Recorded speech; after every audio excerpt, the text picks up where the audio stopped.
But I have to say, they wind me up.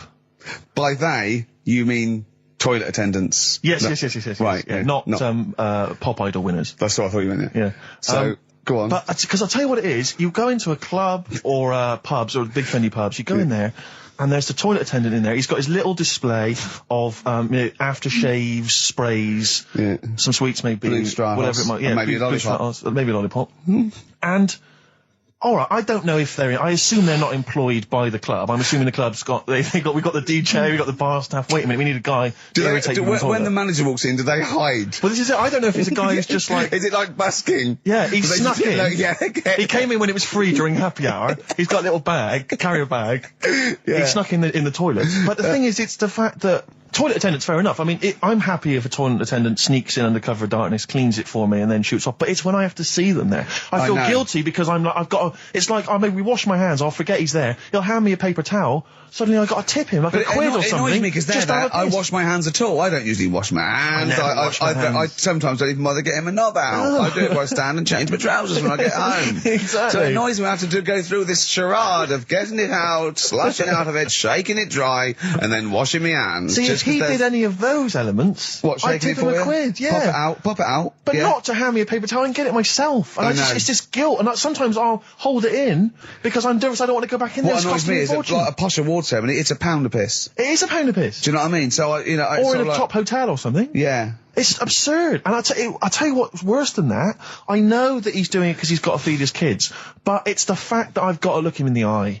You know, it's like he's humanised. You know, if he was only dehumanised, Rick. Yeah. If I could see him and I didn't think he was a human being, I wouldn't feel guilty. If he could sort of hide under the urinal, perhaps, or if he could hide underneath the sink. Like thing from the Adams, like he just puts out, he just pop a hand out, doesn't say anything, just hands me the paper towel. So you don't even see, like, hand go, and then I'd put a pound in, I'd take the thing, put a pound in, nick a lollipop and run away.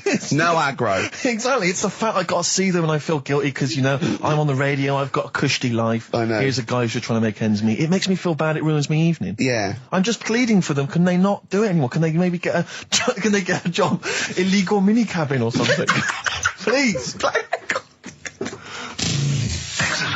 It's 10 past, isn't it? We haven't done a little bit of knob news. No, right? We haven't done knob news, no. But it's been 3 months. It's been 3 months coming. There's this thing. I don't know the full story. I don't know how it happened, right? But little Russian fella. Yeah. He was sort of having sort of emptying his bladder, right? And somehow electrocuted himself.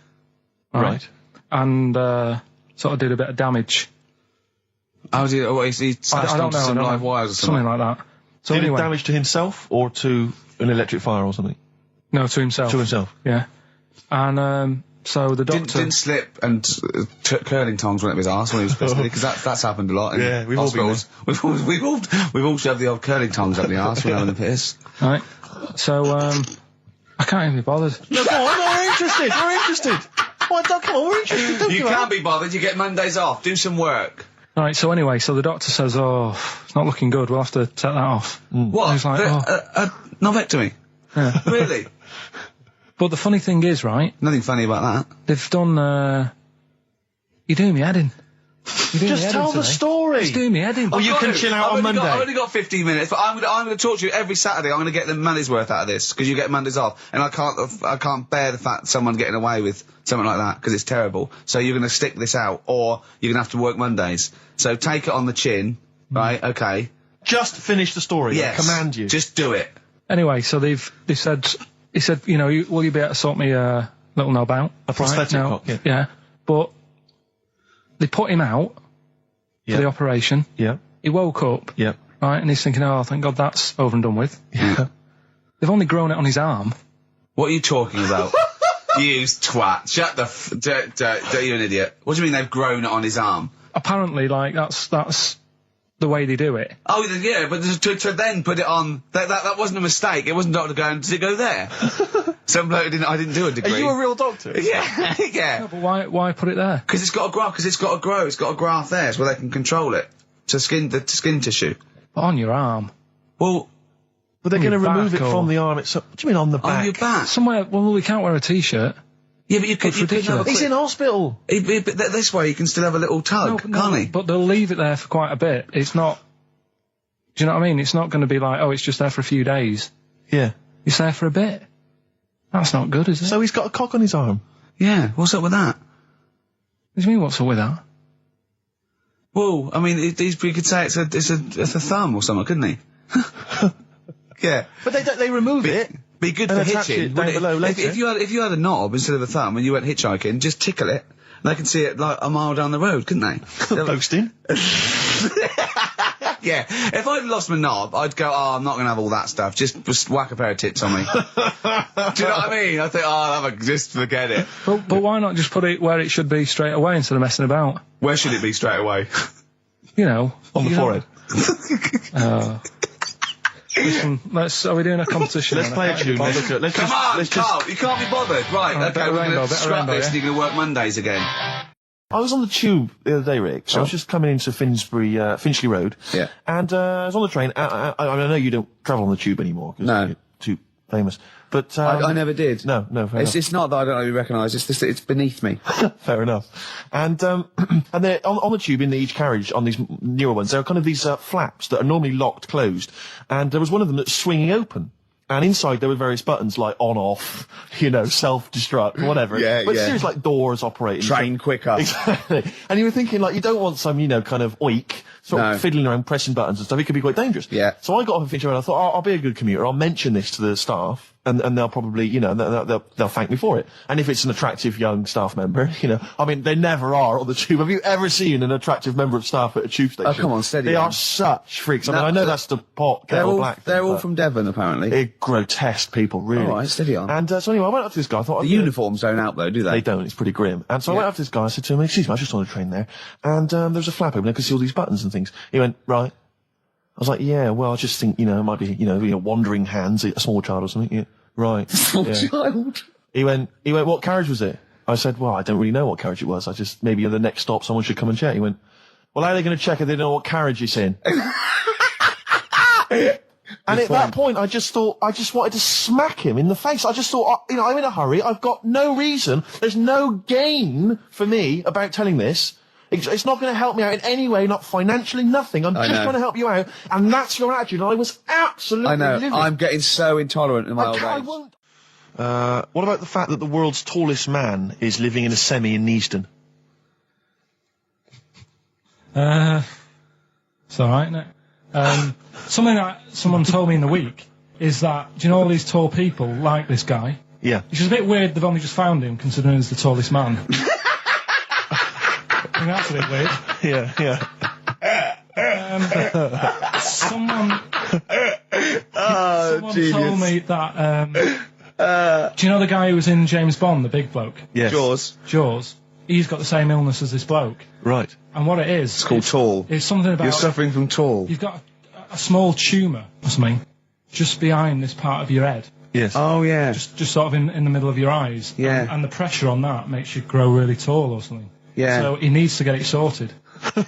That's your advice to him. Yeah. Get it sorted. Okay, very finally, Carl, this is important. This is just projecting into the future. Just projecting into the future now, K-Man. Have you seen that man in a jar without a brain? Sorry, is that something? Is that a product you can buy?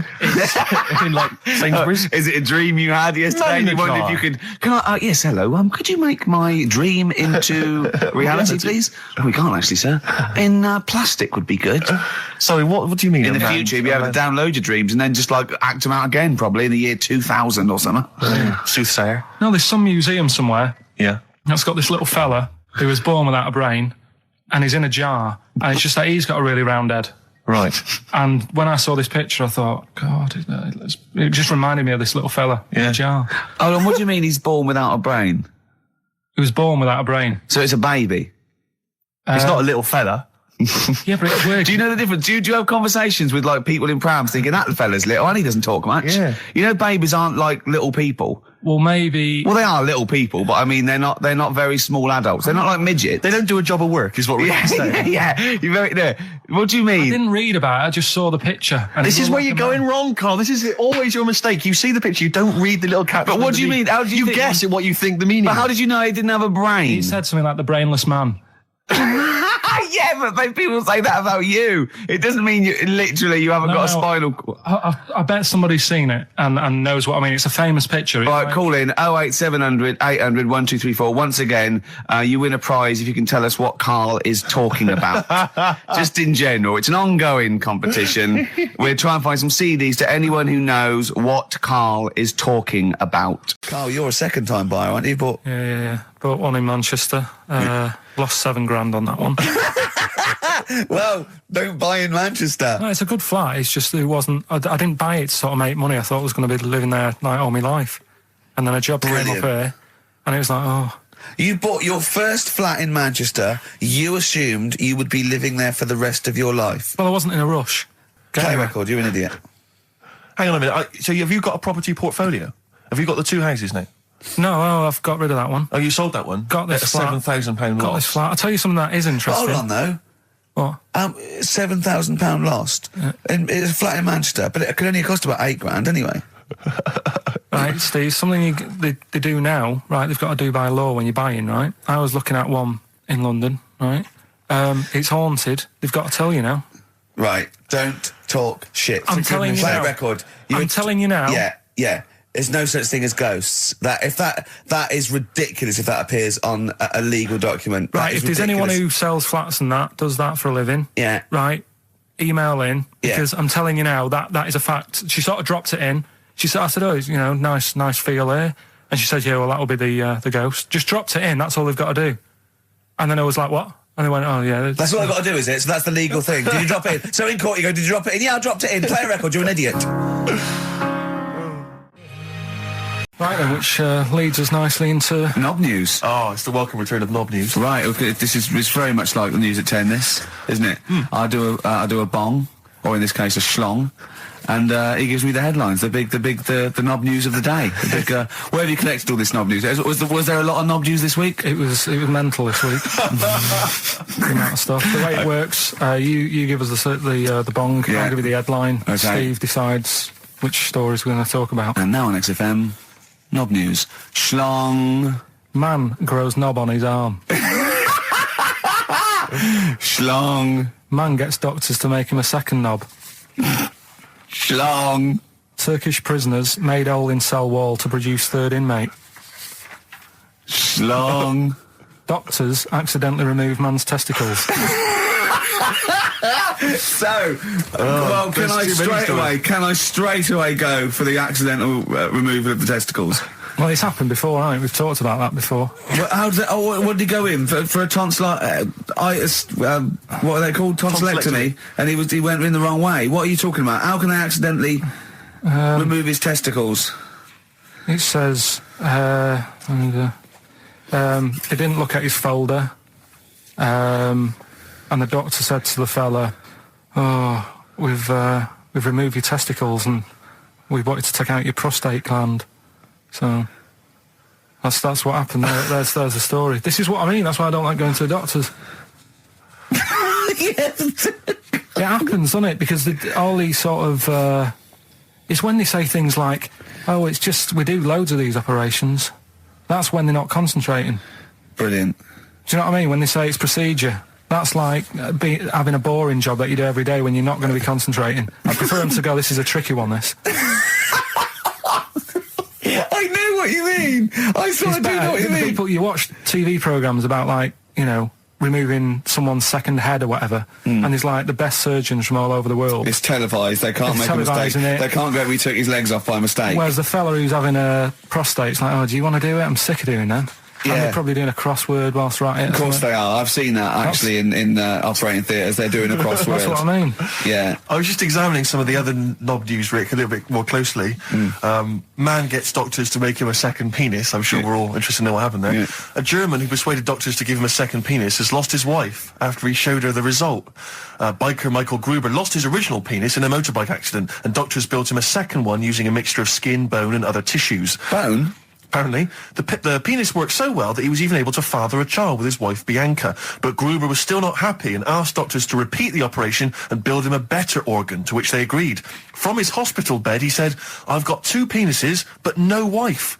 I'm hoping when I get rid of one of the penises, I'll get her back." What do you mean? Sorry, he had 2 put on. What side does he wear? So he's had both. So he's had 3 then. Yeah. Yeah. This is probably the thing that happened with Hitler when he had 1 ball, but he had 3 at one point, didn't he? So he just kept one in the Albert Hall, gave his mum one, and kept the other one. Well, so I wanted to ask you something. You know, but again, we got to be careful here. You know when you wouldn't leave the building that was on fire because you were standing proud. Hang on, we need this. Some people now don't know what you're talking about. Carl, you were on holiday. Yeah. On holiday in Tenerife, right? Yeah. You'd had a moment of intimacy with your girlfriend. Yeah. A knock on the door. You had to stop and get up. And you peeked around the door. It was a fireman saying, "Get out." But you didn't want to leave because you had a... Yeah. It was a little... Yeah. But what I don't understand is you maintained that while looking at a Spanish man dressed as a fireman. Yeah. Is that true? Is that the fact? You maintained... I'm sorry to say, you maintained arousal whilst looking at a gentleman dressed as a fireman. No, these are the facts, and they are undisputed, right? Did you maintain... I'm not a machine, though. Do you know what I mean? I can't turn it on, turn it off.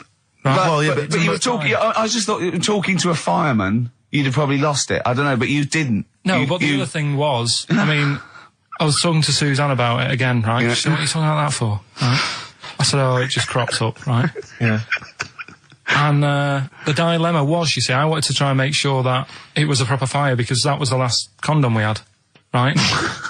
So it would have ruined the night. So I didn't want to it was like, well, what's going on? Is it, do we need to get out? Yeah. Is it a proper fire? Yeah. And you, and talking to this man in uniform, what did he look like? Was he good looking? Did he look like Ricky Martin, say? Was he good looking? Was he good looking in his uniform? I can't remember. Can't remember. Did he have a moustache? Nice. What are you supposed to do? I mean, of all the thing, I mean, it is horrible. We're not, having a go. This is what I always worry about when we play. But at the end of the day, that's what it's singing about, so we're not having a go. No. And it's not a real person. It doesn't really exist. I say again, it's a fictional person playing pinball and always getting a replay. Okay? This fella's saying that he's good at pinball. He's played from Surrey to Bromley, but this little deaf and blind kid, he can't believe it. He cannot believe it. If you had to lose something, Steve, right? It wouldn't be money. That's fair enough. Your sight or your ears. What? That's too much. I can't decide. That's too painful. Sight or your ears? What about you? Intuitively, it would be hearing because I couldn't. No, I think it's got to be sight for me. Yeah. Well, you're always together, so that's all right. Anyway, listen, is it almost time? Well, I've got to ask Carl. I'm sorry, I've got to ask Carl. I'm sorry, go on. Carl, what would you rather be, deaf or blind? When does this question ever really come up? When the doctor goes, well, listen, you've got we can operate, we can either lose your eyes or your ears. It's up for you. This is never a decision that has to be made by anyone ever in life. But go on then, would you rather be blind or deaf? It depends where you live. So. I'm not even sure these are PC terms, blind and deaf anymore. Would you rather use your sense of sight or sight of hearing? Depends where you live. What do you mean it depends where you live? Well, say if you lived in, a barren sort of, Africa or whatever, right? Now to see, right? Sure. So, you could lose your sight. Sure, but if you lived in a woman's locker room... Well, if you lived in...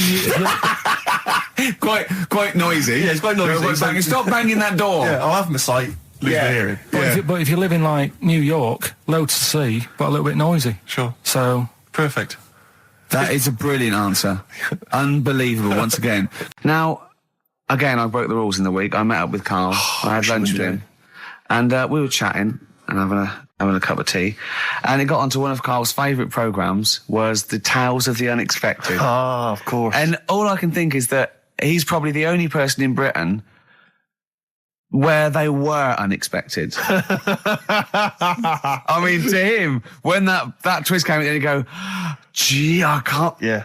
Oh, God. Can't believe So it was the tree that did it. I mean, he was probably the only... And we were telling all these stories of horror, and he liked horror stories. And I told him this story. And I don't know if this had come across the radio, but I told him this story. It was a short. It was a horror short. This was a film you saw, was it? Yeah. And what it was, it started off, just had been a car crash. You see, it's a horrendous wreck. And you saw it from the point of view of the person in the car. And he was calling for his mate, and he was going, Dave... And he sort of looked over and saw a body without a head that had been thrown at. He goes, "Oh no, Dave." And then into the field of view came Dave, his mate, and looked at him with a look of horror. And then it sort of went black, and you realised that he was just a head, and it had been his body. Oh wow! Right? Yeah. And I said, then it came up at the end, at the executions and the French Revolution, people experience consciousness for, and he went, "Oh. No," he said, it wouldn't be for that long.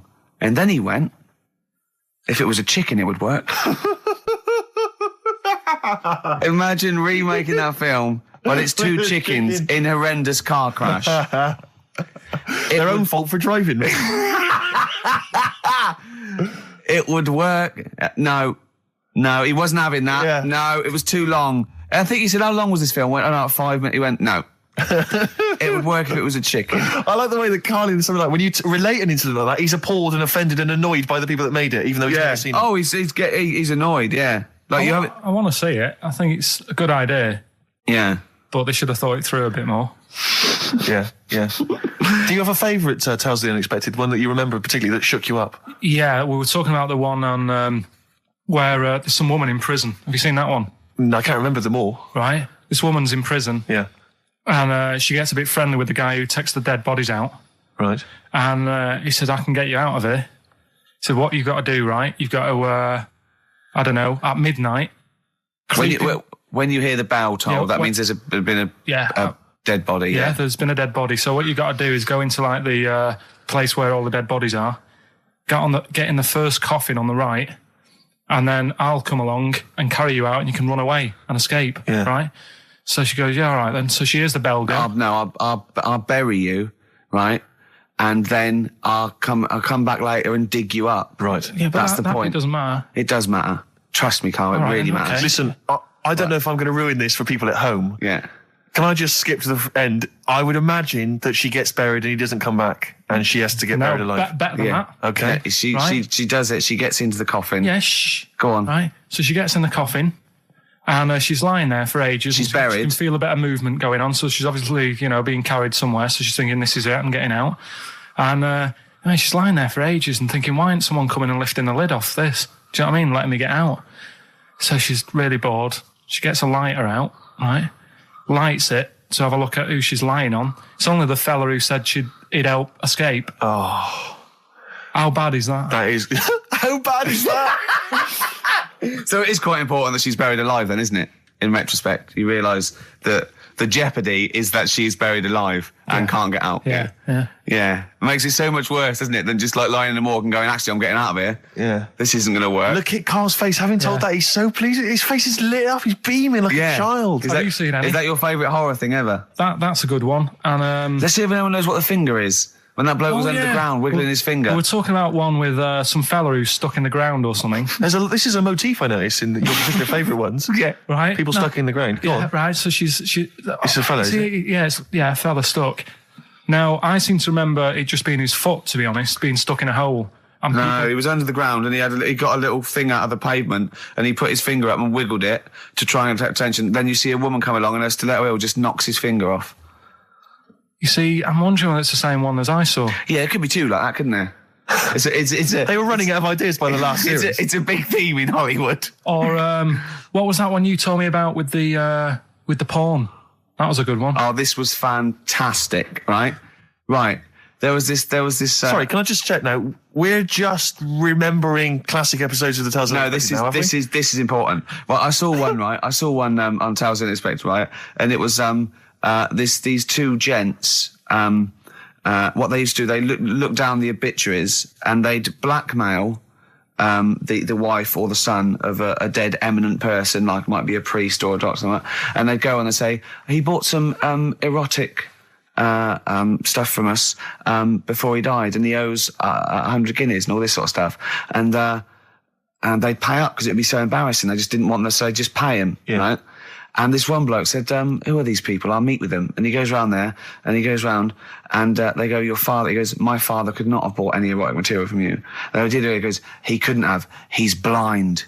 Right, and that was the twist. And Karl went, so it was magazines, not videos then. Yeah. Now think about it, Steve. Is that so stupid? Well, presumably it was set in olden times because people... professional pornographers don't tend to call it, erotic material. Yeah. They tend to call it, juicy jugs or whatever. But more than that, I don't understand how a video is going to be any use to a blind person either. I know that you can hear the sound, Karl. Look at him nodding like he's caught me out. Yeah, what sound will you hear? Do, do, do, do, do, do, do, do. Your meter needs looking at? Yes. Cut. What's then? What's that? Then it's just noises, occasional groans. Yeah. Right. You could listen through the wall at your neighbours. He does. I mean, that's why I save a lot of money. But I thought you were going to point out, Karl, that they could have had a Braille porno. Now, have you thought of that? Look, feel the lumps on that. Exactly. Think about it, Karl. Think about it. You're excited now. Yeah. Your girlfriend's away, Karl. Yeah, the cheese grate has only entered the cupboard. No, she's a good-looking lady. Yeah. The first cut is the deepest. Let's hear it, Rick. On this album as well is The Killing of George. Georgie Part 1 and 2, remember? About the gay bloke. Georgie Boy was gay, I guess. His favourite song. Karl's favourite song. Yeah. Right? And I was going, oh yeah, I remember that, yeah. I said about, and I said, did not intend to take his life. He just pushed it when he gets mugged and killed. Do you know what he said? I was sitting outside, I was singing, he went, well, as I said, they go out too late. They go out too late? He meant gay people go out too late. He went, no, they do. I went, what do you mean? He said, well, they're always out, they go out when people are coming home. He said, if he'd have been in bed by 10, he'd still be alive today. That's a sobering lesson. And he went, there's one that works here and he's shattered every Monday. Oh, if you're gay and you're listening, just be in bed earlier. Go out when sensible people go out. Yeah. You're right, we're not on the continent, Karl. If you're gay and you're not in bed by 10, go home. Yeah. I don't get it. Now, right, okay. Right, educate me, Karl. Right, well, what to say, right? Educate me. Well, what we're looking at this week, we've done war, we've done, we've nailed that, we've nailed war. We summed up war with a little French bloke whose battle cry was, John's got a moustache. Right. So, and last week we did science. What would you do on science then? Airy Kid. Brilliant. Right. Yeah. So this week we're looking at medical problems. I'm sure we do Airy Kid every week. Medical problems then. I've got a couple of things under the banner of colon then educate me. Yeah. We've got, this is interesting. Right. Do you know if you have an operation on your brain, right, what they do is, this is why I'd never go to the doctors. I don't like doctors because this sort of stuff freaks me out, right? They can operate on your brain, and what they do is they put you to sleep first, cut your brain case open. Your skull, yeah. The brain case. Yeah, yeah. And then wake you up and operate on you. So you sat there with your head open, messing with your brain, and you don't feel anything. Well, there's no nerve endings, is there, in the brain? But still, it's not right, is it? What, you think they do it for fun? No, they go on, Reg, wake him up so he's all freaked out. Is it necessary that you're awake, do you think, or...? Well, they need the brain active, don't they? Yeah, but it is when you're asleep, you're having mad dreams. I had a mad dream the other day. Go on. No, I might tell you about it later, but there's no sense to it. But, so your brain's still... Where's this conversation? Yeah, I mean, it'll turn out, I go, no, Karl, I was there, that wasn't a dream. Yeah. No, but... So, I mean, if I had an operation...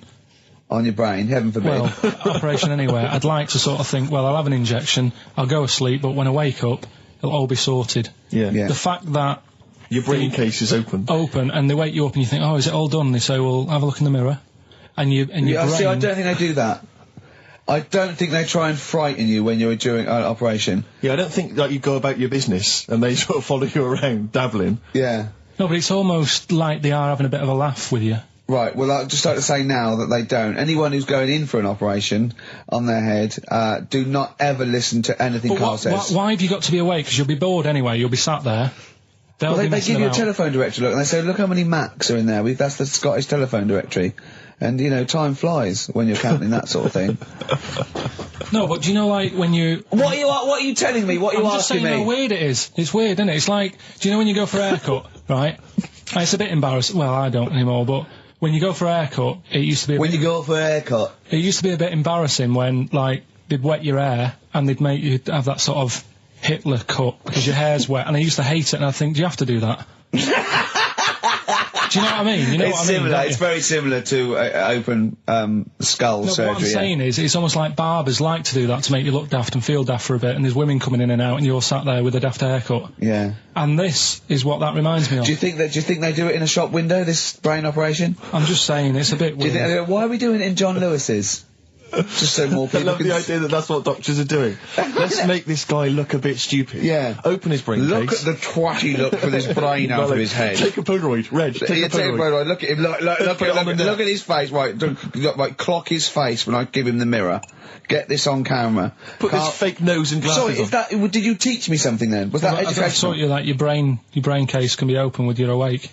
And you just sat there sort of letting them get on with it. Brilliant, I've learned that, I'll never forget that. Right, it's the film review, Carl, you just tell it from the heart, tell us what you thought about the film, what you thought the... Can I just ask, is this the first time you'd seen Gladiator? You'd never seen it before? No. Okay. And what were your thoughts?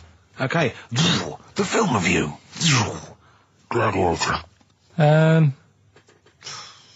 It's alright, nothing great. It's like an old, sort of an old version of Rocky done in the olden days, really. Right. A bloke fighting other people. Sure. How sort of well known is the story? Do you reckon people know the basics? Well, just very quickly, just do the plot. Quickly. There's a guy called Max.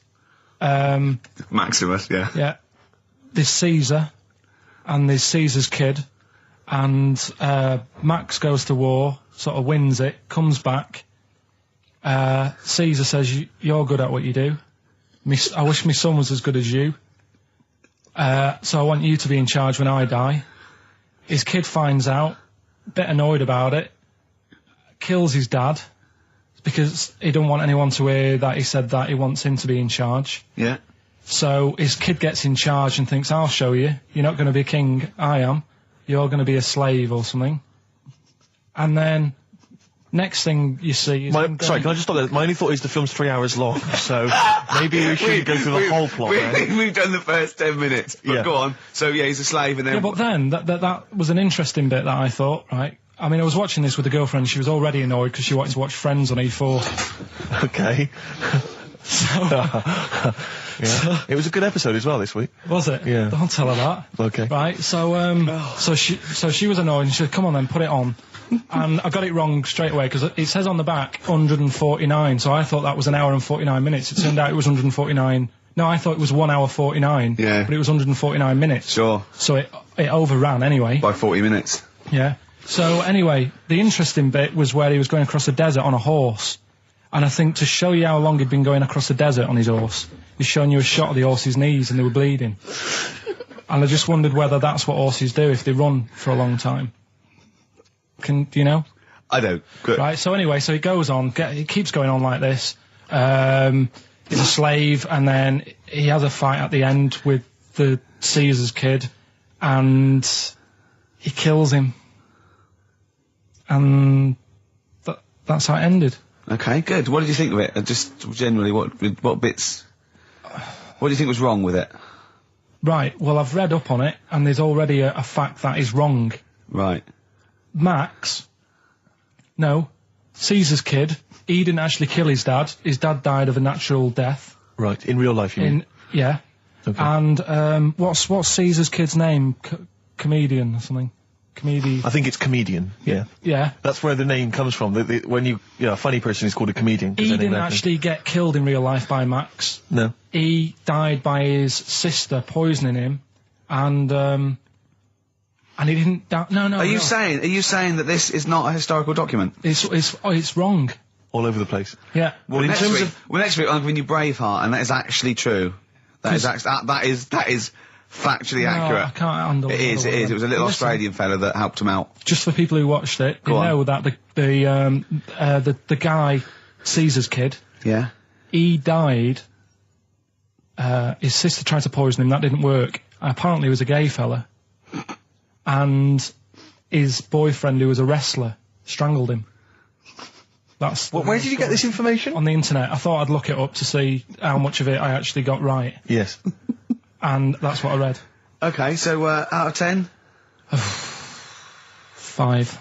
Really? Yeah.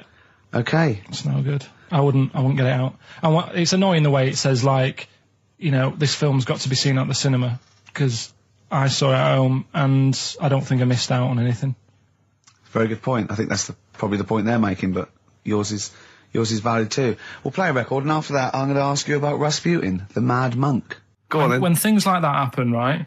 Go on, tell you, we cut short last week, weren't we? You had an amazing story about Neil Armstrong, didn't you? Well, we've been doing quotes, haven't we, like famous quotes. Sure. Yes. I've, gone down in history. Yeah. And I was saying, quotes don't really matter. It's more the situation that you're in than the quote itself. Go on. So, like Neil Armstrong, if he'd have said, tie bacon round your head. I'm as happy as a pig in dust. Yeah, that would have still gone down in history as like being the thing that Neil Armstrong said, wouldn't it? Yeah. Yeah. But Space is driven in mental, probably would have been. But he chose to say something profound and meaningful to befit the situation. He got it wrong. Actually, it's a small step for man, one giant leap for mankind. But he was meant to say. We discussed this last week. Stop showing off. Well. No, but people might have listened last week. Yeah, it doesn't matter. I can't imagine. Well, we better tell him every week then. Yeah, but he said he should have said this is one small step for a man. Yeah. But anyway, he had a good effort, and that's quite. And that's an example of what I'm saying. The fact that he got it wrong, but it still went down in history. Right. But anyway, the bit that and it didn't happen anyway, did it? What do you mean it didn't happen anyway? That's what a lot of people say. That no one's actually been on the moon. Ah, yes, of course. They filmed it in Teddington Studios. Well, they were saying something about there was shadow on the film, and you wouldn't get shadow on the film, and there's all sorts of things. So there are these people that you always quote as they. Who are they? Are they living in jars? Are they little fellas in jars? Look, Go on. Do they appear to you in dreams? I've spoken to different people about it, and there's loads of little things that if you watch that programme, of them being on the moon, there is no way they could have done it. Right. Done. Fine. Yeah. Done. Anyway. That's put to bed. Yeah. But Good. anyway, as he was getting back in the spaceship on the moon, or whether it be a TV studio, he said, "Good luck, Mr. Croucher." Right. Have you heard this? No. And the reason he said that was because when he was a young kid, and he was, I think it was Croucher, but when he was playing as a young kid in his garden, he was playing baseball with his mate, and he chucked the ball to his mate, and his mate hit the ball, and the ball went over the fence to the next door neighbour. Right, so he goes, right, I'll just nip over and get the ball.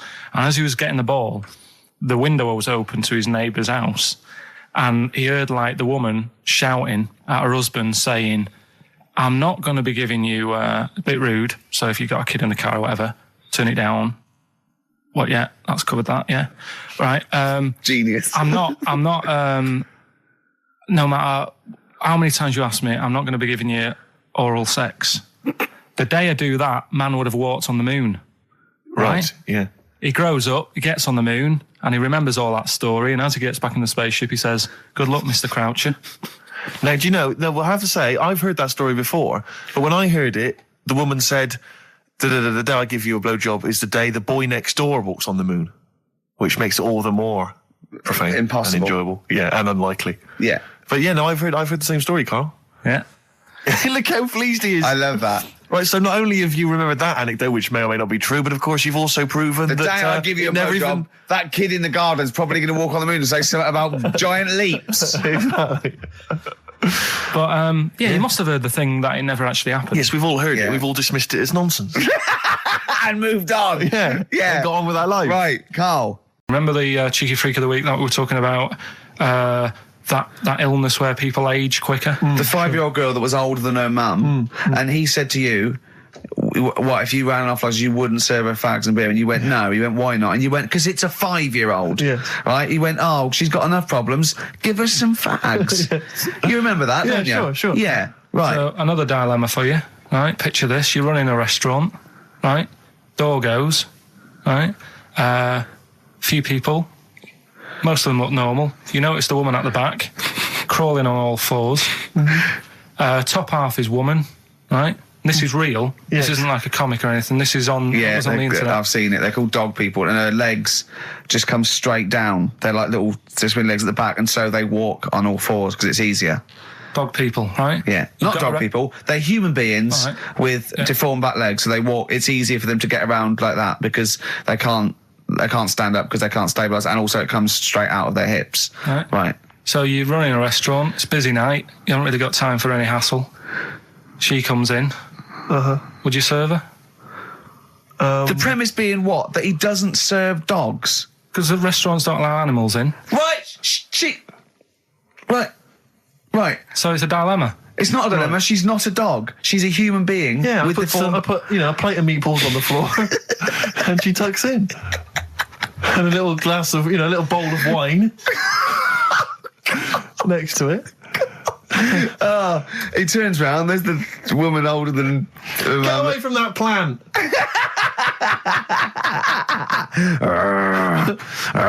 Is service included? Here's one that I read in the week, right? Go on. About this woman. Yeah. She was a bit of a punk. And to get her hair done like she wanted it... Super glue? Right, no. She got lard. Apparently it's a popular thing, you might know. Put lard on your head. Yeah. And you put it in the oven. Oh. Now, apparently the heat that you get from the oven is different from the sort of heat you get from an hairdryer, right? And she had to do that to get the style that she wanted.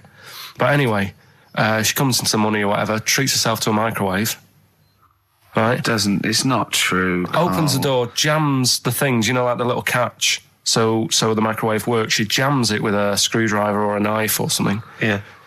Puts the microwave on, sticks her head in, boils her brain. Don't be ridiculous. Right? Well, why is that ridiculous? Boils her brain. She boiled her brain. She boiled her brain. And this is what's good about the internet. I went straight from that, and there was a subject about brains. And do you know that Russell Crowe, when he dies, is giving his brain to charity or something, some sort of... some people who can do stuff with it. She gave hers to Pot Noodle.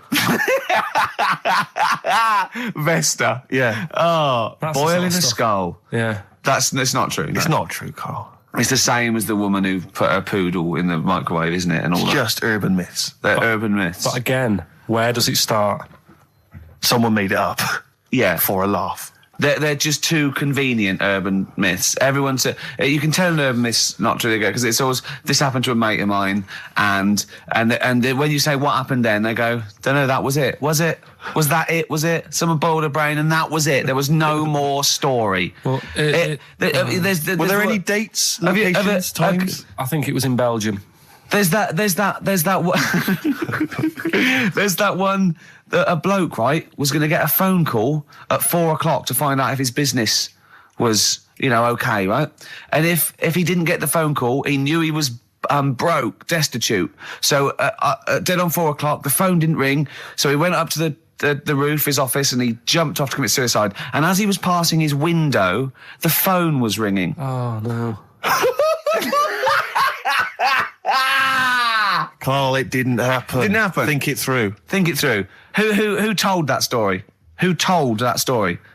As he hit the pavement at 120 miles an hour. He's the only person who could have known that series of incidents. Also, why didn't he wait? Dead. As his life's at stake, why didn't he wait till 5 past? I'm going to give it 5 minutes just in case. In case the lines are busy. Yeah. And what sort of bloke goes out? I'll call you at 4. Okay, if your business. Well, call me anyway. No. If I don't call exactly 4, then you commit suicide. Commit suicide. I would, because if I don't call at 4, that's the end of it. Well, call me anyway. No, that's not the way I work. Why can't you just call me and tell me the other way? Well, I'm telling you how I do it. If you're bust, I don't call. Can't you just call to verify in case something goes wrong? What if it's engaged? It won't be engaged. Just commit suicide at 4, please. It didn't happen, Carl. Chang and Ang, they're in the bath, they're washing their own bits, they've got one of those dividers, right? They go, well, that's definitely yours. I marked mine. That's definitely mine. Don't wash that, Chang. I wouldn't, Ang. I wouldn't wash that. Right? So what are they doing? They're in the bath. Carry on with the story. That's about it, really. I mean, that's the fact that people... So, two little Oriental fellas joined in the hip, had a bath. No. That's your story. No, they didn't have a bath. They they must have done some sort of research, right? Who? Chang and Ang, right? And they said, well, what do people want to see? Isn't that a Bay City Rollers song? But it's an idea that people have queued up. They've paid their money. They're in a tent. They're, well, I hear they're going to have a bath. They're going to have a bath. Two Siamese people, they have a bath. How would they possibly do it? Well, I've heard they get into a bath. But that's I don't know they wanted to see them nude and where the join was. No. More than how do you get in the bath? I don't know. They just that's what they picked. They said what would be good to see. What do you want to see them do? Having a bath. How'd you get into trousers? Was there Exactly. This is all part of it, isn't it? That's why they picked having a bath. This is all part of it. Well, they want you to get dressed afterwards. Yeah. Who was the best out of Chang and Ang? Who was your favourite? They both look the same, to be honest. There's a surprise. One was a short ginger woman. Oh dear.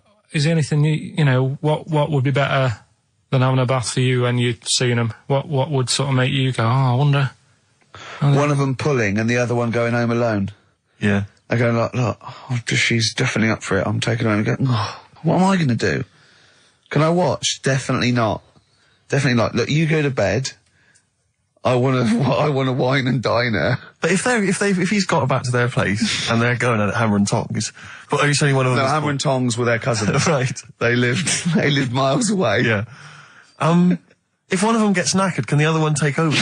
My parents won't let me ditch my studies. He's currently reading modern languages at London University. Sure.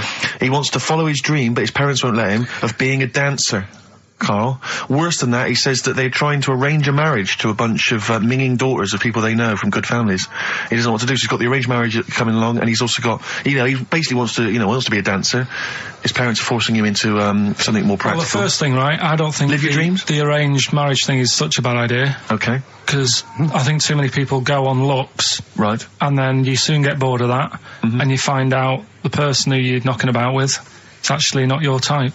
Right. Why don't you arrange marriages for people? Well, I'm just saying, right, so I'd say, Jay, go along with that. I wouldn't worry about it. Okay. I mean, if they're really ugly, then, don't go along with it. But if they're half bad, put up with it. That's Sure. all right. The dancing. Brilliant. Right? That's that solved. Brilliant. I wanted to be a dancer. After I did the boxing, right, I joined a dancing thing just near Man United's ground, right, called Twiggy's. Went along, I wanted to learn some moves. How old were you? Well, it was when Michael Jackson was, pretty big, so about 83, 84, 85, something like that, around there. Wanted to do it. When I went, it was shut, and I'd become like a warehouse for toilet rolls. So in a way, I wonder what would have happened. Sorry, how is that an anecdote about you going through dancing? You've told me before, you did boxing for a while, you did dancing for a while. You had a true fight in the boxing, you didn't even get in the... That's not an... Imagine if that was a film! This is a boy's dreams of becoming a dancer. Oh, it's shut. Next on. I mean, how is that a story? Yeah, that was Billy Elliot. Do you think it would have won quite as many awards? Yeah, brilliant. Footloose. All right? Yeah. I'm fed up they banned it. Let's go. Oh, it's shut. Splash dance. First, there was... it's a warehouse. Never mind. I'm just saying, you'll find something else. I think I got a go-kart after that. I bought a motorised go-kart and kept myself busy with that. So... There's always other things. Just think, Alan Bennett has to sit down and really sweat over his stories. Yeah. He just opens his mouth. You are a living Alan Bennett character. So that's solved. Well, Jay, don't worry about that. There's no emotional problems I can foresee if you follow that advice. So the advice there is do an arranged marriage. If she's not ugly. minging, she's not completely minging. Yeah. And don't worry about dancing. Get a go-kart. Cheers. Yeah, it's just like you had the girls in and that, and it reminded me. I was talking to Steve in a week. Yeah. I think it's when people were talking about going to Stringfellas and that. Yeah. I was talking about seeing naked people. Yes, I asked him. I said when he used to watch, say, he accidentally flipped onto BBC Two and some ballet was on. Would his eye ever been drawn to maybe the gentleman's lower regions rather than the ladies? The gentleman's package. Yeah. Would your eyes ever be accidentally drawn to that and you couldn't resist it? And you said yes. Yeah, because right. I don't think I'm. Oh dear. Oh, go on. I mean, fair enough. No, right. I'm always looking at the beautiful ladies, but fair enough. Yeah. No, go on. But. Right. Have you ever looked at Wayne Sleep's testicles? I went out. Have you ever looked at Wayne Sleep's penis and testicles? I went out on a night out, right? And it was some. It got to some point in the night where 2 women and 2 fellas got on the stage. Right. Right. Started stripping off. Yes. Yeah. Just what, members of the audience? No, I think they were like part of the act, right? Right. And what was this, panto? they down the fellas had like their undies on and the girls just had their knickers on. Yeah. Right. And sounds pretty erotic at the moment. Go on. And at the same time, they all whipped their pants off. Yes. Right. Yeah. It was Bucks Fizz, wasn't it? The adult show. Now I said to Steve, at that point... Sorry, I wasn't there. He said it's to be later. yeah. I said, well, you have a quick glance at the fellas. And then the annoying thing was, I thought, right, now I'll have a look at the women, and it was too late. They put the knickers on. How long were you looking at the fellas? Not that long, but why were you looking at them first? That's human nature, isn't it? Why? I don't know, but I'm sure you would have done the same thing. You just sort of think, well, how are they shaping up? So it's a comparative test. So who had the biggest knob? Which one of the blokes had the biggest knob? No, it's like, normal. But this is a whole new side of you. This is a whole other area. So you look at ballet dancers, you look at the gentlemen's. No, I don't. package. I just was, when he said this, it reminded me of this night when I was walking home thinking, didn't get a look. Because I was messing Where around. was this? What event was this where people are stripping off? Carl, I tell you what, you are the most interesting man I've ever met. But are you comfortable being nude and that? We've done this. Well, I don't know what this is. We did this last week about, are you comfortable being nude? No, I know, I was talking you're about probably that. most comfortable being nude. It's just probably not in public. Well, Ricky's only really comfortable nude when he's eating. Yeah, there's nothing to get, Yeah, you can just wipe yourself down. Yeah, you just sit in the bath, yeah. No, but I talked about that, and then when I went home, I was talking to Suzanne about it, and she said, "What's all that about? You don't like being nude, right?" And I said, well, it's not. It's like I'm part of an Alan Bennett play. I think that my new TV is too big, Rick. I said that I know, when he I bought don't know it. what I was thinking. But I can't believe it. He talked about this buying it. He's got a bit of cash now, of course. And what is it? 42 inches? 42-inch plasma screen. What did it cost you? $3 or I something? don't tell. That's Wow, gross. it's 3.5 ridiculous. grand. £3.5 big spender. Of course it's too big. Well, I can't get far enough back in my living room for it. You're meant to be, I think, 4 times the screen size away from it. Really? To get out from the air. So that's 4 times 42 inches you're meant to be sitting away from it, which is impossible. Yeah. Well, I'll have to just get friendly with the neighbours. Yeah, watch it through a hatch. If that's the case, though, aren't you better off just getting a portable? What? I don't understand that rule. What are you saying? Well, you're meant to be 4 times the screen size away from the TV. But then what's the point in having a big telly if you've got to keep moving further back? Get a portable and sit right next to it. Do see your point. Why do people go to the cinema then? Did you see films that are out yet? Fair enough, he's got you there. Done. I'd tell you this, though. I had it delivered, and, are you supposed to tip delivery men? Of course you are. I don't know. You said I've never had anything delivered before. I've never spent that much money. Not if it's a courier with an envelope, but if it's a bloke who's struggled up the stairs, two fat blokes with a fridge, then give him a £5 for a drink. But the problem was, I didn't realise, and I was thinking to myself, I wonder if I've got to tip him. And the guy was leaving, and my mobile phone went off in my pocket, and I reached in to get it. He put his hand out thinking it was a tip. I went, it's just my phone. And I felt terrible after he left. I didn't know. What was I going to do? Run down the street and offer him a £5? No. No, of course not. No. I'm not made of money. I just spent it on TV. Yeah, I got no money, mate. Yeah. I just spent it all on this. I had to clean out my jar, everything, the drawers. Yeah, I'd take some bottles back. The problem was it took me forever to wire it in. I thought I'm not going to pay for someone to wire it up, you know. So it took me about 3 hours to wire it in, and it was huge. And I got it switched on, and the first program that was on when I got it wired in was Bargain Hunt.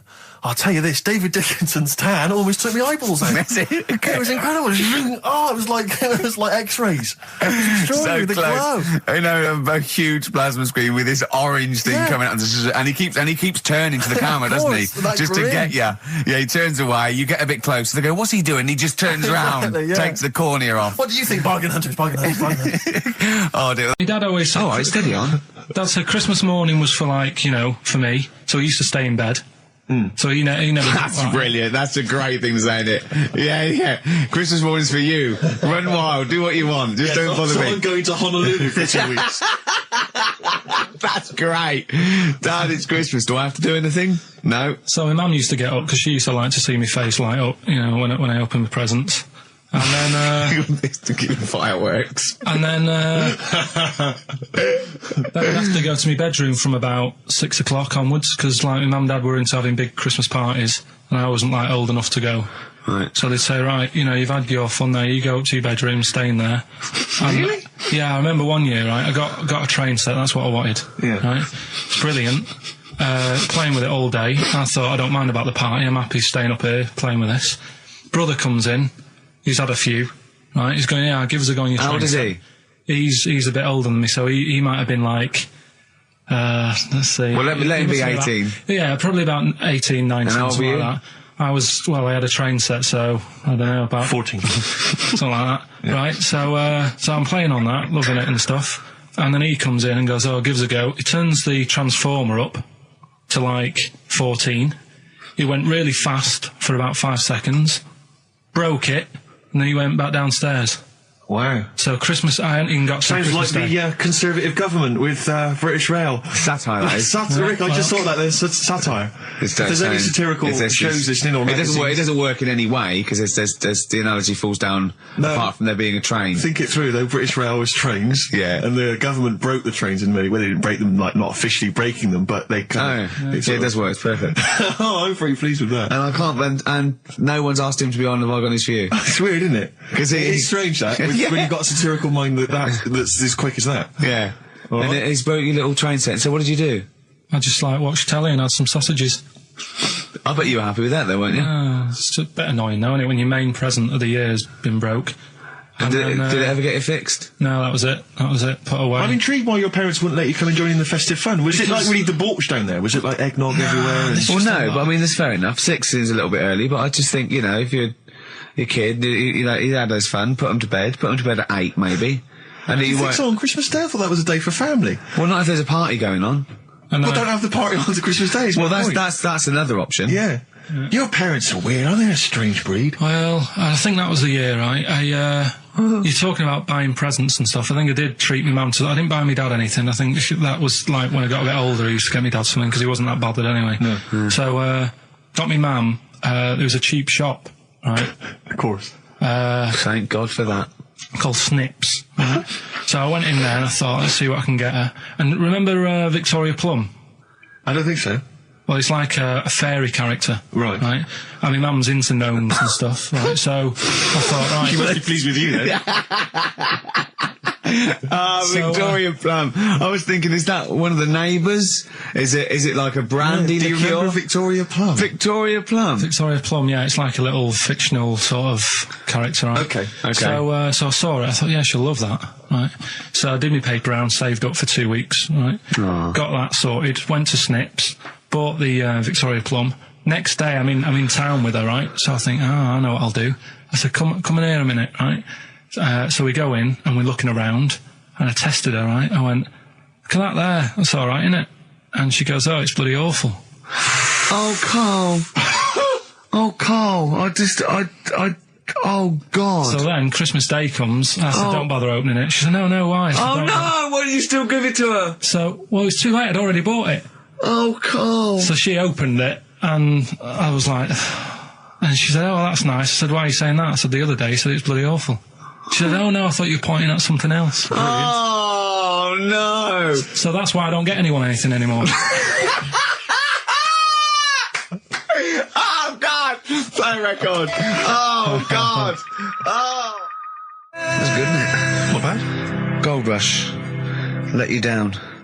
I'm actually quite affected by Carl's Victoria Plum scenario. Just the fact that, like, that eagerness, he wants to make sure it's a great present. He's saved up his paper round. He thinks it's like a gnome, but modern. I'm worried that you're using it as an excuse now, and that's why you're not buying anyone any gifts, because you've had your fingers burned once. I mean, you were 6, 7 years old. To be fair. No, you weren't. You were about 13, weren't you, if you're doing your paper round? Yeah, it must have been, 11 or 12 then. All right. Yeah, so I'd saved up. Oh no, I'm not using it as a thing. It's just that. What did you get your mum this year? I've sent them some money so they can get a passport. So they can get a passport? Where are they? Immigrants? Are they trapped No, somewhere? Well, they're in a holding bay somewhere in Dover. Yeah, I got a friend who's a truck driver who's going to sneak them across. What do you mean? So they can buy a passport. What do they do? Sell it when they were a bit down in their luck? No, they haven't got that much money, right? They've never been abroad, and the mate said they might take them next year, and they said, oh, we haven't got a passport, so You've got to buy a passport, have you? Isn't that your God-given right as an Englishman? No, you've got to pay for them. They're 30 quid each, so you better do, otherwise they're conning me. Right. So you sent them 60 You don't quid? get born with a passport, of course You sent them 60 quid in an envelope, have you? Well, check. Right. I love that. He'll be watching telly and France will come on and he'll go, oh, what do you think of that? She goes, it looks bloody awful. Yeah, Don't open it. no. Don't open it. Yeah. Don't open it. So you've not paid for a holiday for them. No, I've just sorted out. Well, it's a better prize, isn't it? Because they can't go anywhere without it. Well, the passport keeps on giving. Yeah. So, 10 years. That is, yeah. So, but no, I never used to. I mean, I can't think of other things. I used to get me dad once I started getting him stuff. It used to be a dressing gown, and then. But as an extra surprise, he used to put like a cigar in the pocket, so he'd think that was it. Yeah. Then he'd put it on and put his hand in the pocket. Right. And then he'd just hit you because he thought you'd nicked it. Oh dear. So you bought him a jacket with a cigar? That's quite thoughtful. Did you sneak a cigar once on Christmas? Yeah. Well, that's when they used to have like the big do's, like I say. You know, they were known for it. Like the whole estate used to know that. You know, we were having a party. Yeah. So they'd all come round. So they'd all come round and just have food and drink and that. I can't imagine. I cannot imagine how unpleasant that must have been. Awful. And you locked in your bedroom with a broken train set. Yeah, crying. And looking at Victoria Plum, whatever that was. In the bin. Oh, in the bin, yeah. And hear a mum saying, and he got me this. Isn't this shit? piece of rubbish? You could hear him just throwing it against the wall and laughing. And all the neighbours laughing. I don't know if there's a jingle for that, maybe. Oh, you nearly had the eye out. Knob news. Knob news, excellent. This is an extraordinary story. A woman tried to sue her bosses for £210,000 after finding a cooked penis in a canteen stew. Hospital cleaner Sophie, something, I can't quite pronounce that name, was eating goulash for lunch and could not cut one of the lumps of meat. Oh, you can see where it's going. I've got so many questions already. I know. She picked it up and tried to chew it, but it was too tough. Then she inspected it with workmates, who all agreed it was a penis. Imagine that discussion. Yeah. Miss McLata said she vomited for the rest of the day, instantly became a vegetarian, and had to have psychiatric help. It's not known whether the organ was from a human. The case continues. Well, it can be found out, so that's one thing. Obviously, the doctors aren't confused. They're not going, I don't know, I've never seen one like it. Yeah. Also, why is she eating goulash? I know. I mean, that's my first question. Why? You got your lunch. Oh, what do you want? I don't know. Fancy some goulash. Yeah. Oh, some gooly lash. Gooly lash, Thanks very like much it. Indeed. Lancashire cockpot. Oh, is on the menu. Brilliant. Only £5.50. Wangers and mash. I'd love some wangers and mash, please. Coq au vin. Coq au vin. It's already done for There's you. there's wangers and mash, coq au vin, Lancashire cockpot. You know. That's just off the top of our brains. Yeah. So, if you've got any of your own, keep them to yourself. We're not interested. What do you make of that knob news? And he's in a hospital. Oh, yes, it was. No, hospital cleaner. You're right. Oh, cleaner. God. I know how your mind's thinking already. There's been a mix-up. That's been a mix-up. What kind of mix-up? I love that. What, some bloke's gone in, some lesbian's gone in, wanting a sex change. She's got a carrot. for a cock. Bit of stewing steak. Stewing steak. Finally, White Van Man, what do you make of the fact that Sainsbury's are bringing in square tins? Is that a concern for you? Is that true? Apparently so. Why? Dunno. It's like it's easy to stack. This is what the guy in the Sun has said. That should be interesting. That should be his comment on Sainsbury's are bringing in square tins. Is that should be interesting for meatballs.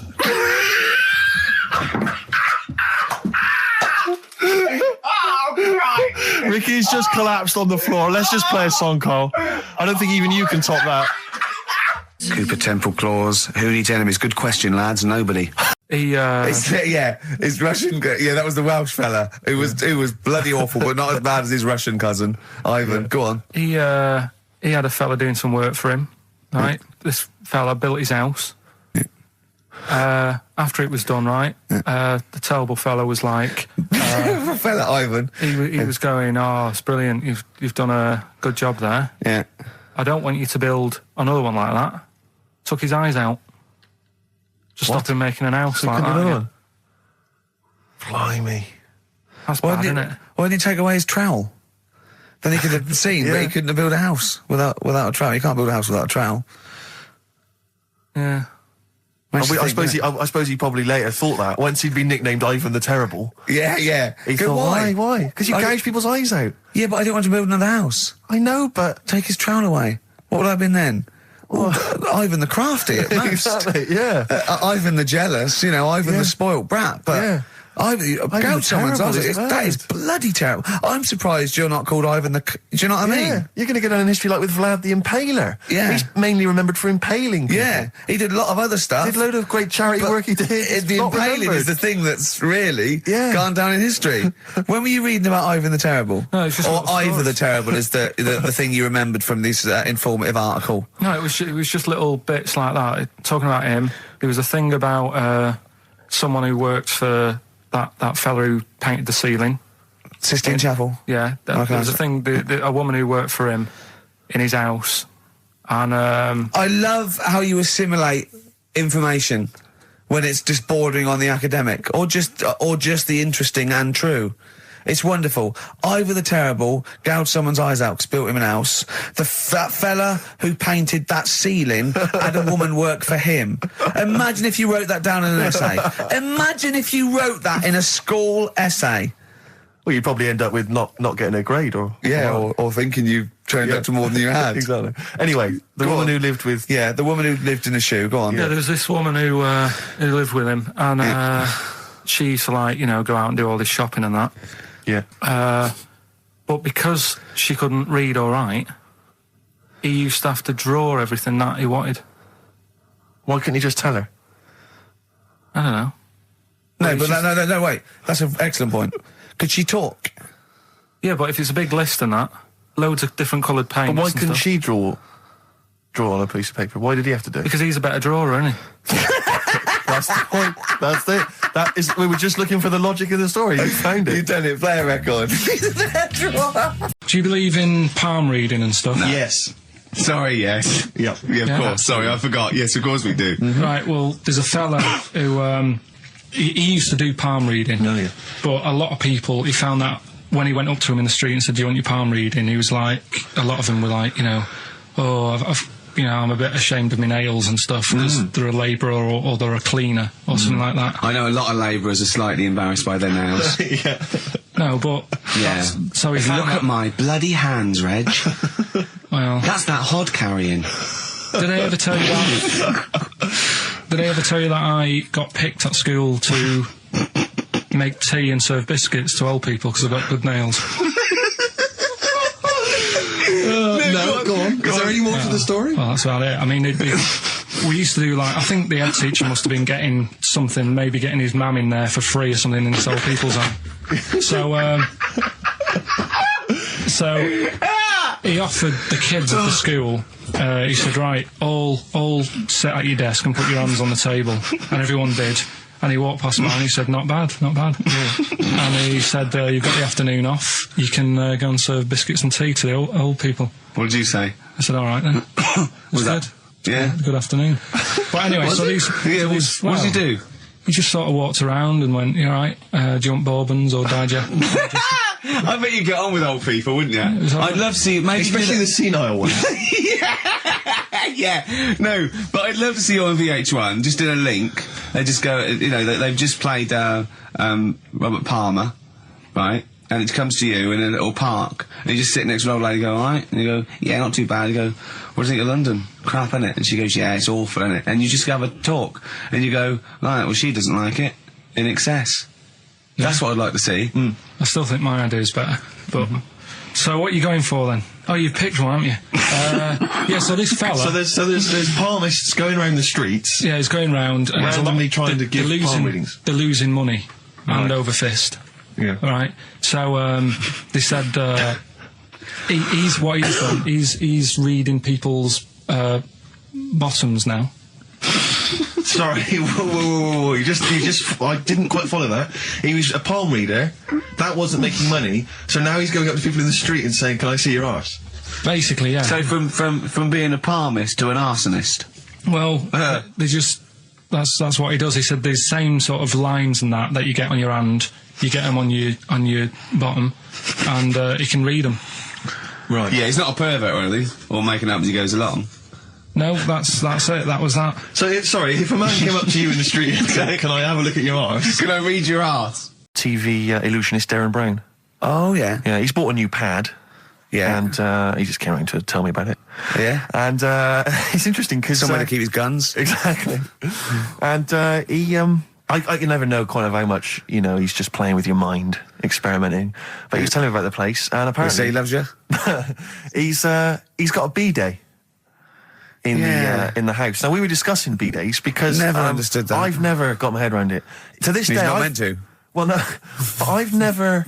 I don't think I've ever met anyone who's used a B-day. Oh, Darren Brown does. He's known as the cleanest arse in Modern Magic. Yeah. Shiny arse, they call him. But we were chatting about it, I don't really know...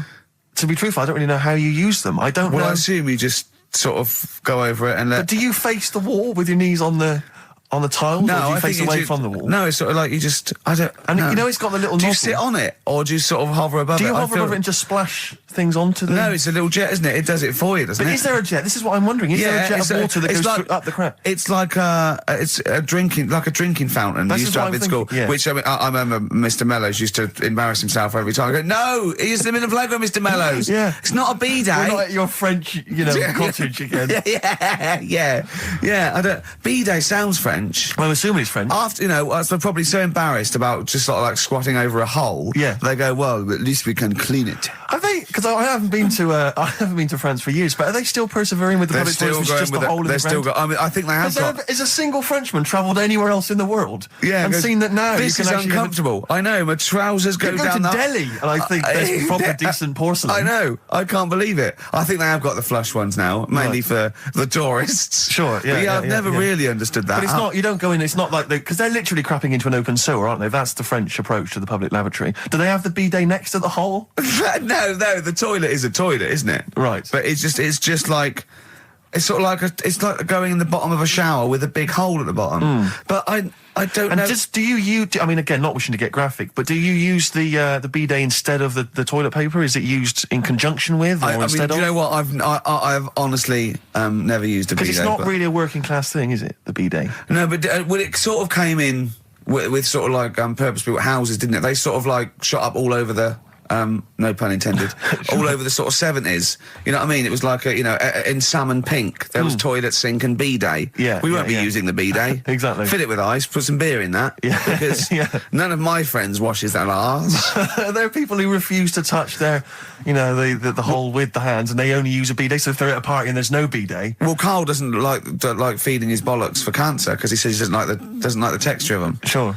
Well, so I mean, so he'd probably love a B-day if he didn't But have are to there go. kind of upper-class women who just waddle into the dining room in sophisticated trousers around their ankles going, where's the B-day? It's filthy. Where's the B-day? I don't know. We use the paper. The what? I think the fish was off. I'm going berserk up there. Get me a B-day. Yeah, what if you lie on the floor? Or I am climbing into the sink and turning the tap upside down. It's the only way I can do it. Yeah. B-day. Thoughts on B-days? Have you ever used one? Well, no, you told me all this, but you still haven't got to the bottom of how you use them. No, I don't. I don't know. I don't know how to use it. Do they come? You need to ask Darren Brown. Does it come with like instructions, like a flat pack? I think kit you're or supposed to something know. about- I think you're supposed to. You know, if you've bought a B-day, the assumption is you know how to use it. Imagine someone installing it and going, there you go, it's a B-day. Go, could you show me how to use it? Well, you like this? Well, no, go to the toilet first. Do the whole thing. Otherwise, I won't know in I'll context. just sit here in the corner. That's fine. Okay. Do you read a magazine when you're normally going? Ian, you've hung out with some of the big rock names, haven't you? Yeah. No, I'm not going anywhere with this. I'm intrigued. Tell me some of the people you've hung out with. You've hung out with Maiden, have you? I've hung out with love Maiden. don't you? I've been flying with Bruce Dickinson. Yeah. Yeah. And have you? I mean, It only took us 3 attempts to land at Gatwick a few weeks ago. but I don't know much Really? about you, Ian. Are you someone who lives the rock and roll excess lifestyle? Are you kind of drink and drugs? Is that your thing? I like to be kind of, on the edge, having a look at what's going on inside. Right. I don't quite know what that means. Well, It's the way they talk, Steve. Well, I mean, because some of those rockers, they're hard-living boys. Can you keep up with them? Do you up till 4 a.m? Oh, 4 a.m. Yeah. 4 in which morning? Hey, Daddy-o, man. We're going out about 4 a.m. Carl reckons the gays go out late. Yeah. His favourite song is The Killing of Georgie, right? And he went, yeah, but would it have happened if he'd have been, going out a bit earlier? Yeah. Well, no, fair point. Yeah. Is that song time specific then? No, but he reckons he probably got because he was out late. Oh, right, okay. He said there's one that works here. Sometimes he doesn't go out till midnight. But I imagine you a little bit like that little boy in the film Almost Famous. When you're on tour with the rock legends, do you know what I mean? You're like, the little kid there. Maybe the doors are being closed in your face, are they? As they go berserk. Yeah, when when I started, but now, I insist I see was one of theirs. Yeah, access all areas laminate, I can enter venues now with a big bottle of Jack Daniels. I don't get stopped. Yeah. And Really? But seriously, have you, without naming names, obviously, what excess have you seen? Have you witnessed anything? Or have people calmed down now? Are these rockers clean living now? Depends who you're talking about. Sure. Yeah. Is there anything going on like the days of Ozzy and Motley Crue? I haven't seen any red snappers like with Jimmy Page. Do you know that story? I can't talk about it. Then forget about that. Yeah. Oh, is it disgusting? Yeah, well, yeah. But is it worse than talking about B-days and Ricky's farts? Kind of. Right, okay. Yeah. Right. Yeah, I know. You wouldn't want the instruction manual as to what happened with the red snapper, like you do with the B-days. Sure. God. But don't, as I say, don't name names. Obviously, there's a sort of client, doctor confidentiality or whatever that you. Yeah, well, I saw. We know there's no one listening. Yeah, so it won't go further than this studio. I saw a member of a very big band play the Astoria recently, and they turned up at the Astoria about 15 minutes before they were going on stage, right? And someone said to them, "Is it good to be playing the Astoria?" To which he turned around and went, "Oh, right, are we in London?" There's 2 things that my mum does, right? It's that, if there's sex scene on the telly, she'll go, anything on the other side, love? And the other thing she always says, if ever there's anything on the telly with Elvis in it, Yeah. she goes, oh, I like him, right? And we all know, we sat there, we know what she's going to say next. Yeah. So you don't even bother saying why, right? And she goes, he likes fat, ugly people. He what? He liked fat, ugly people. He didn't always go for, like, the good-looking fans in the crowd. What Elvis did? Yeah. Right. That was always the thing. And I'm sorry. No, hold on. I don't know what we're doing now with our lives, Steve. Wait a minute. Right. So your mum says 2 things, right? She either says... Is there anything else on the other side? Or, I like Elvis. There's a pause because you know what she's going to say next. She says, he liked fat, ugly people. How often does this occur? Well, because they've got, like, Sky, there's a lot of those channels on. They're like the music channels. So Elvis always comes on. There's either an Elvis film, there's, like, a classic hit by him on... And she'll go, I like Elvis, he likes fat, ugly people. And what do you mean he liked fat, ugly people? Is she a fat, ugly person? Because there's a bloke lying on the floor, right? He's cut his head, blood's coming out of his head, and all his mates come running up, and they're all stood round him. Yeah. And they don't take their hats off as a mark of respect. That is outrageous. Why didn't they take their hats off? Oh, Oh, I'm wow. laughing, but it's probably as good as the Oh, real absolutely. ones. A bloke's fallen with his... Yeah, He's lying on the floor. yeah, He's dead. yeah. His mates come running up. Like, Was it important that his head was cut? I don't know. I mean, Would it have been okay if he'd have been wearing a hat? He wouldn't have been dead if he was wearing a hat. What's your answer? No, you're meant to answer questions. You don't just go, what's your answer? You say, where's the turn? So you go, no, and I have to guess. It's obviously like sort of motorcycle stunt team or a parachute. Why didn't they take their hats off? Because they're probably still on the motorbikes or something. Or... Well, yeah, but if you mark a respect to someone, you could take your helmet off. I'm getting angry. What? They're parachutists. Why couldn't they take their helmets off? Because they're coming down from the sky. But he's on the floor dead. Well, yeah, but they can look down and see him on the floor. Are they on the floor, Carl? They're on the floor as They're well. walking, are they? Yeah, well, they sort of stood there looking at him. They're stood there. Yeah. They're stood on the floor looking They're at him. soldiers. Why? But why? Because it might be in a battle zone. They might have their helmets on, and he's been shot in the head. No. Well, that does work. You see, this is my point. That one works. That one works. Unless you've given us a piece of information where that doesn't work. What's the difference? Why is yours different to he's been shot in the head in the trenches, and they're looking at him and they keep their helmets on? I just don't think it matters as much. If they're in the trench, they're already guarded a little bit, so they could take their hats off. It's the best mate, for God's sake. Okay, he's dwelling on this. Are they normal hats? What kind of hats are Give you the they? answer. No, don't get ratty. What kind of hats are they? Baseball hats? If I told you what sort of hats they are, you'd have the answer. Wow. Okay, I've got to guess what sort of a hat it is then, have I? Right. Is it a trilby? No. Is it a bowler? I know what it is. What? They're spacemen. No. Oh, that's a good That one. one though. works as well. This is my point. I like that one a lot. It works. He's fallen on the moon, and not that the moon happened. It was set Yeah, up, it was wasn't all it, in the fake, studio? yeah. We know that, yeah. Okay, Carl, what's your answer? Builders on a building site. Why is that different to soldiers? Because bricks don't fall in wars. But bullets fly. Right. Let's play a record and we'll come back to it, Carl, while you think about what you've done. Oh yeah, you've embarrassed Let's play yourself. some classic Suede. Yeah, and this is for David and Kieran. I think who wanted a bit of Butler. This is a bit easier, but I still think it's a good one. So this is, we should explain what this is if you just tuned in. It's one of those stupid lateral thinking problems. That Carl himself has created. Yeah, that was his homework. Right, this one. It's a fella. He has a normal day doing stuff. Nothing wrong with him. Right. And It's the twist in the tale. It's just like Tales of the Unexpected. Just a normal day, nothing wrong with him. Hold on, though, he's got the legs of a fish. Go on. So, that's why he's been hiding his legs. so Go on. he does his The normal, legs of a fish.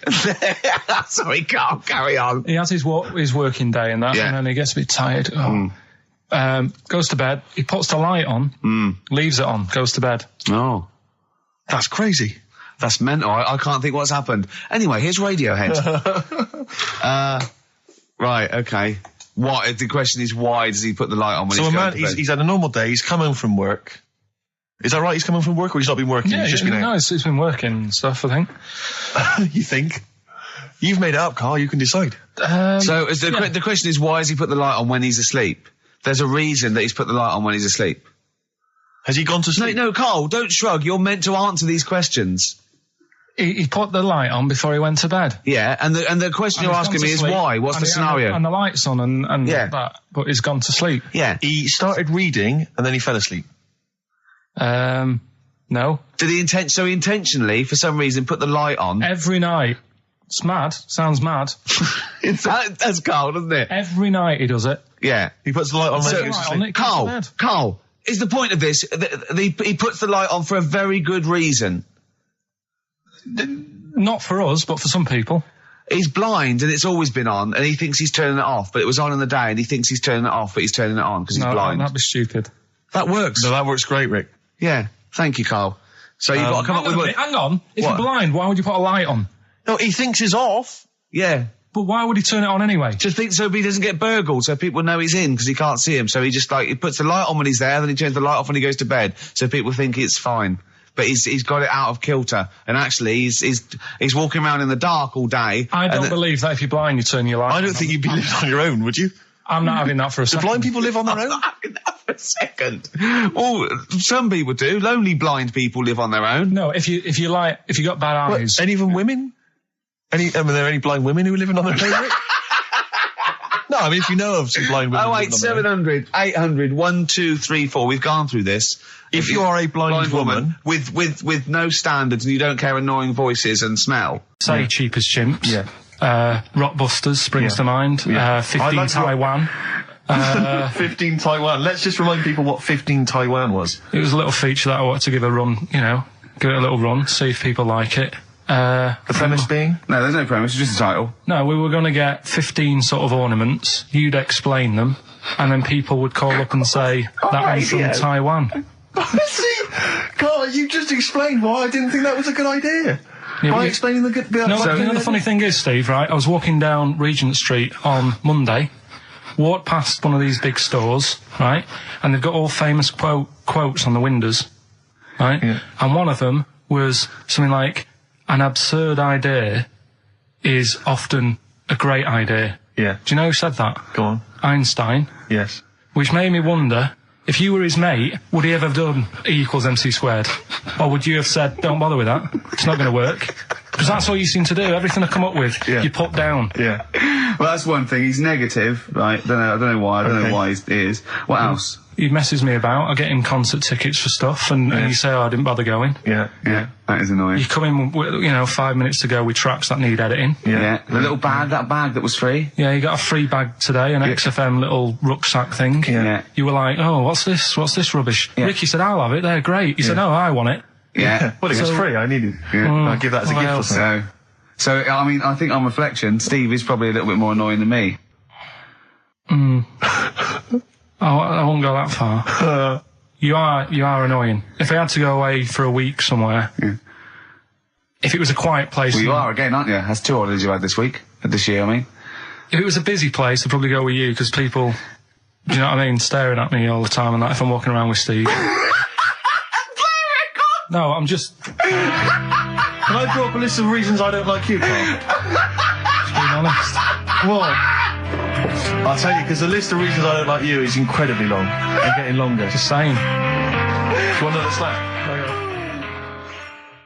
There's a star. Ash, XFM 104.9, Ricky Gervais, Steve Merchant, Karl Pilkington. Carl. Alright, let's start again. Yeah? I'm going to be the same, but let's start again. So what I mean is stop being grumpy and let me carry on being annoying. Because Steve's not going to change. He's not going to suddenly start going, you know what, Carl? I think your ideas are really good. Do you know what I mean? Remember when he came up with that idea, that game show idea? And you went, well, it's not an idea, Carl. And he came to me, he said, I've had it with Steve. What was it? He went, how did The Office ever get on telly? Well, what was the idea again, in summary? I don't want to talk about it on air because someone will nick it. No, they won't. They will. Donald McIntyre's already got Cheap as Chimps.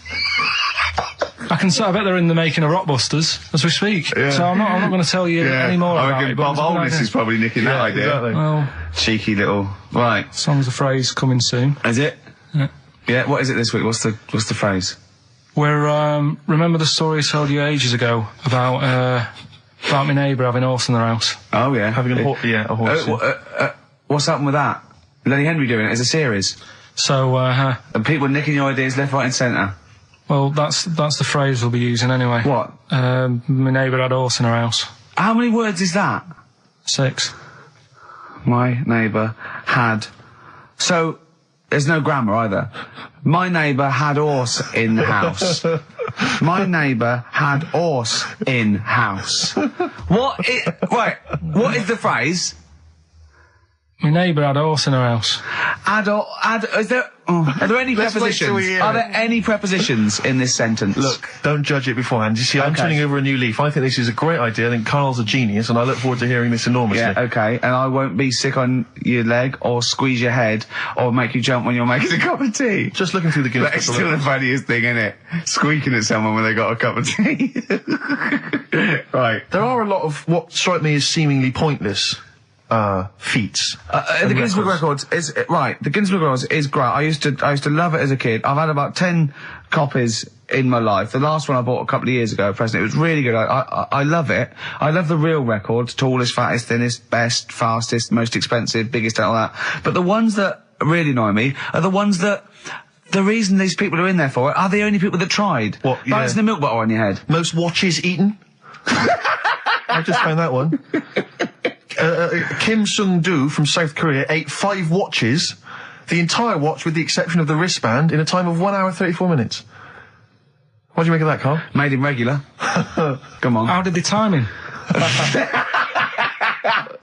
Most live rattlesnakes held in the mouth. 8 live rattlesnakes held by, it just says an idiot. Yeah, this gives you an idea, Carl. Talking of idiots. Do you want to get into Guinness World Records? No. Carl, come on, that'd be brilliant. There's things in there that are just absolutely anyone could do. Like that one in Big Brother, I was watching it, and it was balancing sugar lumps. I want to go. How many people try that? If there's schools around Britain going, listen, we've got to get in the Sugar Lump Award. It's grassroots level. There's not enough kids balancing sugar lumps. How can we compete in the world market? I was looking at it last night, and there was one about the farthest that a dog swam. I think it was something like 9 miles, but it had no choice, did it? Do you know what I mean? He took it out to the Atlantic or something, and so it didn't want to do it. Threw it in the water. Yeah. So it's not all right to put it in a bin bag and chuck it in a canal, but, it's for a world record. Yeah. 9 miles it did. Oh, God. Possible ones that you could do, Carl. What's the most Forrest Gumps fitted in one wheelie bin? What about this one for you, Carl? The record stands at the moment for most arrows caught by hand, but that's quite tricky. So what about most arrows caught by head? Yeah. And you would just fire arrows at your head? They wouldn't, it would just skim off him. Do you think so? Yeah, the roundness, it would never actually get any sort of, connection. Fastest human crab. Could you do that? I'll do that. Can you form the crab? Can you do that? What's that? It's just like bending over backwards and running. Do that. No? Right, what about, what would you be good at? what about hamburger stuffing? Right, Carl. Alright. In the mouth, you mean? Well, it says the record for stuffing the most regulation-sized hamburgers, including buns, in the mouth at one time is how many? How many hamburgers with buns in the mouth? This is just... You're not swallowing anything, you've just got stuffing in your mouth. You'd be so good at this because your shape of your head. You've got a shape... His head's just like Hamburglar. You'd be good at this, man. Yeah. Honestly, you'd be perfect. You look like Zippy. And the great thing is your head's empty, so you could get more in there. Got me thinking about things you don't see. And you don't see... Did you put this into a computer? Show me things you don't see. What else don't you see? Well, you don't see, like, an old man having a Twix. You never... So what? You know the terrible thing about all this, Steve, is he's right. You don't see it on I know, that's a terrible thing. So what they have got, right, they've made old man toffees, haven't they? They've come up with Gervais. Is that a song? Oh, God. You don't see it. No, listen now. So they've got their Werthers, right? Yeah. So, look at him. You think he's giving a lecture at Oxford? It's not going anywhere. No, go on, sorry. Go on. I'm just saying, Right. you grow out of things. Yeah. And the old man, I'm sure when he was a kid, he'd have a Twix. Yeah. Now it doesn't look right, so he's having... It doesn't look right. So... Right. I don't think Werther's originals were specially designed for old people. I think they were sweets that just happened to have been made for years. That's why old people eat them. Yeah. They didn't go, hang on, there's a market here. I've noticed old people aren't eating Twixes. Quick, let's make some old man sweets. But then in that advert, he gives it to his grandson as well, doesn't he? He goes, have a Werther's original. Oh, I think it cuts though before he throws it back in his face and goes, get me a Twix. And a damn curly-whirly, Grandad, you old fool. I always imagine your house as having, and actually to be fair, I imagine your house has been very much the same, always stinking of chip fat. Yeah, also, my mum was always cleaning, so again, it was always sort of like clean. It was just, it smelled And cigarette smoke, maybe? Yes, it smelled of Dettol, pets, and cigarette smoke, and Such chip fat. a working class smell, chip that. fat, yeah. That's a real working class, sort of smell and look and stench. Yeah. Are you talking like me now? Yeah. I mean, the interesting thing is that Carl's cleaned up his house. I clean. I have 2 baths. No, I know you're obsessed. It's I freakish. love It's just being really bad clean. of me. I was in Waitrose earlier buying a sandwich. I got a bit of money now, Carl. I like to splash out on a sandwich. I like £2.50. You ever seen any of it? Benji's shop. He does go to Benji's. I'll tell you what. I love Benji's. We go for lunch, right? And if he looks in a restaurant and it's sort of like $6.50, he goes, Rick, I'm not made of money. Yeah. He is. We have to go to Benji's. He gets 2 sandwiches that have to fill him up, right? Because they're a quid Well, I'm a each or big guy, something. but I'm a big guy. I need a lot more food. I genuinely need more food than most people. I'm like a brontosaurus. It is. He's just grazing all day. So I can't afford to sort of splash out in Pret a Manger all the time with your fancy French sandwiches. I like to get a lot of bread for my money. I want a lot of bread. So I was in Waitrose, and some guy came in behind me.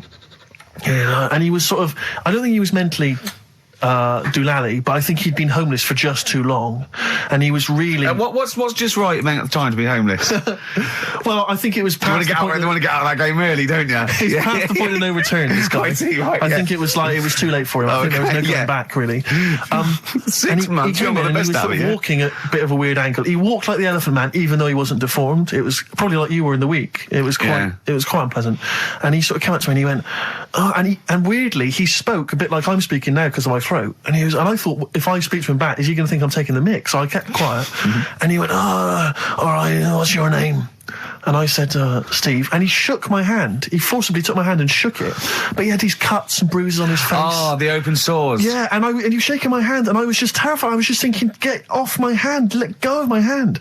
And thankfully, did he have a bell round his neck? Well, he may as well have. I mean, seriously, and I caught the eye of a security guard. I had him thrown out. I'm all heart. This man does not have the funds to be shopping here. Please have him removed. This is part of the John Lewis partnership. Yeah. And so they had him thrown out. And then I was just freaked out. I had to wash my hand as soon as I could. I couldn't imagine the kind of grime that was crawling across whether his kind of homeless ways. Are you still doing your social work? Or whenever I can, Rick. Yeah. Yeah. At least he used to give it to old people biscuits. You'd have gone, I'm not going near them. Look at them gums. Wouldn't that have been grim? Would you have wanted that though? Old kind of homeless people touching you? Well, no, I'm not Jesus Christ. No, I know. It's not on my list. I don't have a job in this. What do I know? I need some batteries from a Walkman. I need to be touched by some old people. See you later. Cheers. I was watching, the one thing I did watch all week was Columbo, which seems to be on constantly. I was watching Columbo, and I know you're a fan of Columbo, Wick. One of my favourite programmes of all time. Right. I was like, do you not think that All right. I just thought you were going to talk about it. Well, which one? They made about 90, and they're showing on about 4 channels in rotation. But it doesn't matter if I tell you who did it, because you'll find out in the first 5 minutes. Yeah, exactly. You find out in the first 2 minutes anyway. Let's be honest, if Robert Vaughan's the star, it's probably going to be him. Or Culp. Often Robert Culp. Yeah. Yeah, sometimes Patrick McGowan. But do you not think that Columbo looks like he smells?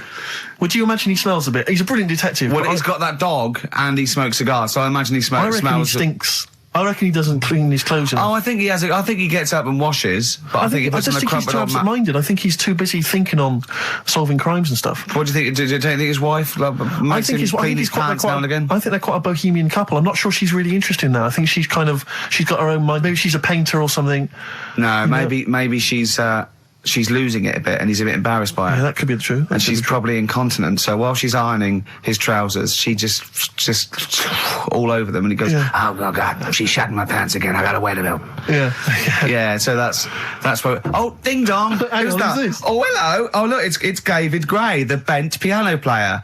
Oh! All right. I thought it was going to be Columbo. That would be the joy. Ding dong. My wife loves you. No. Hello. Oh, I don't believe it. Look who's turned up, Carl. Do you want to do Rockbusters, Steve, now? Can we listen, with the whole Rockbusters thing, I don't want to be responsible for bringing it back. So I think we should put it to the vote. You should email in. We'll give people 5 minutes to email in. I'll take a straw poll. Do you want to see the return of Rockbusters or not? We're leaving it to you, the audience, to decide. Okay, Steve. I guarantee it's going to be a landslide. They are all going to want it. But why have we ever trusted our listener? We know what they're like. You've just described some of them with a bloke in Waitrose and Columbo's wife shitting herself. So that's the sort of people that, you know what I mean? Yeah. It was weird because the Waitrose guy did ask for my autograph before he was hauled away. So maybe he is a listener. But all I'm saying is maybe the posters have drawn in some fresh blood. There's some people who've maybe not heard Rockbusters before. They're the ones who probably vote for it. Anyone else who's heard it before, surely they're not going to see the return of that. No one wants to see the return of that. What's the number? No, let's email only. We don't want to speak to these freaks. Ricky.Gervais at XFM. I love the fact we don't want to speak to these freaks. We work with one of them. Yeah. God. Yeah. If you want to see the return of Rockbusters, vote yes. If not, no. Tone it down a bit. Let's not do 3. No, it's got to be 3, otherwise it's too easy. Ricky.Gervais at xfm.co.uk. Right. Just choose the best one. The Seeker from The Who. Brilliant. Classic rock. On XFM 104.9, I'm Ricky Gervais, with me Steve Merchant, Karl Pilkington. All right, well, unsurprisingly, the overwhelming consensus is that people would like to hear the return of Rockbusters. I should, however, point out just some of the no responses. Let me see what we've got Is here. Dickie Anderson called in yet? Sadly, nothing from Dickers. I think I might make him one of my hilarious sort of comedy characters. What do you think he would sound like? What would he sound like? I sort of probably like that, I think. Ding dong. Hello. Hey, it's Dickie Anderson. I can't believe it. Your show's rubbish. Something like that? I mean, I think you should work on them perhaps before You're saying there's not a lot of substance to these I'm guys? just saying that, once the novelty of the doorbell has worn off. I don't think you understand comedy on radio, I'm Steve. not sure I do, to but, be honest. Listen to Noel Evans, listen to Moyles. You'll see you don't need to riff with it. It's just, you just do the doorbell and just say they're here. Right. That's all you need to do. Sure. So, that's the main thing. Well, so we've had a couple I'm of thinking of some responses. more characters as well. We'll keep working on those. Yeah. Marcus has emailed. He says no to Rockbusters. He hasn't heard it, but it sounds rubbish. Believe me, you couldn't be more right. Well, does The Office sound good as a title? What I'm saying is, why were they shouting Vera? Because pigs don't come to the name, do they? Hey? I don't know the ins and outs of pig, have how to lure a pig into your trap. Can I just tell you some very, very interesting things about pigs? Please do. Right. One, everyone knows they have a corkscrew-shaped penis, right? A corkscrew-shaped Yeah. penis. That's the tail, isn't it? Two, they can't look up. They can't put their head back and look up, right? Three, they can have a 30-minute orgasm. Rick, is it only pigs that have got a corkscrew-shaped penis? No, and landlords. Okay. Very handy. Here's one for you. Go on. Like insect facts and stuff. Go on. If a man was a flea, You could jump over St Paul's Cathedral. no, What? wrong. It's gone up now. It's the big wheel. The big wheel. It's the gone Millennium up Wheel. now. It's gone up now. Play a record. You're the best.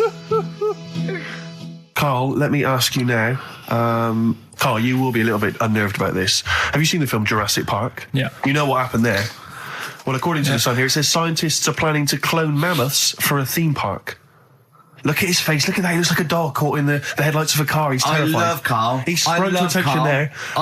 Is that the best news you could have? Man moths.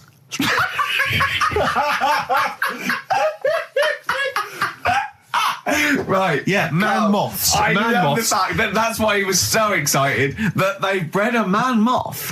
What is this? Yeah, it's a human being that hides in your wardrobe and eats an entire jacket in a day. Yeah. What do you mean, man moths? Mammoths. Mammoth, the big hairy you heard cow of a from the mammoth? Ice Age. I mean, elephant. You're not so excited about that, then?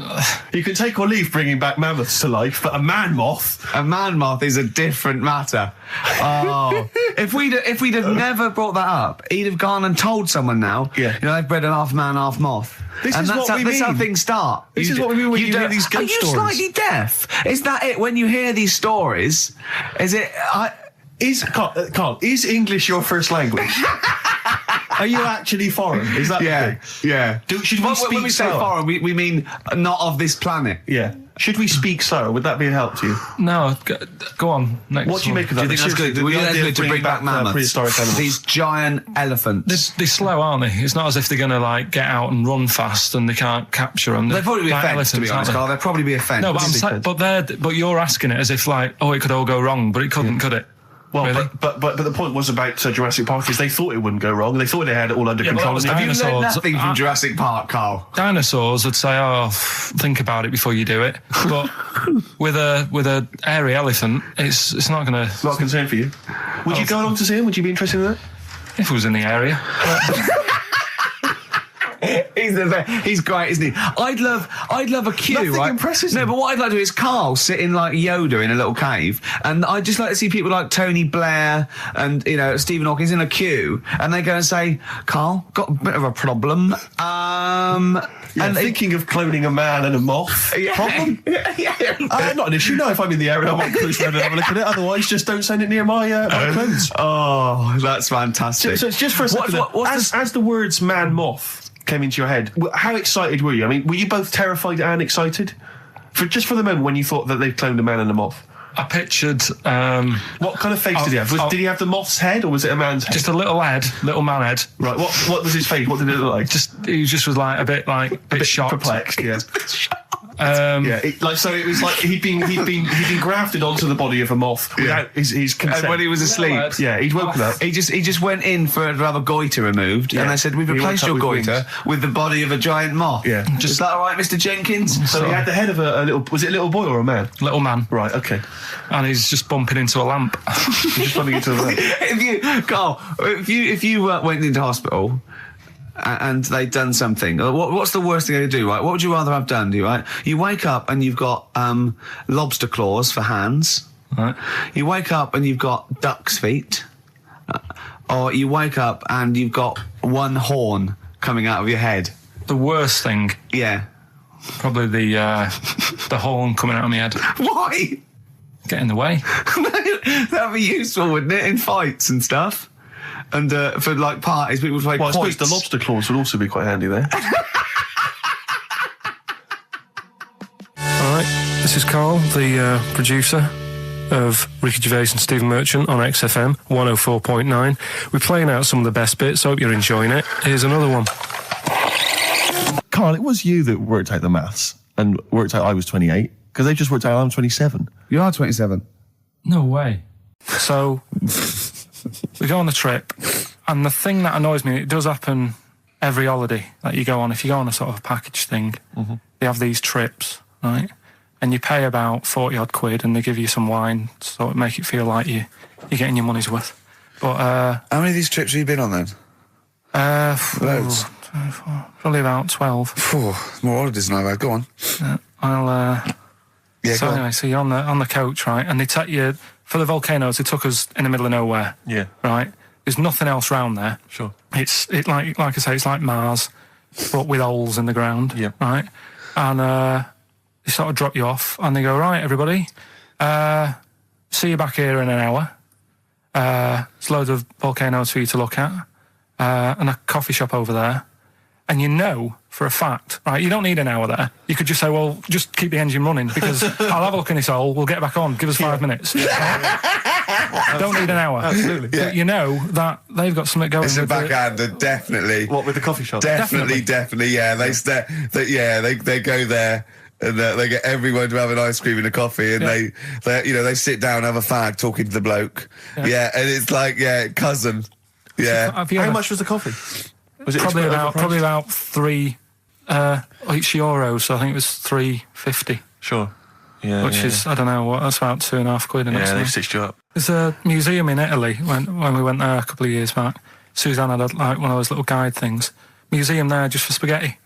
Yeah. I mean, open a restaurant. Yeah. You know what I Was it mean? interesting spaghetti? Spaghetti in different shapes? Don't know, didn't go. I went to see a big hole in the ground. Can't get enough of them.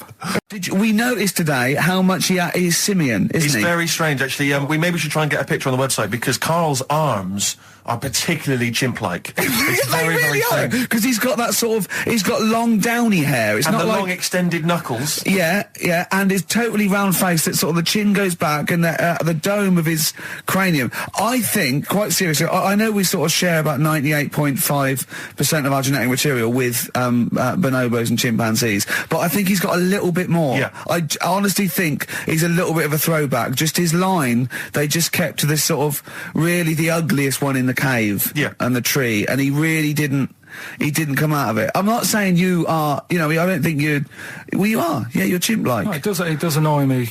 My hair annoys me on my body and that, because I've got like hair on my little toes and that.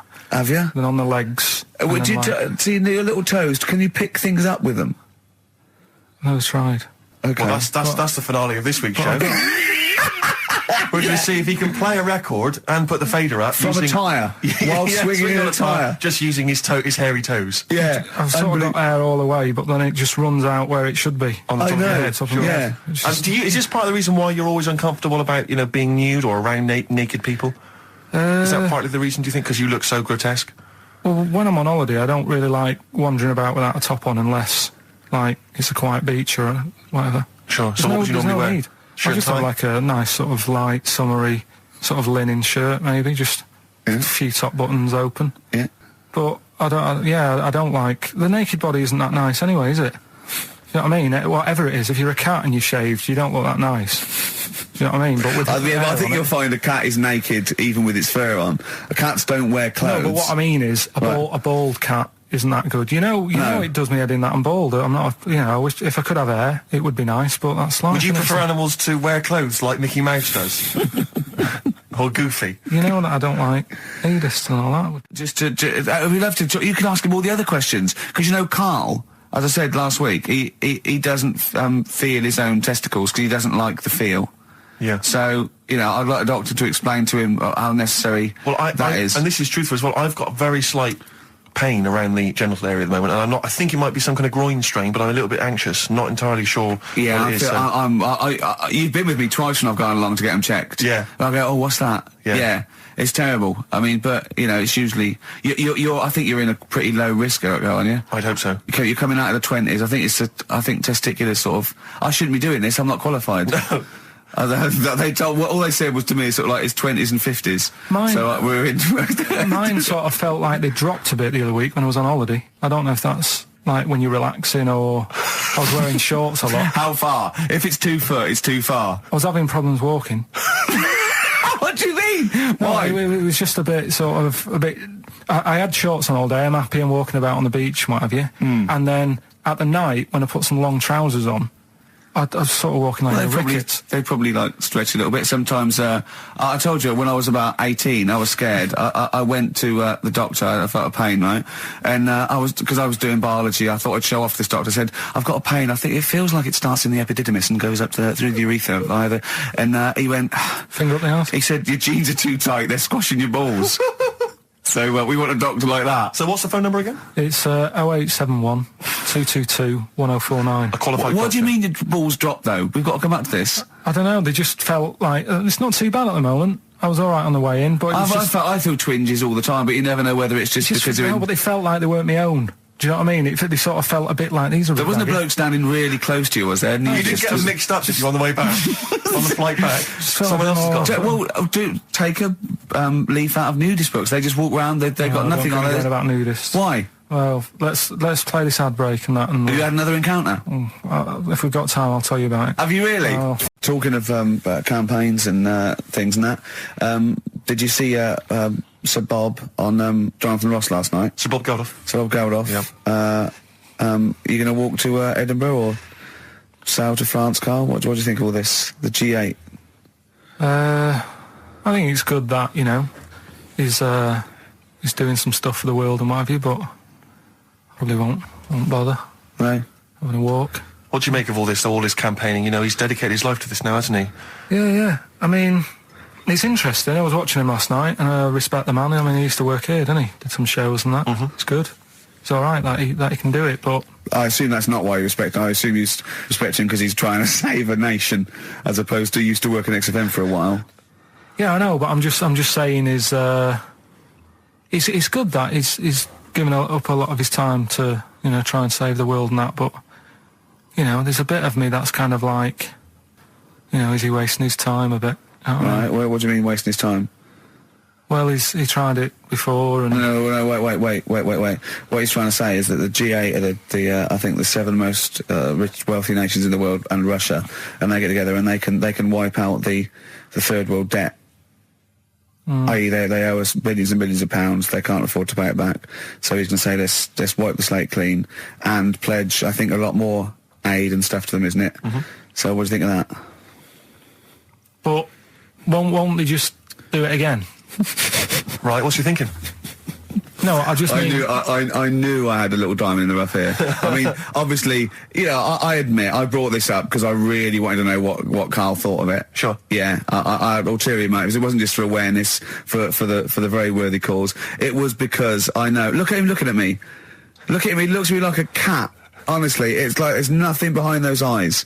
Right, what do you mean? They're just going to run up the debt again, you think? Well, what I mean is, right, when I was a kid, right, and I wanted to go to the arcade, I'd borrow a quid off my mum, right, and she'd say, don't come back asking for more and what have you. But I'd have a go on a pinball machine or whatever, game on a fruity, and then go back, and she'd go, can I have some more money? And she goes, I gave you a quid before. And I go, I know, but I'm on holiday. And she goes, there you go then. and then I go off and do the same thing. I didn't go, no, I wasted the last one, I'm going to pop this in the bank. Right. So you think that's what's going to happen with... That's a nice metaphor. So what do you think happening there? Is the Africans are blowing it down the arcade? Instead of putting it towards a fishing rod, they're blowing it down the arcade. I'm trying to win a watch. Look, I've got 100 goals. I think this thing is dodgy.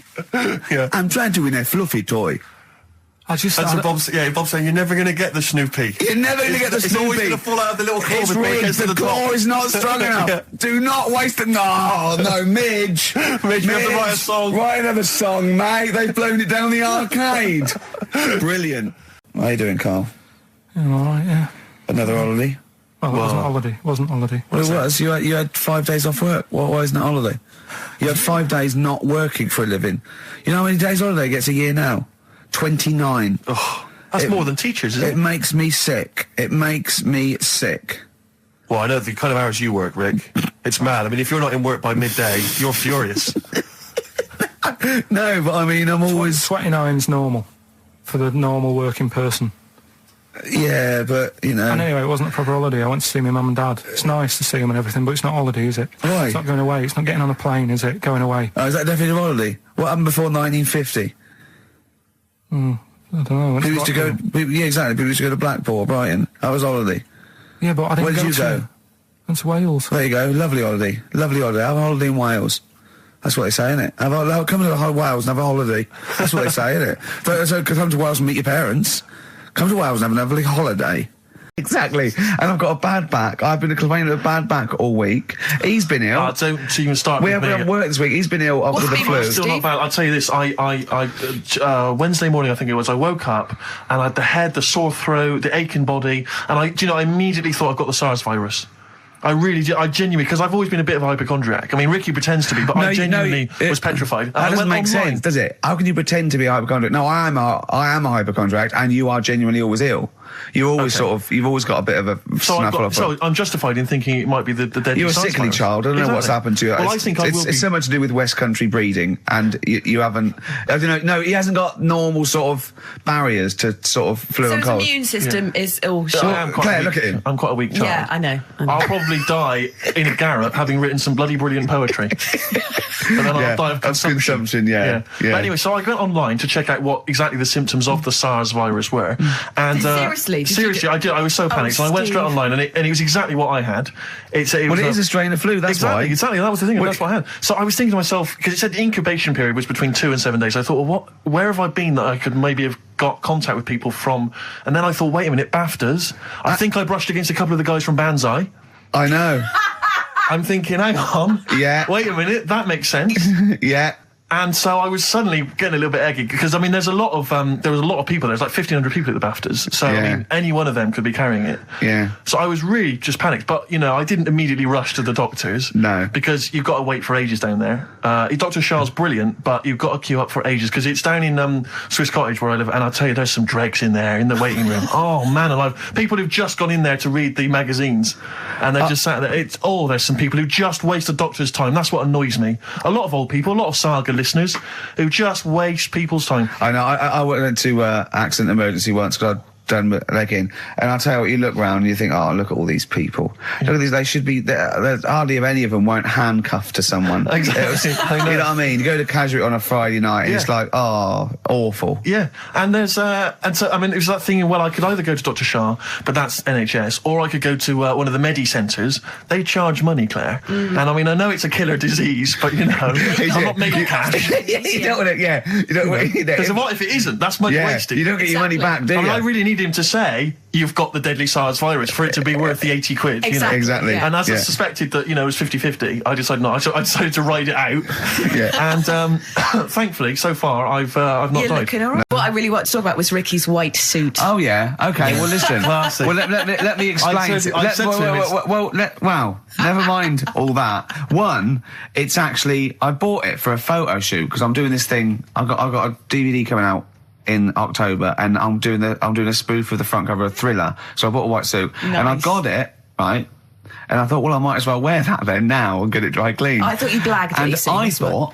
thought when I put it on, I looked a bit like Sean Connery as James Bond. Apparently, I looked like Tattoo from Fantasy Island.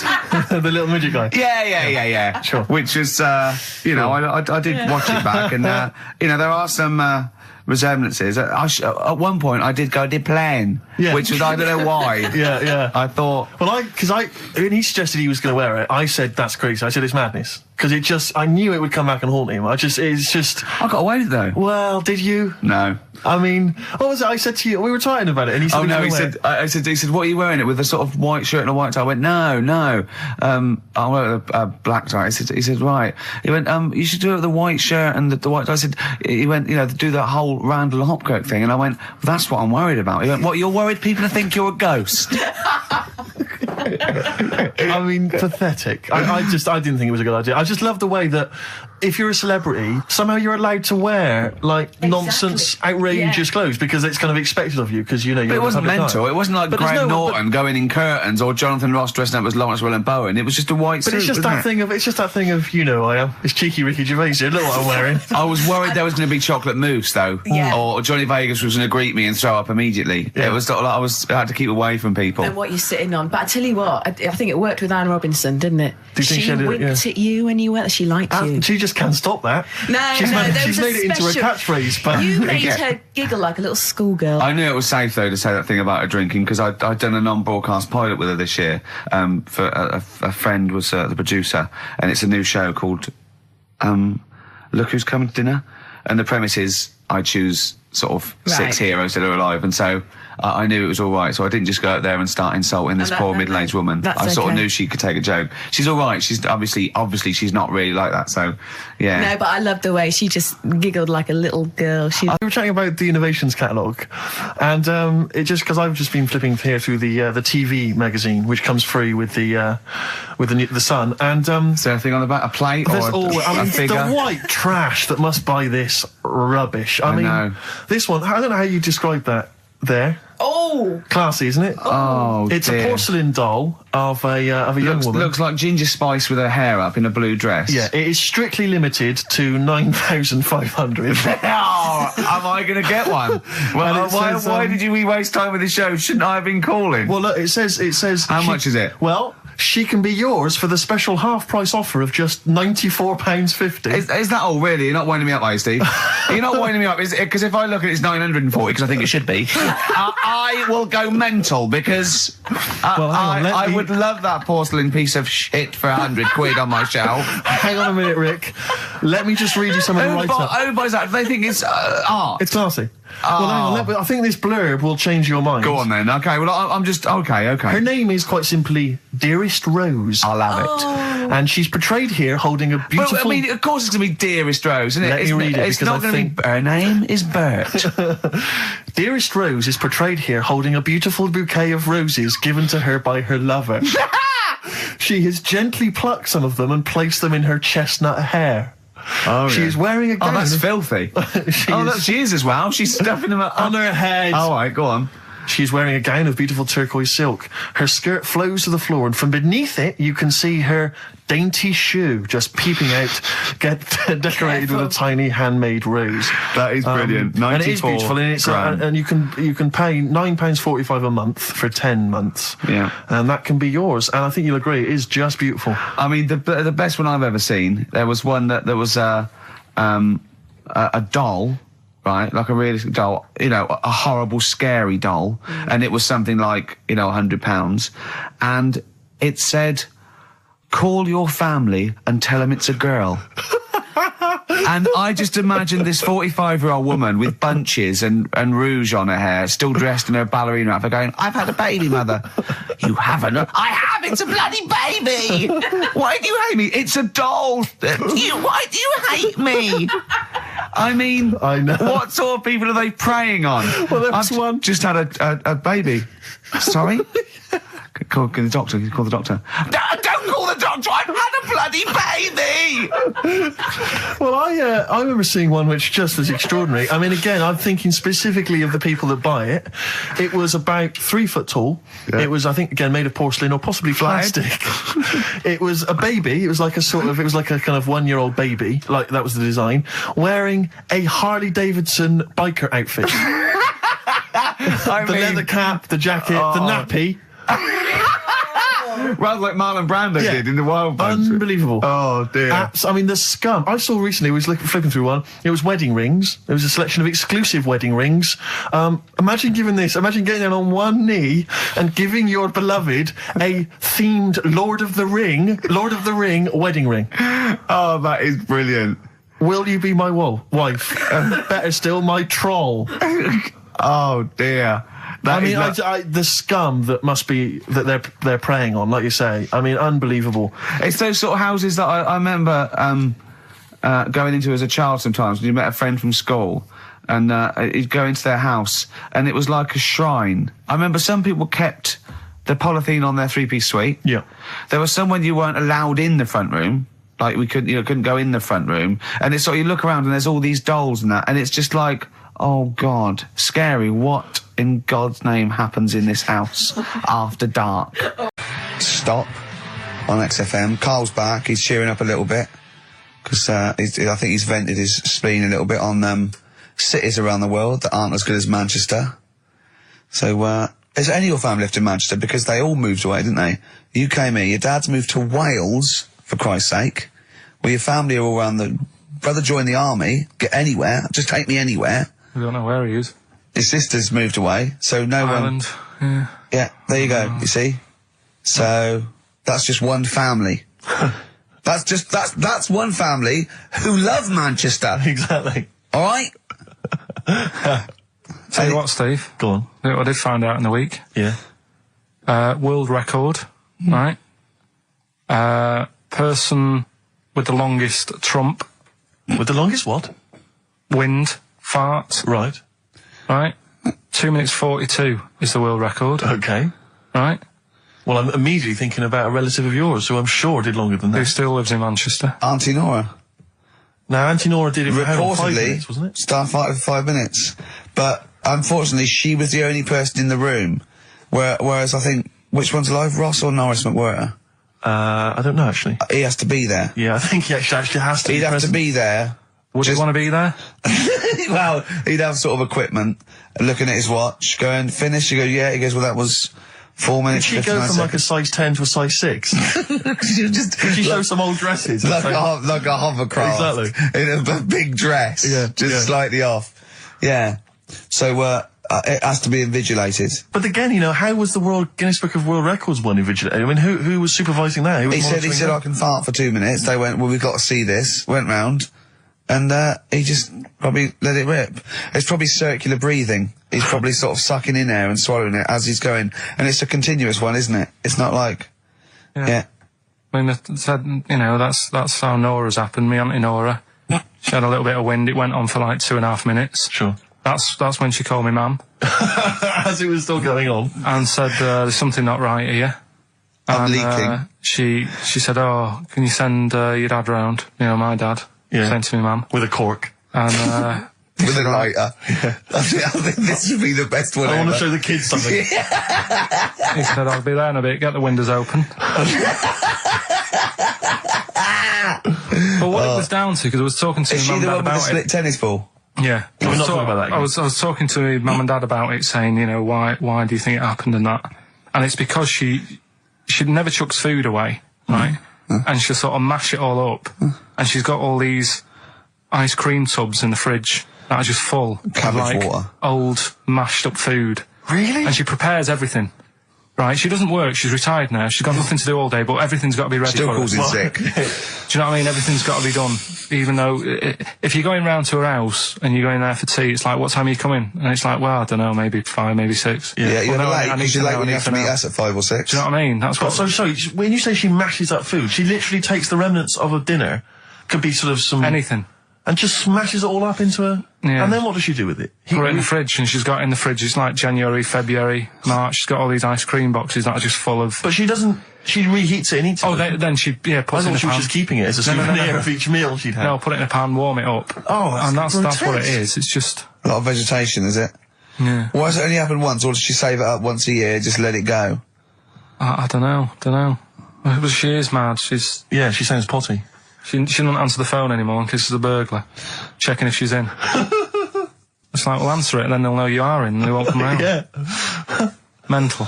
Mental. They can't be sure then, can they? What do you mean? Well, if there's no, well, maybe it's someone just... They are in, but they're hiding, whereas if Auntie Nora goes, it's Auntie Nora. We can she'll be farting. We can sneak in when she does a loud one. Because we'll be aware of the telly. What's stopping it? It's got a valance round it. It's got caught on the cat.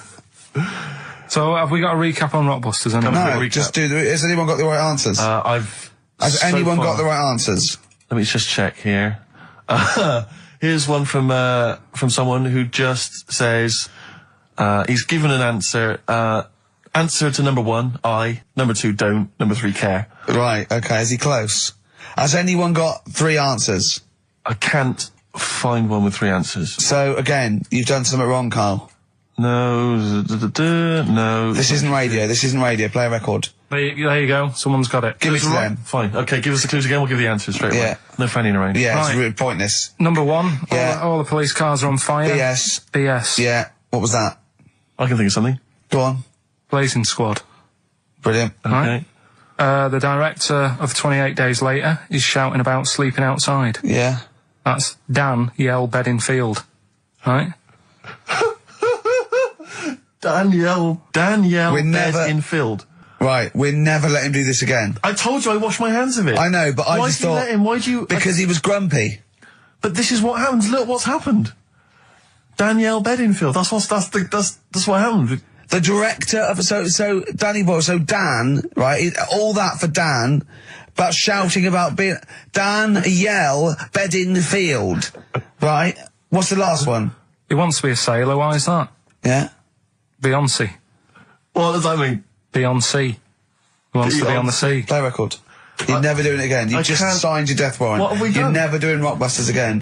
And if Monkey News is about, they would ban that as well. We've and we're unleashed it. serious this time. So Joe in Catford, stuff off to you. Oh, I can't believe what we've done. He's even doing the shout out. There you won. Well done on that. What have we done, Rick? What have we done? World Party, is it like today? Still to come. We've got Monkey News, is that right? Yeah. Yeah, we're guaranteed Monkey News. But I tell you what, I know, I can look, the look in your eye. You know Rick, what tells me I want? everything. Just play some. Adverts. There's a little sailor fella. He wants to, join the Navy. Why? Beyonce. Knowles. Is his surname? Yeah. Midshipman Knowles. Now, Carl, we're going to do another edition, I think, of Wish You Were Here, because that really cheered you up, didn't it? So on. Where else you been? Have you been around Europe, haven't you? You've been to any hot country? You've been to Greece? Turkey? Done Turkey, yeah. Yeah. Been to Turkey. Little fellas. Little midgets working in the canteen in the hotel I was in. Okay. Astley Suzanne as well. Okay. Have you been to Scotland? Once for the Edinburgh Festival. Go on. That's where I looked out in my hotel room, saw a traffic warden putting a ticket on some bin bags. Brilliant. Because they'd gone into the road. So that's Turkey, Scotland. What about places here? Have you been to the West Country where we? Have you been to my neck of the woods, Bristol? I haven't been around. What else is around there? Bath. Been to Bath. Yeah. Yeah. What do you make of it? Once you've been, probably don't need to go again because it's sort of old and they don't change anything. Okay. Do you know what I mean? That'll be the Roman spa he's talking about. Right. I think. What about Brighton?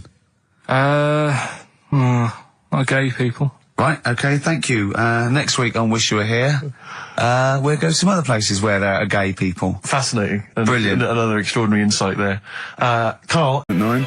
I'm Ricky Gervais, with me Steve Merchant and Karl Pilkington. So let's just get this right. What did Carl say? He's just specifically giving those words again. He said, they reckon, and I said I'm going to bed. He went, no, really? I said, no, I'm going to bed, Carl. There's no point now, because it's just like, you're talking gobbledygook. You know what I mean? I might as well talk to a pot plant. Yeah. He said, in the future, they reckon, I don't know who they are. Sure. I don't know, people who post things on the internet that he reads, I think. The Telegraph.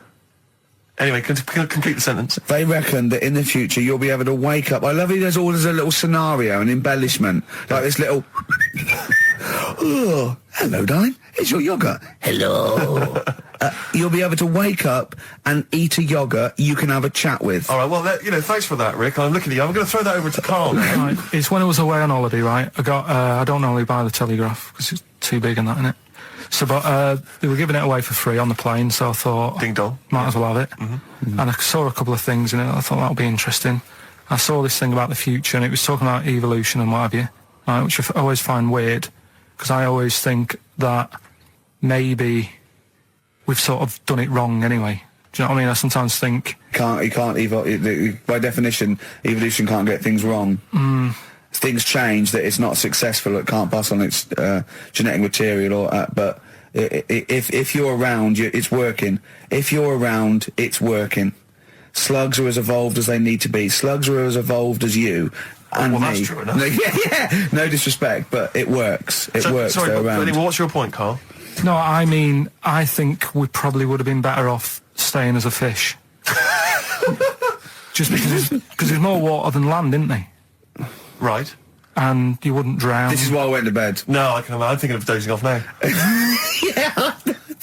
No, but it went. Do you know what I mean? From what was it? It was bacteria. It was fish, mermaid, man, onwards and what have you. So anyway.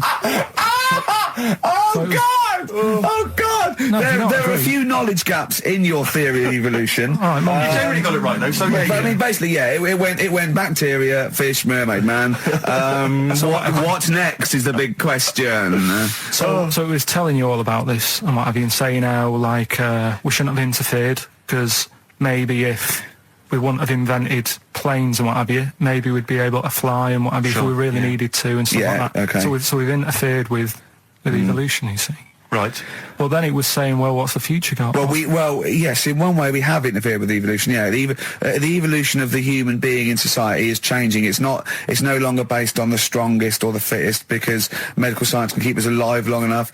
People can pass on their genetic material where without this civilization they wouldn't have been able to. So yeah, there are different parameters, there are different pressures, there are different things that say whether we're going to pass on our genetic material or not. Okay, so in that sense you're right. And that, Rick, as far as I'm aware, has led to a yogurt that you can eat and have a conversation with. So this is what it was saying. It was just saying, you know, we're living in mad times and that. You know, there's a lot of weird stuff going on. One of which is... And the fellow was just saying, you know, with computers and stuff like that, the way it is, we'll be able to wake up, Go on. have a chat with your yogurt and have something to eat. What do you mean, have a chat with your yogurt? Because of the amount of, I mean, you have them yogurts already, those friendly yogurts. Those bacteria-friendly ones, so this is just a really friendly one. Yeah, they don't... Oh, God! I'm my best! Do you know what, sometimes, Carl, I think that we're having a chat with a yogurt. Do you know what I mean? There can't be any difference. Yeah, but then I'm always reminded that would be more entertaining. That would be more informative. God! XFM. Well, you took too long to answer it. There's a vicar in Australia who started sort of doing his services and all that in nude. Hot, isn't it, out there? Yeah, Where'd but you get the churches aren't. Churches are pretty cold. It was on some website. Of course it was, yep. Just saying about a vicar and that who's there's a lot of nudists and that who want to get married. Do it, you know, don't mess about with the wedding dress and that. Just snip up. Cheaper, isn't it? Well, I suppose it's so. I suppose if you believe in God, you believe that that's the way to be, innit? Because Adam and Eve and that.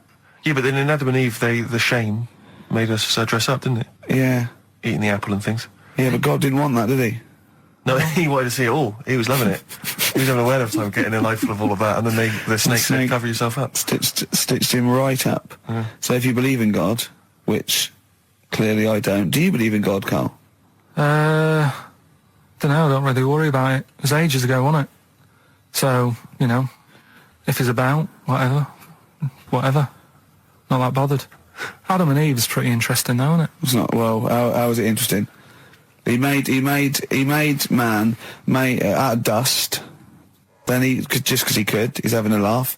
Then he made her out of one of his ribs. Again, he'd like to vary it a little bit. Then they had 2 sons, which gave rise to the entire human race. What was going on there then? What would have happened if they didn't get on? That's interesting. Sometimes with pandas, they don't fancy the other one, do they? They go, well, that's my choice. One. You've brought me one panda from Lisbon Zoo, and I've got to shag that. What if I don't fancy it? What if they bring in a right slapper? Do you think what if it's the equivalent of like Love Island, whatever I it's imagine called? it was like Celebrity Love Island. Yeah, and they're going, I am not shagging that slapper. Every panda in the world has seen that dirty old mott in magazines. Why am I meant to mate with it? I've got some dignity. Are you talking about Adam there or Panda? Was that? Either is fine, I suppose. Bad Do you think pandas. that Adam had any say when God was making Eve? Was he saying, "Can make the boobs a bit bigger, would you?" And then I'm a blonde guy. I'm into blondes, really. I mean, I don't know. Did he have any input, or was it just? I don't know. Well, I suppose it was one of his ribs. I know, but he's probably restricted. You go, well, I'm working with a rib, Adam. Give me a break. There's only so many things I can do. Well, he was probably in kind of intensive care, wasn't he? With the whole. They go, well, I can't just keep making the boobs and things bigger because their legs will get shorter. I don't mind short legs. Yeah, make the legs longer. I don't mind no legs. I don't mind no legs. As long as the boobs are sizable. I tell you what's weird though, Steve. Right? Everyone's heard of like Adam and Eve. Yeah. What's the surname? Yeah, where'd they get their post from? Unbelievable. Wild Horses by the Rolling Stones on XFM 104.9. Well, I think the listening public would have enjoyed knob news there. Oh. So, I mean, there was a lot of knob news this week. I was surprised.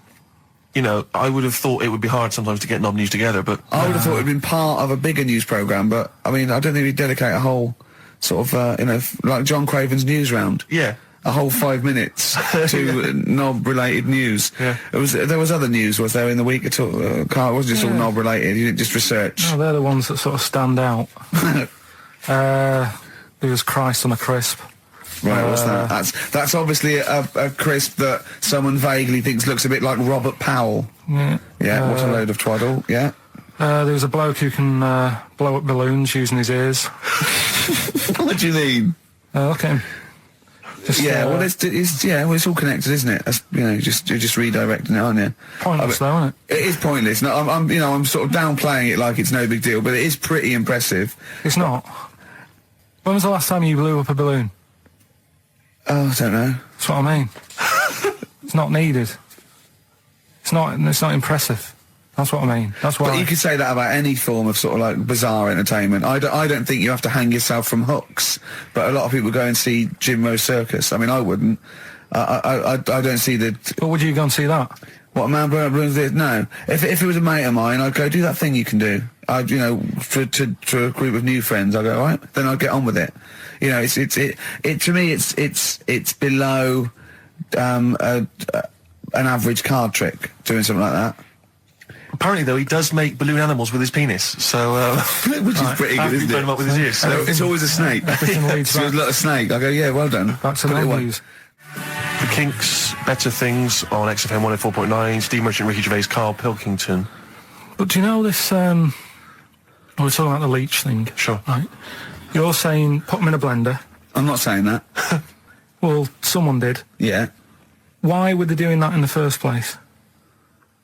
Do you know what I mean? How did they find out that if you put leeches in a blender? I don't know. They probably kept notes. I don't know. No. But what made them? Were they just having a laugh? What made them go? Yeah, was it a party? It was a couple of 40-year-olds. They were at a party. It was a couple of research scientists. They'd been given £1 million, and the boss was coming around to say, "What are you doing?" And they were just making a smoothie, and they went, "Quick, Mr. Yakamoto's come round. Throw in some leeches." What are you doing? Just leeching. Just feeding these leeches to some other leeches. All right, well, that looks like science. I'm off. Well, that's what Here's another £1 million for next year. Bye. Yeah. That's how they work, though, isn't it? A lot of these scientists. That's exactly how they work. I'm just saying they're getting away with murder. Go on. Well, just the way they do sort of spend. And he can't say anything in front of him because everything's got a point with him. You can't have a conversation with Carl. I woke up this morning, feeling fine. It's not a blues song, and I turned my phone on, and it was from Carl, and it went, "Forget it, I've made my mind up," and I thought, wow, what is that? And I forget it, I've made my mind. I went, Carl, what is it? He went, oh no, it's about the text I sent you last night. I went, well, what was it? I just got this text. He went, I was just wondering, I was thinking last night. He said, supposing you had to have your hands removed. Sure. Right? And the doctor said, well, you can either have them stay like that with stumps, or I can sew feet there. What would you have? And I was bleary-eyed, and I went, the stumps? He went, yeah. I went, all right? He went, yeah. And then what was his follow-up text to that? And then I got the text, it was obviously before it, and it went, and it was like quite serious. What would you do if surgery with your hands? Would you have stumps or the feet? Right? Now the way, when I said, he's made his mind up, and I went, the stumps, he went, yeah. I think secretly he decided on the feet, but was too embarrassed to tell me. There's a little bit of what would you do?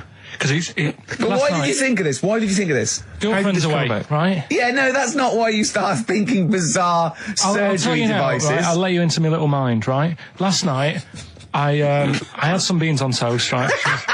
She was away. It's good already. She was away, she had some beans on toast, she went wild. Yeah. Right? Now, I was stood up. I live on on a high street, right? So I'm washing up, I'm looking out the window. First thing that had my attention is I can look into other people's flats, right? Yeah. And it was weird how all these different lives were going on. I was watching them, and everybody had the telly on and was watching Volcano, right? Which was on last night. Right. And I thought, oh, that's weird, right? I can see them all watching it. And it was like a little Chinese lad who was dancing around in some underpants. Yeah. And then there's a little old woman who lives downstairs who was reading a book, and she's always reading a book every night. And it's like, I have a better life than her. And then there's like some sort of bouncer who's always getting ready to go out late at night with all the black on. He looks like a bouncer. So I was watching all this life going on. I thought, did you witness a murder while you were doing this? Yeah. It was like that sort of Sliver film where that bloke had loads of tellies watching people's lives. So that was going on in my mind. And then I was washing up, and I picked up the plate, and I thought, oh, it's amazing, isn't it? The human body, the way you can just sort of, I want to pick that up, and you do. Yeah. And the way your hands work, right? Yeah. You've got 5 little digits, but it's just the right amount to do to do what you've got to do, right? So I'm cleaning the plate. Sorry, Carl, stop. It's just the right amount. Might be one of the most genius things I've ever heard said. I would love David Attenborough to phone you up and say, Carl, how do I word this about the evolution of the mammalian front limb? Just go, we'll just say it's the right amount. But it is. One of course extra it would is. get in the way.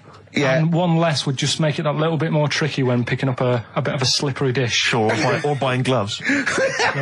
Yeah. And his mum, right, was like obsessed with cleaning. And I was never allowed in their flat.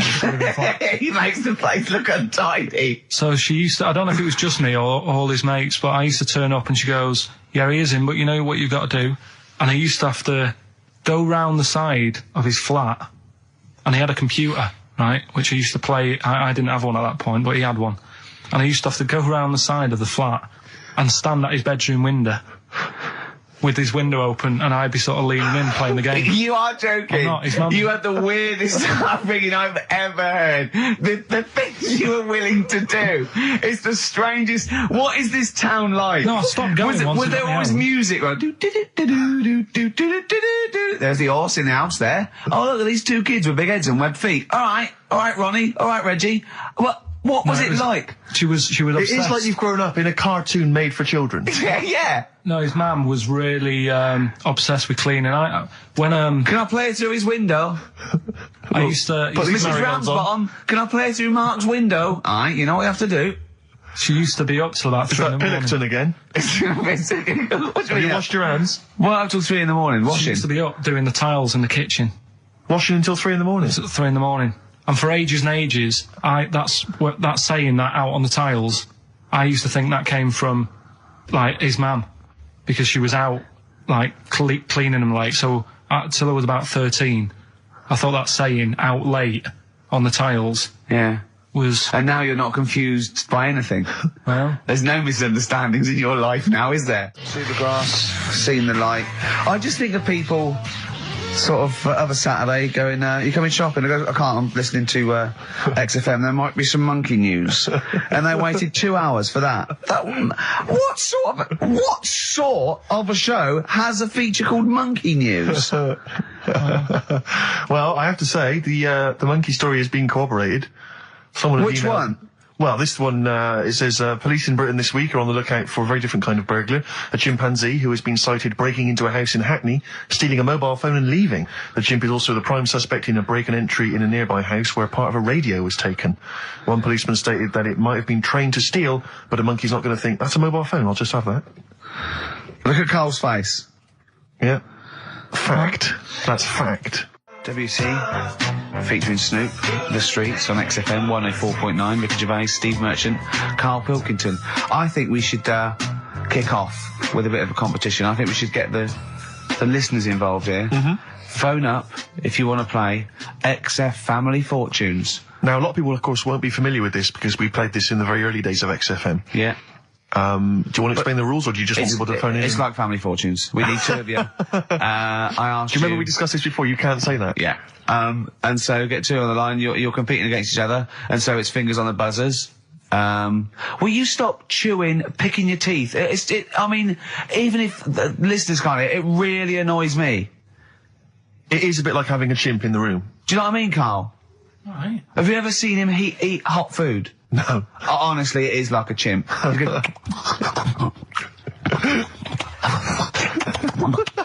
what are you doing? What? Just get... Oh, God. Or like the Cookie Monster. Yeah. Oh, God. I'm never annoying, Carl, so why are you? Do you know what I mean, Steve? You're so annoying. I'd say, have you been with him for trying to have lunch with Ricky? Yeah. It's the hardest thing possible. You wander around for hours. It's sort of a combination. It used to be bad even before he was a celebrity because he has a tolerance level. It's extraordinary. I mean, he is irritated by a car honking its horn in the street. It's like, I can't believe it. Let's go in here. I'm so angry. He gets annoyed by police sirens, by rain, wind, birds in the air, other people in the streets. They're the most annoying. Children particularly, whether they're in a school playground we happen to be walking past, whether they're on TV. It's just noise that isn't mine. Well, I know, but this is the thing. You are the most irritating man I've ever met, without a shadow of a doubt. I mean, you know that, Carl, don't you? I mean, noises he makes. It's extraordinary. I mean, I've been editing some behind-the-scenes footage we shot of making the second series of The Office. It's extraordinary. I've had to cut sequences out involving Ricky because they'll just think he's a gibber, just think he's an idiot, like some kind of puppet that the rest of us are controlling, because he's shouting, he's whistling, he's honking, he's making noises, he's dancing around. It's extraordinary. And if you're out trying to find somewhere to eat with him, all these irritants, all these annoyances, and it's, that music's too loud, I don't like that particular song, I'm not going in there, there's more than 8 people in that cafe, I'm not going in there. It's just extraordinary. I think we need a woman. I'm thinking of hiring a woman, like a PA, to just go out ahead of us, scout ahead of us, go in, and she can just sing back and say, oh, sexist. Oh. Or a guy. Oh, that's or a fella. Oh, sexist. Or a fella. Just to scout ahead. Oh, I'm thinking back. of hiring a woman, subservient role. We couldn't hire him. Oh, no. Oh, sexist. Well, that or a chance to meet a woman.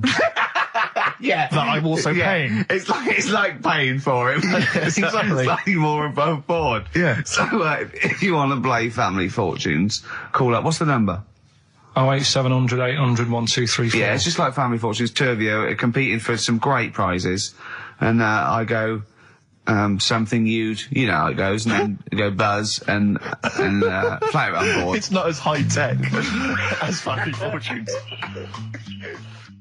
Current single from Nick Cave and the Bad Seeds, that's Bring It On. Yeah.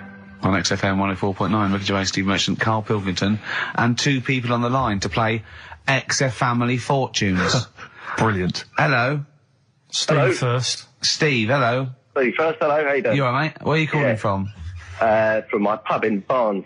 You got a pub? Yeah, In Barnes? yeah, Are you posh? no. Oh. I suppose you're the local landlord. Do they come in and sort of like go, good man, there's a shilling, get me some ale? They're all posh in Barnes, aren't they? Well, no, not all of them, actually. Does Nigel Havers come in your pub? Because he lives there, doesn't he? Well, none of them do, actually. I know there's lots of them about, aren't there, in Barnes, but but no, not You've in banned them. You've banned them. Who's on the other line? It's Jennifer. Jennifer, hello. Hello. Where are you calling from? I'm calling from Forest Hill. Forest Hill. That's Yeah. right south, and I don't go out of WC1. Oh, you should. Do you run a pub? Do I own a pub? No. Do you drink in one? Yes. That's just good. just from friendly chat there. Yeah, To get you in, The thing between the brain that you were talking about before. Oh yeah. I can't remember what it's called, but they did an experiment, and apparently the length of it determines whether you're straight or gay.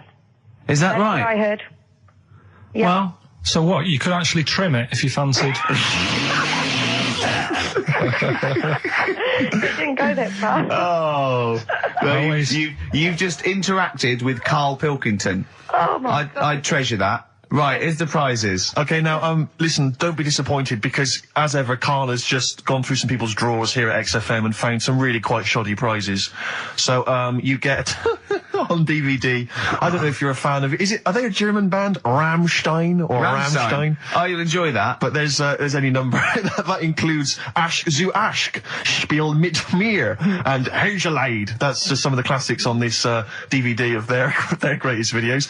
Red Dwarf, the first. Do you think series. Germans sit around looking at Oasis records and going, look at these Wonderwall? Possibly so. Wow. The very best of the Stone Roses, although I might have that. So anyway, there's also an I Love You compilation, kind of appropriate, and a tribute to the Ramones, which might be interesting. So you can get the idea, Steve and Jennifer, the stakes are pretty high. Okay, here we go. Very happy, Extra Family fun, Fortunes. So, fingers on the buzzers, just both go, wah! If you think you can answer this right, and then we, the highest answer or the top answer gets the chance to play or pass. If you play, you've got to get all 5 answers. There are 5 answers. Every wrong answer, you get a life, and I go, and when you lose 3 lifelines, then the other person can steal. It's as simple as that. If you've seen the show Family Fortunes. No, this is not based on anything I've ever seen ever in my life. Okay, right. Okay, fingers on the buzzers. Okay. Name something. We asked 8 of my mates, right? Something you associate with Karl Pilkington. Well, Okay, Jennifer, what? silliness. Yeah, that's the top answer, thick or dimness. Hang on. Do you want to play or pass? Play, please. Okay. Stay tuned, Stephen, because you might be able to steal if she gets 3 wrong. Okay? Right, okay. Right, we've got the top answer, 4 to go. Thick or dimness is top answer, obviously. Okay, Jennifer, some other things associated with Karl. Comedy.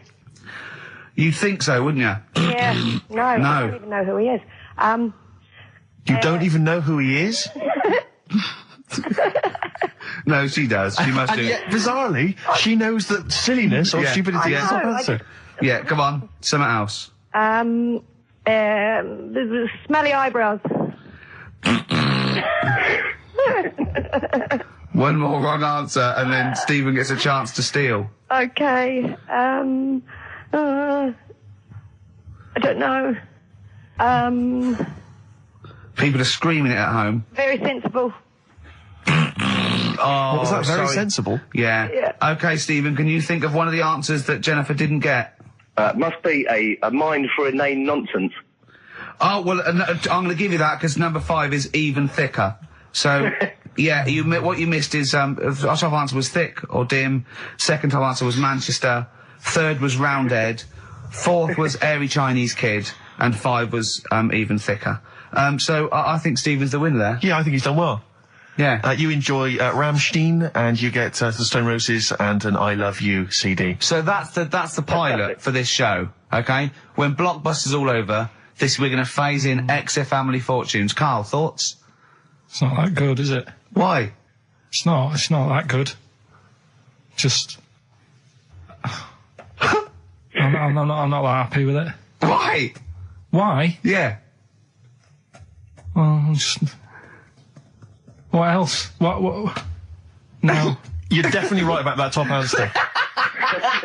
Well, thanks. Right, so Stephen wins all those prizes. Yeah. Stay on the line and we'll take your address. And we'll send something to Jennifer as well for even bothering to talk to Karl. What's this, Karl? What are you playing now? About the drum boy. Yeah, excellent. What Bye. am I doing Rockbusters then? Later.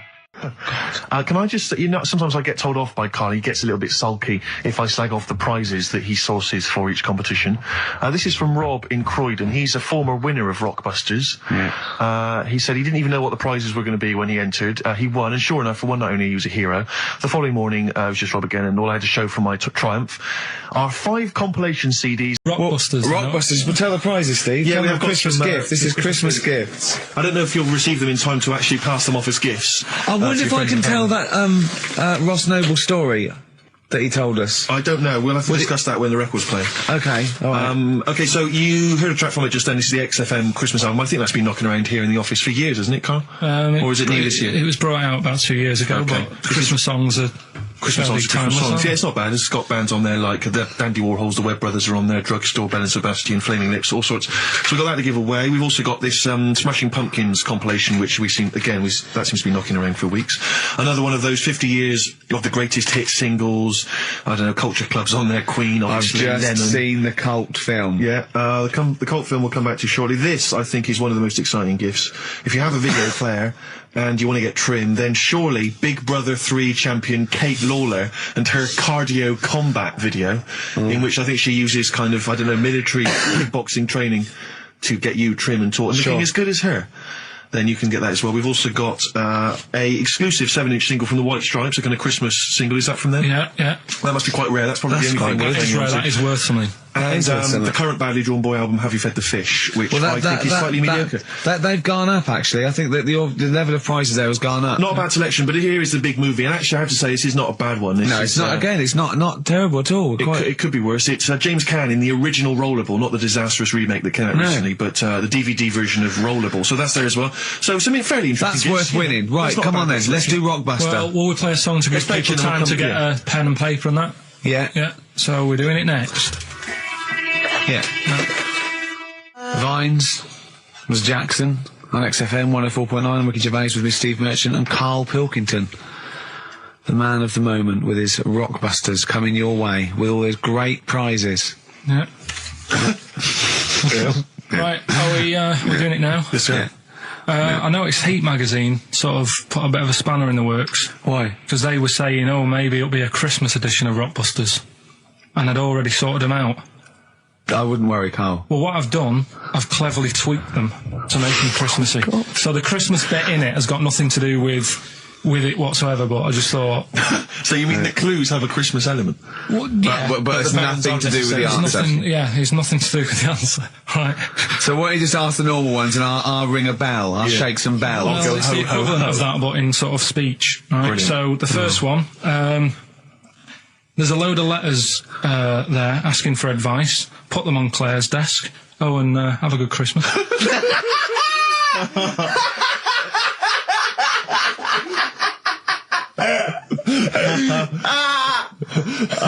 Give it to us again. Oh, God. Right, so there's a load of letters asking for advice.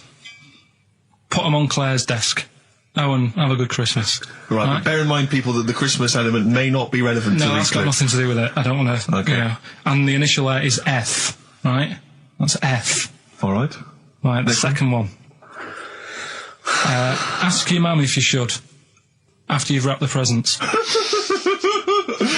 Right, so ask your mum if you should. Ask your mum if you should, after you've wrapped the presents. That's S. S. All right. Okay. And the last one, a couple of people were arguing in the supermarket at the fruit and veg counter, but it's busy in there because it's Christmas. That's probably what brought it on. So that's B. Right? B. Oh, God. So they're the three. Will I just recap? Yes, please. Yeah. I have no idea. So I can't even... I don't know what to start thinking. Right, there's a load of letters there asking for advice. Put them on Claire's desk. Have a good Christmas. Have a good Christmas. Second one, ask your mum if you should. After you're at the prison. S. And the last one, a couple of people were arguing in the supermarket at the fruit and veg counter. But it's busy in there because it's Christmas. Busy because it's Christmas. That's a B. So they're the three things. It's email only, this one. Please remember that. ricky.gervais@xfm.co.uk. ricky.gervais@xfm.co.uk. Yeah. Brilliant. Carl looks happy with them. He looks really happy with them. Rightly so. They're cracking. They're good. Yeah. Good, pleased with those. All right. Is there going to be more Rockbusters in the new year? We're not sure. I'm still, thinking about new ideas that we can do.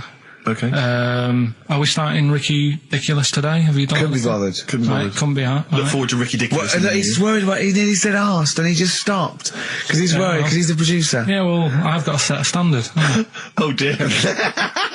Carl, you have, mate. You have. So that's that. We've still got to come. I'll tell you what. Why don't we have a lovely tune? Yeah. Right, you make the tea. We're opening these biscuits from Alexandra. Yeah. We'll be enjoying that. Right, maybe segue so we can have a nice little, rest. I don't want to talk through it; it'd be rude. And then we're coming back, and as part of like Pilkington, Parkinson, and Do We Need Them? Do We Need Them? Yeah. Carl has interviewed an expert on jellyfish. Brilliant. So we've got that. Plus, of course, we've got a two-part Educating Ricky. You've got Educating Ricky still to come. With a Christmas theme or not? And we've still got things like the Pogues, John Lennon, Joni Mitchell, just David Bowie. Are you suggesting there's going to be some great music and some Great fun music and chat? some fun chat. Lovely. Let's do a classic. Let's do a big stomp in one of the best Christmas songs of all time, shall we? What are you thinking? Fairy Tale in New York. Excellent.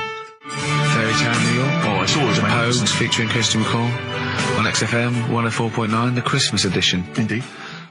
David Bowie, Everyone Says Hi. It's quite a melancholy feeling about today's show, isn't it, that Christmas? I think there's often... Carl with his Victoria Plum. I want to see a Victoria Plum. I want to know what it is. Does it look like a little gnome? It's a woman gnome. A female gnome? Yeah. A little gnome. Well, and did your mum collect gnomes? She likes anything gnomes. She likes fairies.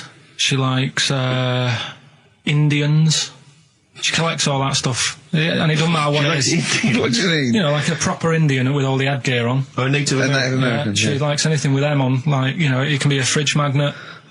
It can be, just anything. A lot of Native American wisdom is around the fridge magnet because they think it has special powers of adhesion. Yeah. Yeah, that's, you read some of their writings, the great works.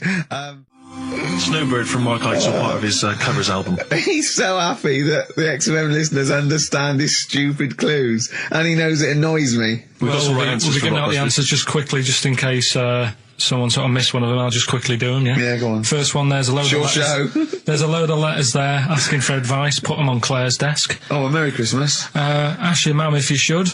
Oh, a Merry Christmas. And a couple of people were arguing in the supermarket. It was Christmas, that's why. Counter. And that's B. Okay, we'll give those answers out shortly. Yeah. I just have to show you something, Rick, before we move on. I know we've got another Educating Ricky, but someone just sent this in. Yeah. They've been looking on eBay for Victoria Plum. You're joking? Come here and see the photograph. Oh, God, that's fantastic. Yeah. Let's have a look. That's it.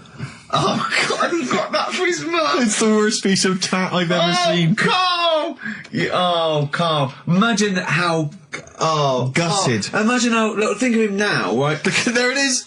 That's the worst thing I've ever seen. I'll tell you, it looks like a Diddy man gone wrong. It looks like a Diddy man prostitute.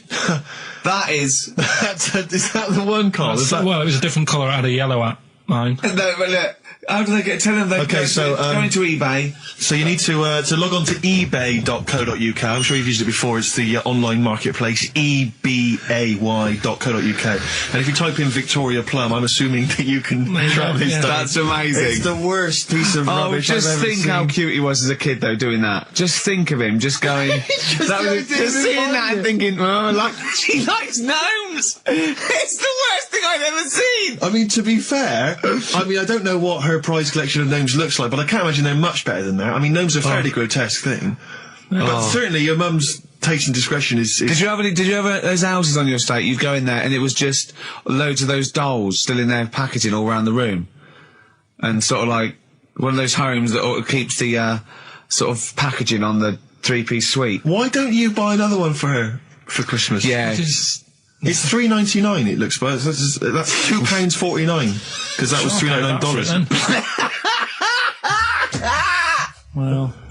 Oh, buy it, Carl. No, I've got her. Is it true? She had 7 split up. And the next, one of those dorky message boards, someone came on and said, "You are joking." Oh dear, what else has happened? I just pray that it is just a rumour. It is just a rumour, yeah. Just call in if it's true. Well, no, call in yourself. Well, Monday. Shed, if Shed's listening, Yeah. and he's not busy, he's got Mondays off now. Call in and say what was the split all about? Tell you what I read about. Sharks, monkeys, or jellyfish? It's 10 past, isn't it? We haven't done a little bit of knob news. No, we haven't done non news. No, but it's been 3 months. It's been 3 months coming. There's this thing. I don't know the full story. I don't know how it happened, right? But little Russian fella. Yeah. He was sort of having sort of emptying his bladder, right? And somehow electrocuted himself. Right. And sort of did a bit of damage. How did he smashed onto some live wires or something? Something like that. So Did anyway, it damage to himself or to an electric fire or something? no, to himself. To himself. Yeah. And so the doctor Didn't slip and took curling tongs went up his arse when he was pissed, because that's happened a lot in Yeah, we've all been hospitals. We've all shoved the old curling tongs up the arse when having a piss. right. So I can't even be bothered. No, go on, we're interested. We're interested. Come on, we're interested. Don't You give up. can't be bothered. You get Mondays off. Do some work. All right. So anyway, so the doctor says, "Oh, it's not looking good. We'll have to take that off." What? I was like, a novectomy? Yeah. Really? But the funny thing is, right? Nothing funny about that. They've done. You're doing me head in. Just tell the story. Just doing me head in. Oh, you can chill out on Monday. I've only got 15 minutes, but I'm going to talk to you every Saturday. I'm going to get the money's worth out of this, because you get Mondays off, and I can't bear the fact someone getting away with something like that, because it's terrible. So you're going to stick this out, or you're going to have to work Mondays. So take it on the chin, right? Okay. Just finish the story. Yes. I command you. Just do it. Anyway, so they said, he said, you know, will you be able to sort me a little knob out? A prosthetic Right? No, cock, yeah. But they put him out for the operation. Yeah. He woke up. Yeah. Right, and he's thinking, oh, thank God that's over and done with. Yeah. They've only grown it on his arm. What are you talking about?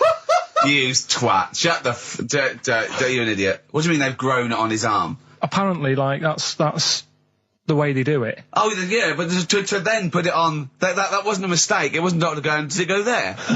Some bloke I didn't do a degree. Are you a real doctor? Yeah, yeah. No, but why put it there? Because it's got to grow, It's got a graft there, so they can control it.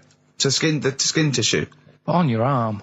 Well, But they're going to your remove back it or- from the arm itself. What do you mean on the back? on your back. Somewhere, well, we can't wear a t-shirt. Yeah, but you could That's ridiculous. He's in hospital. But this way you can still have a little tug, can't he? But they'll leave it there for quite a bit. It's not...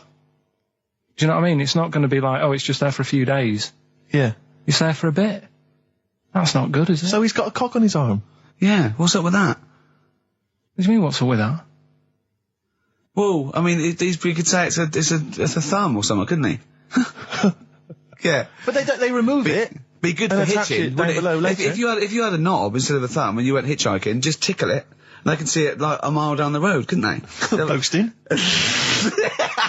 Yeah. If I'd lost my knob, I'd go, oh, I'm not going to have all that stuff. Just whack a pair of tits on me. Do you know what I mean? I think, oh, just forget it. But why not just put it where it should be straight away instead of messing about? Where should it be straight away?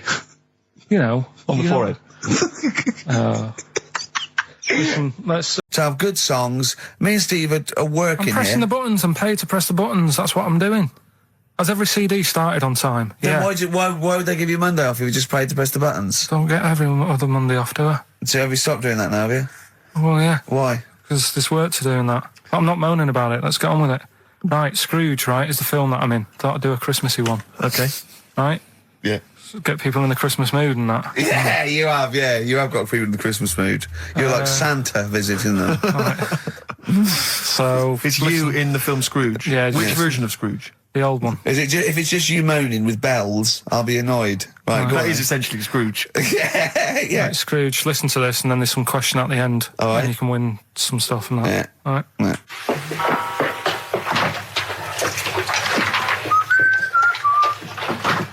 You're late. Only 20 minutes. What do you mean by coming in here at this time of day? Hmm? I've just been doing some Christmas shopping, haven't I? Probably do some more shopping on Monday, because it's my day off, isn't it? Yes, I know it is. You don't have to tell me. Do you want to see what I've bought Suzanne? No, thank you. I don't mind showing you. It's only a Christmas present, isn't it? Just bought some more condoms. Why? Well, I bought some last year. Got 2 boxes. They all got used, so... I'm very glad to hear it. How much do I pay you? Why are you asking? So the presents I buy has got nothing to do with what I earn. Like I say, if I won the lottery, I wouldn't go mental on her. Do you know what I mean? I probably wouldn't even tell her because I think she'd want to travel around the world and all that, and I'm not into that, to be honest, so I'll probably keep it quiet. Why? Well, once you've been around the world, where do you go next year? Each to their own, though, innit? You know what I mean? Well, what do you want? What for Christmas? Not that fussed, really. And you, it's just as well I'm not that fussed, because do you know I do some work at XFM? Do you know what they're giving me for Christmas present? Nothing? No, might as well have been nothing. 2 CDs. That's it. I was well fed up. I'm sure you will. They give you a list of about 30 albums and you get to pick 2 off the list. So I've gone for Kings of Leon album and Best of Bob Marley. Mr. Marley has been dead these 7 years. In fact, he died 7 years ago this very day. Did he? Do you know what sort of donuts Bob Marley likes? It's not my business. No, it's not a proper question. It's an old Peter Kay joke. He likes the ones with jam in. Do you get it? Garlic bread. It's good, isn't it? Excellent. Oh! Carl, well done. Carl in Scrooge there. The only man more mean and depressed generally than Ebenezer Scrooge. Oh, dear. Oh. What's the question, Carl? Well, if people have been listening from the start, right, what albums am I getting? Yeah. Is that good? Mm-hmm. Good, yeah. What albums am I getting from for working for this place for 6 years? All right. Ricky.Gervais at xfm.co.uk. Do you want to apologise once more for anyone you might have offended over the year? Yeah, like I say, I never want to upset anyone. We're just chatting about stuff. It's just chatting. It's from the heart. You see something, you say, "Oh, it looks a bit like so and so," or "Isn't it a bit?" You're not really, you don't really try and hurt anyone's feelings, do you? But I think most people know that. And I've got to apologise for laughing at anything you say. I actually can't help it. Again, it's not vindictive, but when Carl comes out with some of the things he says, it's impossible for me not to laugh or react. So, have a Merry Christmas, everyone. Well, before that, Rick, is there some final, for the year, Monkey News? Tell you what, let's play a good song. Okay. Right, we'll have a bit of Monkey News, and then that's it. A bit of Amy Mann, then. Perfect. Yep. Brilliant, this one. I bought in Metal Christmas, is that all right? That's my only request from this show, that we do play Paul Di'Anno's version of Santa Claus is Coming to Town. The rest of it's over to you. Yeah, we're going to play some Christmas tunes, we're going to play some, our favourite hits of the year, but mainly, this is the rock programme. This is the rock programme. What worries me, Rick, is there's a lot of people who listen to our show and they're not regular XFM listeners. They just kind of crawl They're out not regular people. Stupid on a Saturday afternoon, put the show on. So they might not be familiar with Well, Ian Canfield is a young man. He's been in he's about 14. He's been in radio. It's weird, he's 14, but he's been in radio for 15 and a half years. He was weaned on the milk of Avant. Yeah. Right? And he's going to be the new rock god, aren't you? Well, I'm trying. Yeah. No DJ Canfield. Just go, yeah. Right? And over the 2 hours, I want to work out the 4 pillars of rock, right? I want 4 names, 4 pillars of rock, right? Huge rock pillars. And then I want the king who stands astride them like the archangel of metal. So we'll be asking Ian, every few minutes we'll be asking, right, who's your first pillar of rock? And then, keeping the one that stands astride them. Okay? And how many do we need? Well, we need 5 names then, don't we? The 4 pillars of rock and who stands astride them. Right, okay. Like the Overlord with these Axe Attack albums. Yeah. Yeah. This is Oasis. Christmas. Oasis doing their version of Merry Christmas, everyone. It's Christmas. It seems only appropriate that we play the occasional Christmas tune. There aren't many decent ones. We will be playing the greatest not just Christmas, one of the greatest songs of all time, but certainly the greatest Christmas tune of all time, Fairy Tale in New York. Is that going to be the version done by what's his name out of Boyzone? Has he done one? Yeah. Because he's lived the hard rock and roll life. What's his name? What is his name? Ronan Keating? Yeah. He wasn't bad on Room 101, actually. I think he's lightened up a little bit. Good luck to him. Yeah. Yeah, I do as well. Yeah. A lot of people ask me, Canford, I'm sure you can, you've probably got experiences of your own that you might want to talk about, but people ask me what Ricky's like in real life. And I don't want to get grotesque. It's Christmas, people are listening, people are eating sandwiches, but he has a flatulence problem. I don't know if you're aware of this. It is. It's not a problem. Right. Well, it is for us. Yeah. You may not. Yeah. I think the problem with Ricky is Ricky hates to miss out on anything. He's terrified that there's going to be something going on that he's missing out on. A conversation, a joke, someone falling over, And so he daren't spend any time in the lavatory because it's too. Any period of time he spends in there, he could be missing out on some fun. So he kind of tries to get his lavatory, occupying time down to a minimum, an absolute minimum. Plenty of pissing. There's loads of that, but none of the other activity, really. I mean, you keep that, really, it's like you're in, you're out, and sometimes I don't think you've done the full job, Rick. Yeah. And today, I'll tell you this, my eyes were bleeding. It's intense. It's just a word of warning, because the kitchen at XFM is out of bounds now. No one's going in there until the new year. A to J in the library. A to J in the record library. I'll tell you this, I don't know if, Tony Blackburn's in the building. His wig will fall off. But seriously... Not that he wears a wig. He doesn't wear a wig. But if he's going down there, maybe he wants to play some Beach Boys. I mean, seriously, forget I'm a celebrity, get me out of here. Forget you might have survived in the jungle, Tony. But you get down there, mate. Tony, would you rather eat a plate of maggots or go and get Beach Boys? Exactly. Saying A to J, pot pickers. Exactly. Jesus Christ. It is absolutely extraordinary down there. So I'll just be warned. But it's Christmas. Yeah. It's Christmas. Why would Blackburn be listening to this? I don't know. He's probably doing a bit of Christmas shopping. Sure. And he's out and about with probably got his little, personal stereo on. Yeah. And he goes, I'll listen to the boys at XFM. Exactly. And Camphor, what do you think of it so far? Yeah. Yeah? Yeah. It's not Vance, is it? Okay, who is secured as one of the pillars of rock? I'll tell you what, I want some ads, and after that, the Fairy Tale in New York. Oh. XFM. The Pokes, featuring Kirsty McCall, and a Fairy Tale of New York. Brilliant, on XFM. An Honest Mistake by The Bravery on XFM 104.9. I'm Ricky Gervais, with me Stephen Merchant and Karl Pilkington, our producer. In inverted commas, heat put. Yeah. They know. How are you doing, all right, Karl? Yeah, didn't they also write something about me, bald round head? Yes, perfectly round little bald man head, they said, so... Because you need to know that when you listen to the radio on that. Really matters what my hair's doing.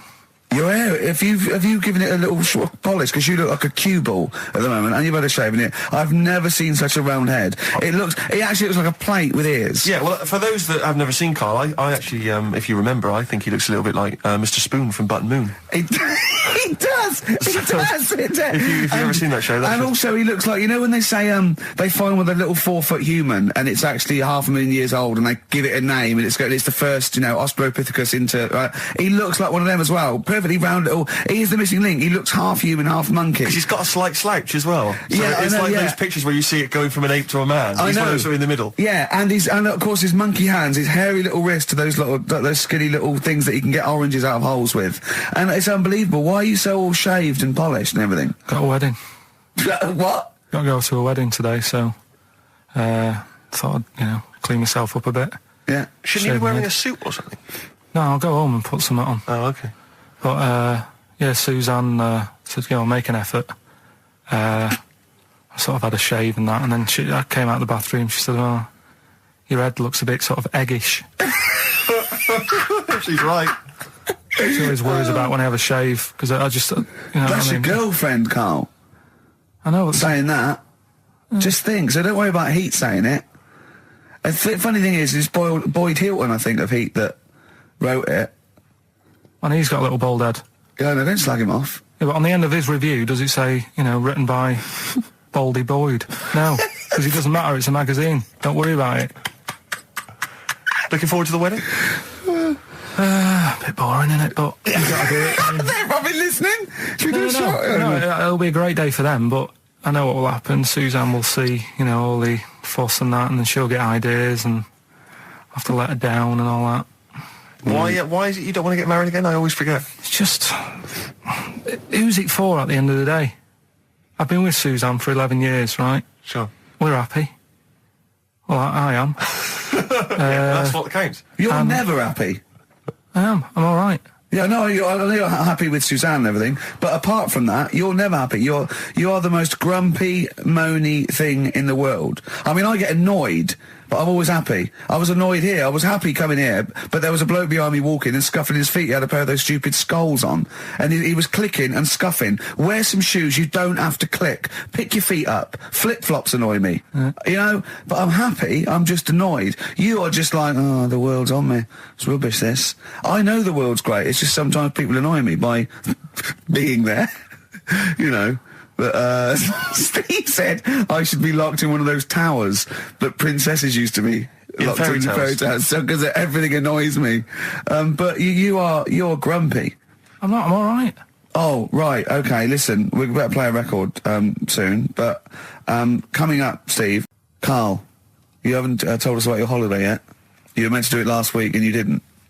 You started telling us, but we didn't have time because we had to do monkey news about a monkey who was a director who cared about lighting and stuff. Is there more monkey news this week? Is it as... okay. Is it real monkey news? Did it happen, or is it mostly embellishment in your round little head? It's proper stuff.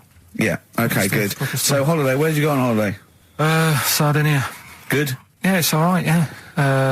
Nice food and that. It's important, isn't it? Yeah. And nice beaches and what have you. Excellent. Always like a nice long beach to walk down. Yeah. But, so we're having a nice walk, right? You know how nudists do me head in? Sure. Right. Not a problem, though, is it?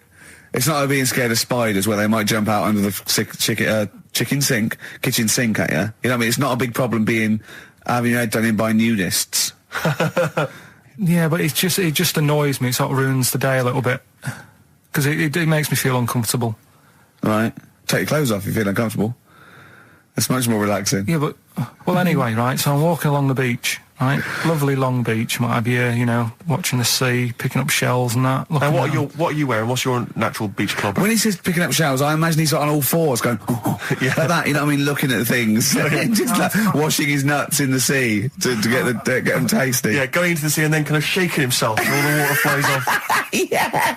I've just got, flip-flops on, pair of shorts, and like a little light shirt. Sure. Mm. So anyway, walking along, and Suzanne goes, oh, look, right?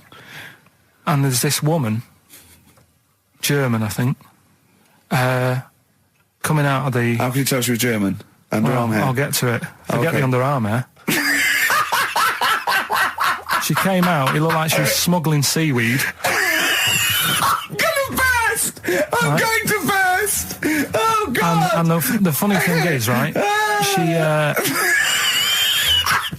Smuggling seaweed! Oh, God! She was a bit hairy down there, was she? Mental. I felt bad because I hadn't had a shave for 2 days, right? Looked at her, it was ridiculous. She might as well have kept her trunks on. It was just like she was wearing furry trunks, right? So anyway, so I'm walking along. Yeah, go on then. So Suzanne's like, oh, look, and I'm like, oh, not again, because every time we go away, there always seems to be one of these. Is she by herself, this woman?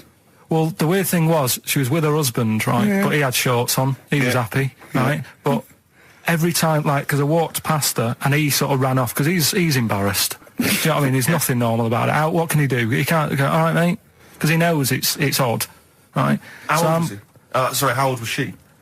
It's hard to tell when someone hasn't got clothes on. Sure. You know what I mean? They always look older, don't they, when they haven't got clothes on anyway. But I'd say she was about 40, 41. Okay. Right. So I walked past, and the annoying thing is, she got there on a bike, right? No clothes on, little pair of boots next to the bike. So if you can wear boots, just pop some shorts on. You know what I mean? That takes more effort for me, putting boots on. So put the shorts on, right? So anyway, the husband kept running off. I walked past, and I'm getting annoyed because I'm saying, well, we've got to walk past them again on the way back. I like the fact that they're scuttling away when Karl walks past. Like when you lift up a bit of sort of iron sheeting in the woods and loads of mice run away. Yeah. It's like whenever Karl goes, that nudists run away. Yeah. Oh, right, okay. So we sort of come walking back and what have you, and you know, I have another look and what have you, and he runs off again. Why another look if it offends you so much? Oh, you might as well just have a look. You know what I mean? It's just putting it on show and what have you. But the interesting thing was, I just wondered whether the husband. If the husband would have knew, you'd looked at his tackle. Because remember when you went to see those two strippers and it was a woman and man and they whipped their shorts off, you said you looked at his tackle first. I think any bloke would. Well, you would. You just check it out. It's natural, isn't it? You just go, oh, right. So it is normal or whatever. Because you don't know if you know what I mean? You don't know if what you've got's right until you see someone else's. No, do you know what I mean? Yeah. But anyway, so, but he got us talking because I was, then, as soon as I saw her, sort of, day's been ruined a bit, so I'm walking up the beach. It's been ruined! Walking up the beach with Suzanne going, how does it happen? Do you know what I mean? Why do people do this? What fun are they getting out of it and what have you? And, I just was thinking, is there any chance that fella, right, didn't even know that she was a nudist until they went away? Do you know what I mean? Because I said to Suzanne, say if I met Suzanne, it's like we're getting on, yeah, everything's fine. Yeah. And then you go off on holiday and you go, you haven't got much luggage. And she's like, no, it's fine, this is plenty. And I'm thinking, that's weird. And then we go down the beach and she whips her knickers off. I'd be annoyed, but there's nothing I could do. Do you know what I mean? Sure. So I'm just wondering whether that's what happened to this fella. Every time someone came walking up, he was like, oh, God, this is embarrassing. And he kept nipping off. Yeah. Finding something else to do. Look at some shells. So I'm wondering, Rick, if at some point, maybe today or in future shows, we should get a nudist, you know, one of these official nudist spokespeople, you know, because all these nudist organisations, get them on the phone, justify themselves to Karl, because, you know, in his mind, they are, what would you say, weirdos, freaks? I don't quite get it. I was reading something in one of the supplements last weekend, and some journalist went round to some, whatever you call it, some resort or whatever for nudes and that. And it's Were just... they playing volleyball? Well, the annoying thing was, bowls.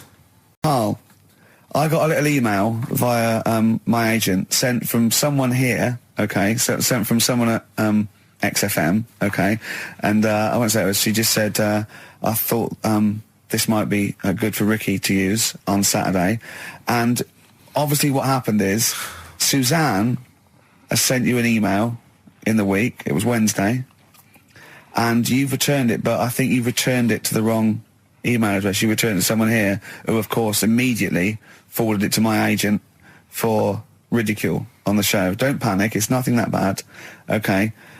It's an email from Suzanne talking about your tea that night. Was Suzanne out on Wednesday night? Was the an England game or something? Yeah. So you were alone. You were home alone, were you, Wednesday night? Yeah. Did you enjoy your meal? Was it a quiche? Go on. Right. From Suzanne to Karl. Take the quiche and put it on the baking tray. Cook for 30 minutes on 190. Take lettuce and put on plate. Take 3 tomatoes, wash and chop into quarters. Place on lettuce. Take an avocado, chop in half. Remove the stone. Peel skin and slice. Place on salad. Put salt and pepper on and a dribble of olive and balsamic vinegar dressing. Right? In brackets, small bottle behind the cafetiere. Right, in case he's reaching for bleach. Yeah. That's it. Should have put everything else away. Right? Then sprinkle a smidge of parmesan on top. Remove quiche from oven, cut into quarters and put on plate. Eat. Oh, wow. Does she have to do that every single time she's out? No, it's just that I'm not that good at cooking, right? And to be honest, that was a lot of hard work. I didn't bother warming it up. And I did without the avocado. Why? Too much messing about. He didn't even do that with instructions. It was too much. But yeah, I'm not that good at cooking. And Did you genuinely? That's not cooking though, is it, Karl? That's heating up a quiche. That's cooking. It is making the quiche. Yeah, but I'm just. Could you have figured that out if she hadn't left that note for you? Why did she have to tell you what the olive oil and balsamic vinegar was? Because I've put sort of cooking oil on my food once, and I said, oh, it's a bit. It's ever since, right? Years ago. I'm gonna die. Years ago. Leaving Mr. Magoo at home. It was ever since I put sausages in the toaster that I nearly set the flat on fire. Because, do you know, like, when you're grilling food in a pan and all that? Yeah. Sort of sausages spit and it goes everywhere, doesn't it? And it makes everywhere greasy. In the toaster. So I thought, well, just want to warm them up. Yeah. Bung them in the toaster. Yeah. What happened? And she sort of caught... They got stuck and they sort of caught on fire, I imagine. She came in just as I was sort of plunging it, and Marty came in from work. Said, "What are you doing?" I said, "I'm in sausages." Well, the oven isn't on. I know, they're in here. What, you turn it off? Panicking and that. But I've never been into it. I've never been into cooking and that. At school and stuff, I didn't bother doing it. Oh, every time Suzanne comes home, she must think, please be the house still there. Yeah. Please not let me hear a fire engine as I come round this corner. Oh, God, she comes and goes, oh, God, thank God. I bet she's always happy to see you when she gets home and you haven't burned the place down or introduced some howler monkeys or something. Unbelievable. What I find extraordinary is there are people who are in sort of care in the community who don't need instructions on how to prepare food. Oh, they do. They can do it. Yeah, you show them once. Yeah, they do. Whatever you do, don't put sausages in the toaster, Johnny. Do you know what I mean? Yeah, and they've don't- learnt it. They don't put sausages in the toaster. Yeah. What did they put their fingers in? But, yeah.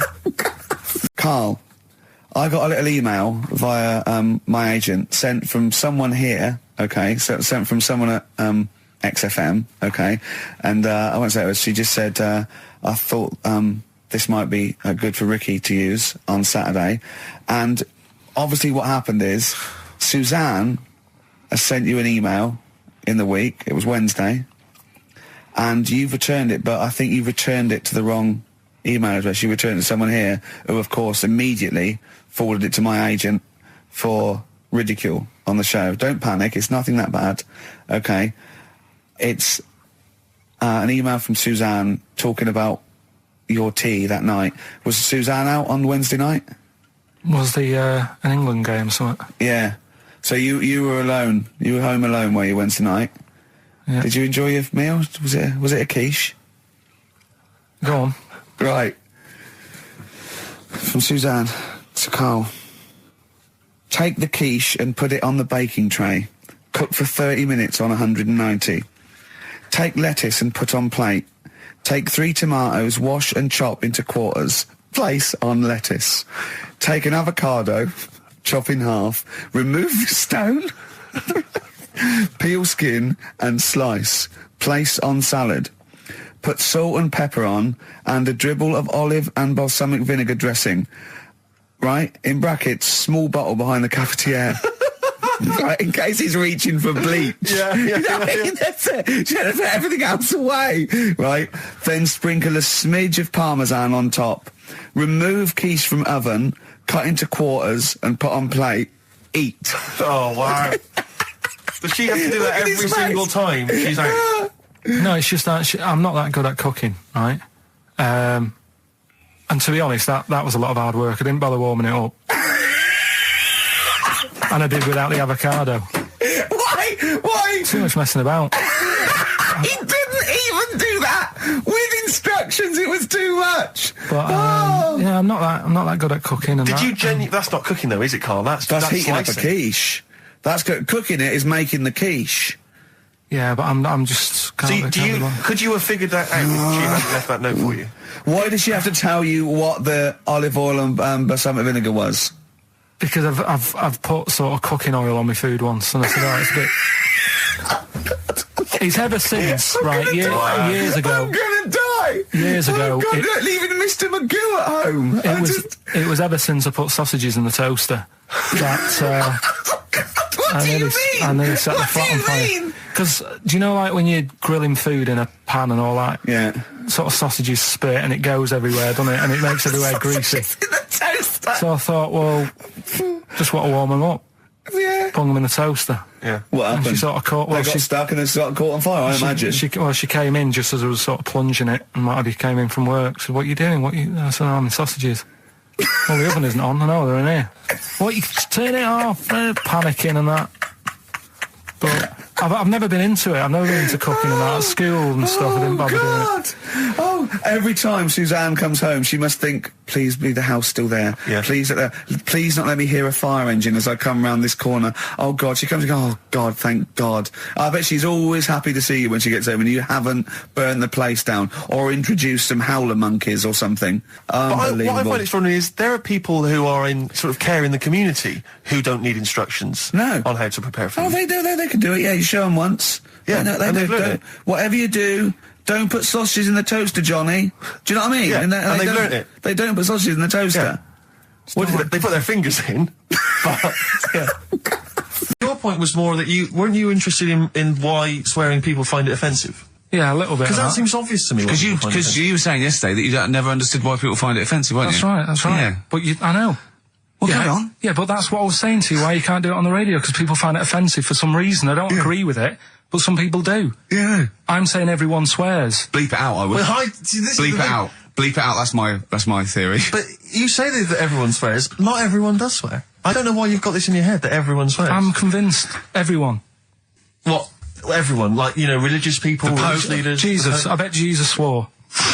Right, what's your evidence for that? No, I'm just thinking, things are better now than they were back then, right? Right. He's wandering about in his sandals, getting pebbles stuck in there and stuff, and that's annoying. Nails in his hand, that must have hurt. What I'm saying is... That's offensive. No, it's not, though. That's blasphemous. No, but what I'm... Don't laugh at the crucifixion. Play a record. I'm not laughing at that, though. That is terrible. I'm just saying... No, you can email in, if you want to complain. Carl... Yeah? .xfm.co.uk. Wasn't offensive, though. I'm just saying it's a fact. When you stub your little toe... You let out a little effing and jeffing. And what do you think is he some effing and jeffing? So the kind of ancient Hebrew version of effing and jeffing. Ooh. It's like... I know. Once, right, I was talking about this in the week, actually. We had this, teacher, and he must have been sort of 60 then, right? And we're all about sort of like 12. We had to do French. You had to put your thing on the booth, and it was I told you something. Le chat est the, and all that, right? And répété, cats on the wall, right? He'd repeat it in French, and of course everyone was going F, C, just for fun. And he heard this, and he listened back to all of them, and he realised it goes, and he went mental. He went, I don't believe this. Do you know how much these cost? He was going mad, and he was going red and bursting like Carl was earlier, and it was like, I can't stand this anymore. Anyway, he picked up an exercise book. He said, look at this exercise book. Look. And, I won't say the kid's name. He went, so-and-so, look, oh look, he's put, and, I'll change his name, Smithers. He went, oh look, he's put Smithers is shit. He goes, he's got Clever on this side. He's put Smithers is a lump of shit. That's good. Right? And he went berserk. He went, oh look, he's drawn a picture of a penis with wings, and he's written underneath, Dicky Bird. He went, is that clever? He went, do you want me to put a piece of paper up so you can come and write swear words and draw ladies' genitals all day? And I went, like that laugh. He went, I'm glad you think it's funny, Mr. Gervais. And he stormed out. Oh, God. Yeah. And did he ever come back? No, but we put the bit of paper up for him and said, look what we've done, you sir. That's a fanny. Yeah. There's some knobs. We were talking about depressing news, right? And with that kid and what have you. Yeah. You see that thing in the week? There was 3 bits of depressing news, right? There was one, an old woman who swallowed a fork. An old woman who swallowed a fork? Yeah, did you see She's that? dead, the dork. An old woman swallowed a fork, so what did she swallow a spoon? Why did she, everyone knows she swallowed a spoon. Why did she swallow a spoon? What's her name? She, swallowed a cockroach. Right. Sorry, whoa, is this the old rhyme now? Is this a rhyme that you've got slightly wrong? No, you've changed dog for fork. This is the truth, is it? This is what you read? Oh, no, yeah. Sorry. Never confuse the two. This is what you read on a spurious website some mentalist emailed Sorry, just before you move on from that, there was an old woman who swallowed a cockroach. Yeah. And in order to get the cockroach out, she swallowed a fork? It doesn't rhyme, but it's good. She tries to get it out. With a fork? She went, what for God? I'm thinking she's in a kitchen. Yeah. That'll do. She grabs that, she tries to get it out, and she lets go of it. And it goes, swallows a fork? Yeah. It was in the paper. The terrible thing was, it was a gardening fork. It was awful, you know. Or is that stupid? That'd be stupid if it was a gardening fork, wouldn't it? I'll tell you what annoys me though, because I remember, years ago, do you know, Dr. Steele? Do I know Dr. Steele? Yeah, he does... Is he a superhero? The one on, Richard and Judy. Right. What's he, a psychiatrist or the He resident just doctor? pops in and Is they've that got the a sort of problem. like the suave sort of... He's not that smart. I know what He's you just, mean, yeah, just a normal doctor fella. Sure.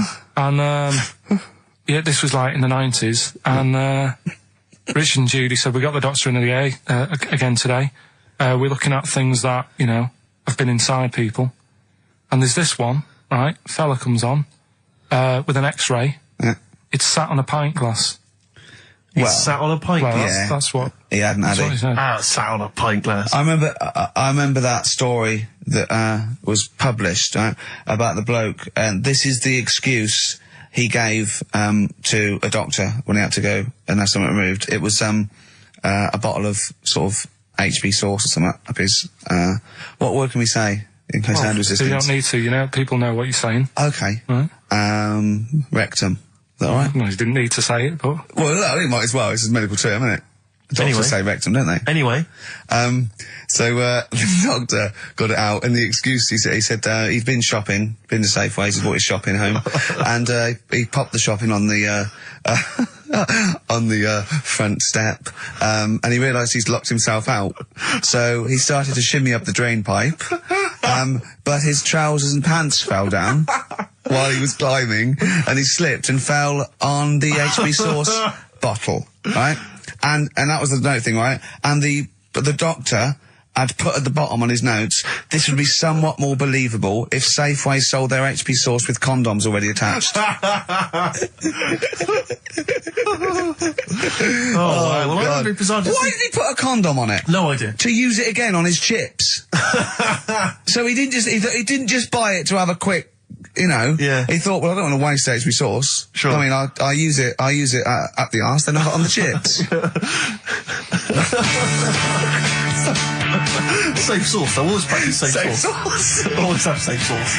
I told you before about buying presents. Did those gloves have your name sewn in them? And a piece of string that ran over the back of your duffel coat? You know, I've never been into getting presents and that. I had the problem at that Christmas one, that time with the Victoria Plum. Yeah, we'd hate that. We'd hate to bring that back. We've done that. Because you talked about the book, because it's kind of to do with your dad, isn't it? He's a very bad gift buyer, was that the problem? Well, yeah, my dad just wouldn't bother.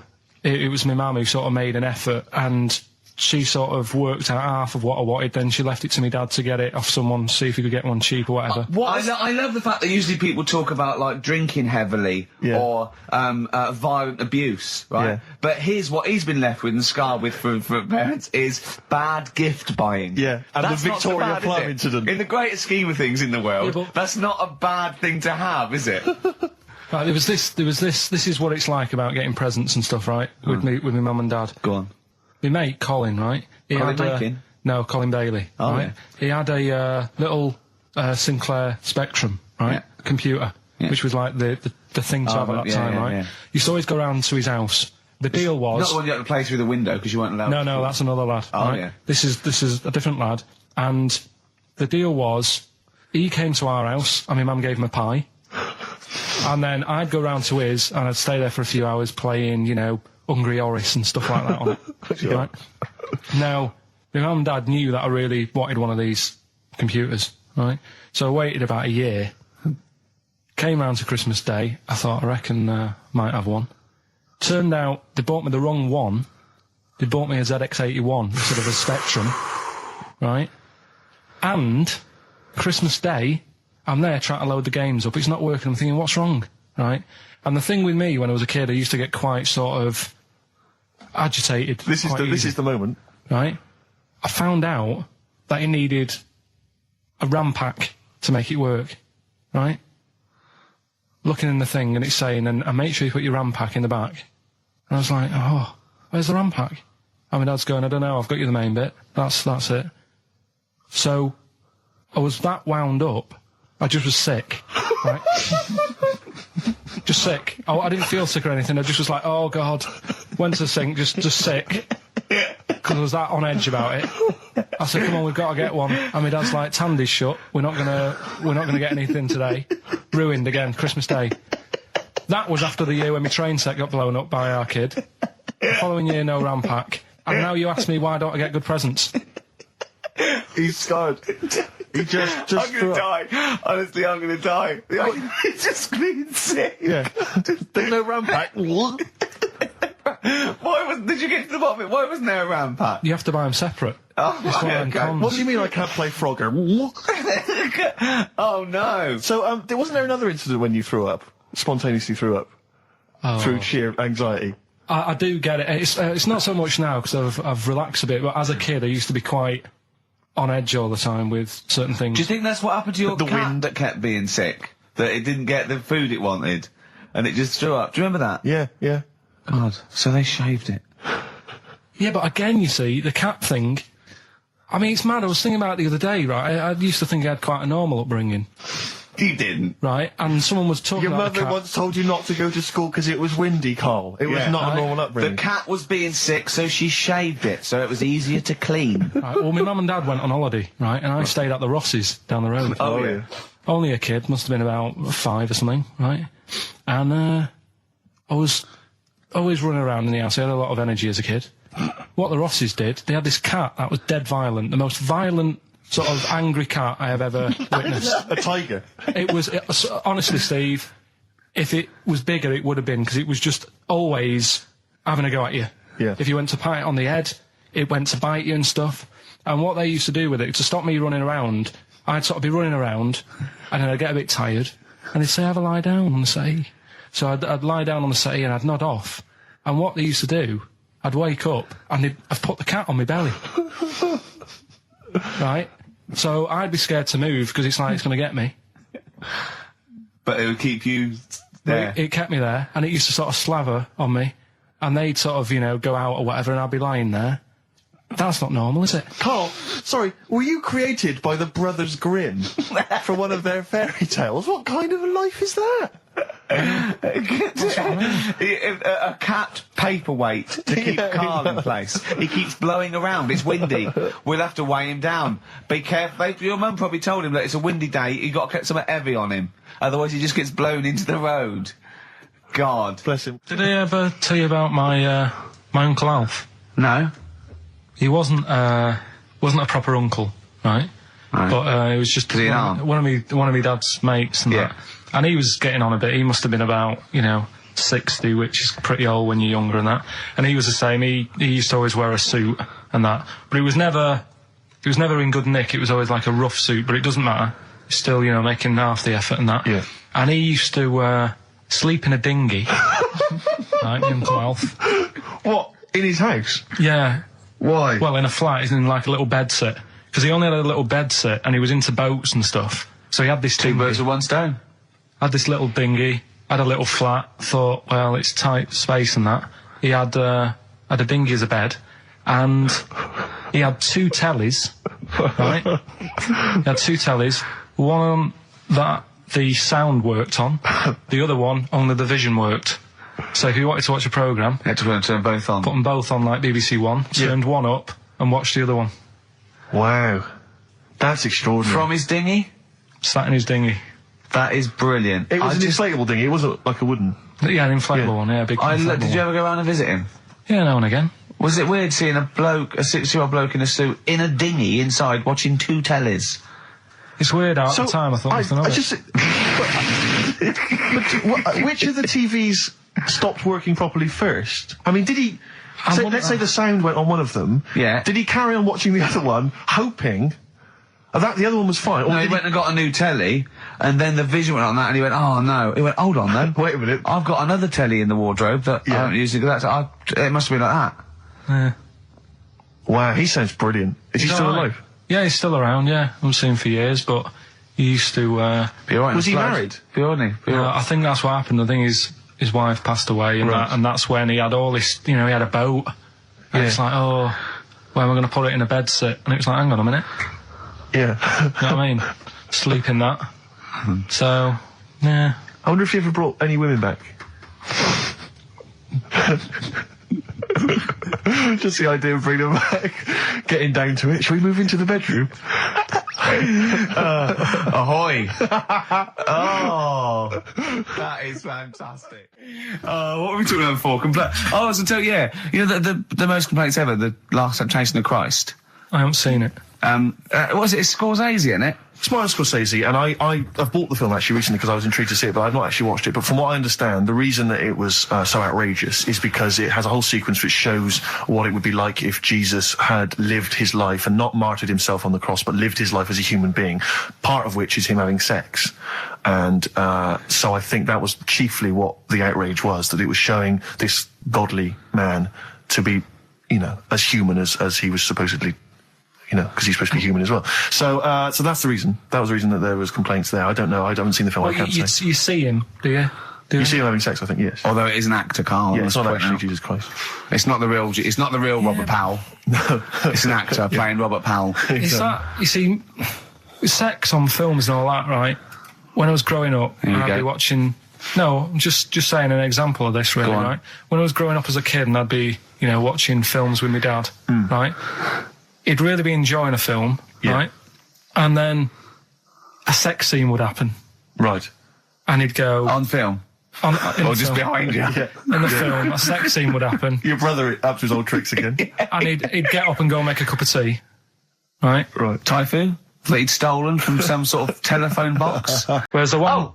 What? Not like the Shadow that got fed up and started pushing kids off bikes? Rick, I think you're referring to stuff that no one made sense of last week. Yeah, exactly. I don't think we should refer to last week. Let's play Mock Turtles, Can You Dig It? And then we'll come back and we'll talk about that. And I've come to the conclusion, Rick, we should never refer to stuff Carl said in the past, because it would just take too long to explain. Okay, alright, that's fair enough. Foo Fighters. All My Life on XFM 104.9. I'm Ricky Gervais, with me, Steve Merchant, and of course, Karl Pilkington. Ooh, have we got a show for you today? What have we got planned? Loads of stuff, and 2 hours of it. Right. And all the records. Specifically, what sort of stuff have you planned for us? Because I know you've been What have you done? What have you done? Well, you know, I've been busy this week. I've been house hunting, I've various things, but I know you've had the whole week off. Right. So what have you been up to? Come on, Karl. Karl, tell them what we've got. Tell them what we've planned, all the stuff you've done. What have you got? But Rick, specifically, what have you come up with? Quick, because people are getting bored. Tell us what you've... I've come up with the music. Right. Obviously, we've already planned that. We planned that last week, so that's all done. But what have you yourself contributed to today's show? I got a text message today from Ross Noble. You know Ross Noble, the comedian. It was on. Have I got news for you? Right. He says, ask Karl if he woke up with ladies' boobs, would he just put a dress on and live as a lady, or would he just be a man but with these boobs? Carl, it's a good question.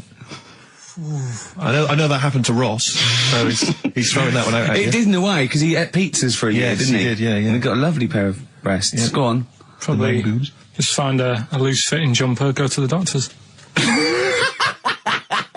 What would you say to the doctor? How would you explain this phenomenon to the doctor? So you'd be happy with this because you believe in shite, like no. Go on. But it can happen, because I told you a couple of weeks ago how that can happen. How you can wake up with breasts if you're a fella. I told you. Go on. Haven't you remembered? No, I funny that, isn't it? Go on. Have you, Steve? No, I don't remember this. Did you tell us on air? Yeah. It can happen if you go to Argentina and have a steak. You can wake up with breasts. Because I'm sure I'd have remembered Karl, that. Pull the other one. Look, he likes that. Is that what you've come up with this week? That joke? Yeah. Brilliant. Play a record. It's going to be a dynamite show. Listen, look, I'm going to play some classic tunes today. I'm going to educate the youngsters, Steve. Right, now, you've all heard of Lou Reed, you've all heard of Velvet Underground, but, you know, have you heard of Venus in Furs, Karl? Shiny, shiny, shiny boots of leather. Oh, and the very hot chilies there. Oh, yeah, indeed. The Zephyr song, Red Hot Chili Peppers on XFM 104.9. I'm Ricky Gervais, with me, Stephen Merchant. And of course, over there, little Karl Pilkington. Indeed. See the write-up in Heat this week? No, is it good stuff? Basically Karl's show. Yes. Which is fair enough. No, I mean, he's the only one doing any work. I know, he's the only one contributing. We thought no one had noticed, but Heat were on it straight away. Yeah. They picked out, I read it to him over the phone. It said, 2 hours of black music and everything, right? Karl Pilkington, he does Educating Ricky, a strand where he educates Ricky, and Rockbusters, which is loosely based on Blockbusters. It says, you know, basically you'll be tuning in for that. And I read that to Karl and he went, oh, and I was going to drop it. You weren't, were you, Karl? So he believed the hype. Yeah, I think you've got to, I mean, it's like... You've got to mix it up, is what you're saying, keep it fresh. A lot of people are saying to you at the moment, are you going to do another series of The Office? It's kind of like that. I've got to decide whether it's right to move on with it or do something different. Is he dead in the water? Yeah. So what's your decision? I mean, maybe are you? We'll probably keep it for this week. Sure. And see how it goes. Okay. You've got anything else on the back burner? Any other ideas? Nothing. You're I'm still sort of. Do you know I came up with a load of game items? Well, I remember there was one that was based on fast food. There was, the rice is right. The rice is right. Now, just run the rules past me again. We had to identify whether it was a Chinese meal, rice or steamed rice. Well, either. Actually, it was a Chinese restaurant or an Indian restaurant. But is it true that you played this at home with your girlfriend and it was clear you could always tell which was which? Because one had an Indian sounding name and the other was Chinese sounding. No, I managed to, it did work once. I managed to pick some sort of duck dish that sounded a bit Indian. Right. But then it wasn't Bombay duck, was it? Which is actually a piece of fish. You don't know. You don't know. He wouldn't let me put, you know, that whipped cream in the fridge. I saw that. I thought that's fun. Yeah, he wouldn't let me put it on him. A shaving foam. Oh. Yeah, but every week we have this. Do you know the other week, Steve? I didn't tell you this, right? He comes in straight away. You know, I'm trying to talk about sorting the show out. What we're going to do? How we're going to keep it good for 2 hours and that. Grabs a pen, he says, let me draw 666 on your head. Because you can see the scalp. I said, don't do that. He goes, all right, then how about we meet halfway, put 333. Every week it's the same thing. But I quite like the cream. Did you get any cream on him at all? No. Is it the spray cream in a chicken? Yeah, he said no. Carl, can I just make some, just spray on some glasses? Just some round glasses on your face. Father Christmas! Hello. It's nearly Christmas, hello! Come on, it is Ricky Gervais' show. Yeah, should we play a record and then come back to this mayhem? This crazy mayhem? Yeah. Foo Fighters. All My Life on XFM 104.9. I'm Ricky Gervais, with me Steve Merchant and Karl Pilkington. Indeed. Genius Karl Pilkington, as Heat magazine said. Really? Is that what he's referred to now? Yeah, yeah. Genius. Saying about people tune in just to hear his games, such as Educating Ricky. Have you got some Educating Ricky for me? Got some education. I need some education, Karl. I desperately need some education. I want to learn about Chinese kids that are born hairier than average. I want to hear about deaf girls that can hear after their mum hits their head against a wall. These are the things I need to know. I mean, I don't wish to be disrespectful. He doesn't look like a genius. He doesn't look like a genius. But then I don't know what a genius looks like. Exactly. So, Steve. you know, I don't want to be unfair. Look at Einstein. Yeah. Yeah. His mum thought he was mental as a child. Where'd you get that information from? That was in the Einstein book. Well, it was in the Einstein book, then it's presumably true. Which Einstein book is that? His Theory of Relativity? The big book of Einstein stuff. Oh, yeah. Yeah, the big bumper book of Einstein stuff. It's for a coach trip, and you have to fill in E equals MC1 squared, 2 fish, or 3 hello, and then it's multiple choice, and you fill it. It's great. Did his mum think, A, he was a genius, B, mental? Most people go for A, but it is in fact B. She thought he was mental at the age of 28. Oh, Karl, you never let me down. You never let me down. So have you got Educating Ricky for me? We've got Educating Ricky coming up. We've got Rockbusters. We've got Rockbusters. Great as seen and talked about in Heat. In Heat magazine. It's got really tough this week now. We're not messing about anymore. Right. I'll never listen to. Yeah. And 2 DVDs I'll perhaps get £9 for on eBay. Please get some decent prizes. Ricky, you're BBC's golden child of comedy. What are you doing? How many of your listeners really are into Stephen Polyakoff's The Lost Prince? No one. That's how many. Now that is a winner. That's someone who's got a reason to like us and like you. I think he's got the same attitude as Steve when you give him something for free. Yeah. Sorted you out with NERD tickets for last night. A lot of messing around, a lot of phoning round going on to get you them tickets. Yeah. Come in today. You enjoy the gig? Couldn't be bothered going, Karl. Typical. Yeah. I didn't say I couldn't be bothered going, Karl. You just assumed that was the case. You're right. But the point is this, Karl. Once you've given me the tickets, they are mine to do with as I see fit. The thing is, what annoys me is, right, I bet he hasn't even listened to them CDs. He might find something on there. That's his point, I think. Yeah, to be fair. But I don't want to give them stuff that's too good, because then they'll listen to CDs instead of XFM. Of course, there's always careful planning. So you always got an answer. Oh, Karl, you're my hero. We don't care, do we, Karl? Well, I think the prizes are all right, considering what they've got to do. Do you know what I mean? Yeah. Right. It's just a bit of fun, for God's sake. So please do not blaspheme on air. Something else we're giving away. Go on. The Shining. It's just more throwing away, isn't it?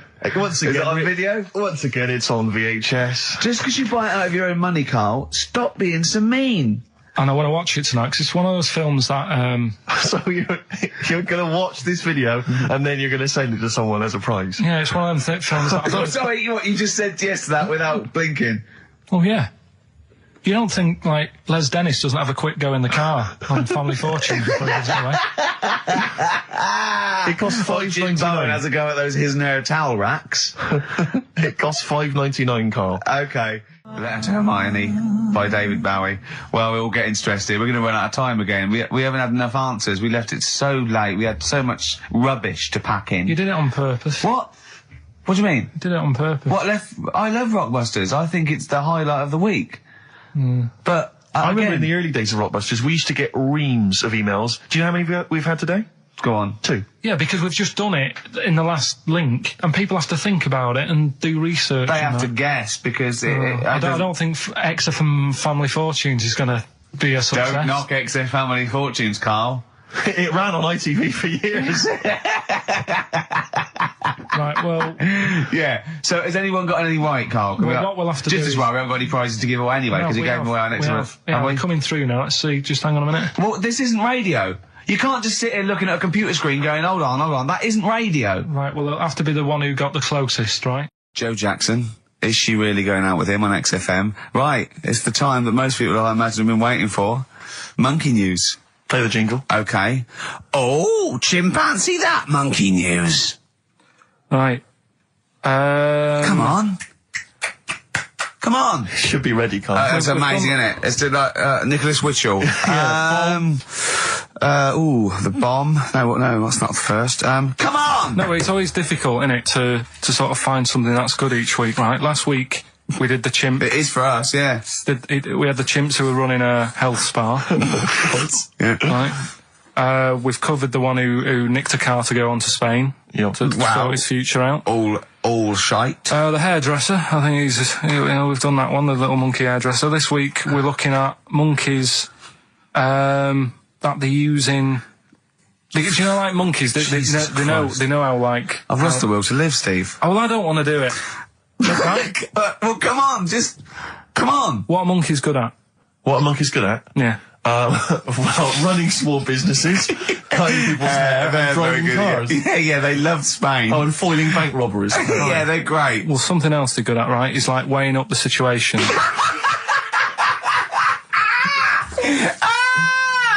Oh, God! If you stick them in a field with loads of, like, obstacles on it, right, they're good at sort of, I can get over that, and I climb over that, I'll swing from there to there, that sort of thing, right? Okay.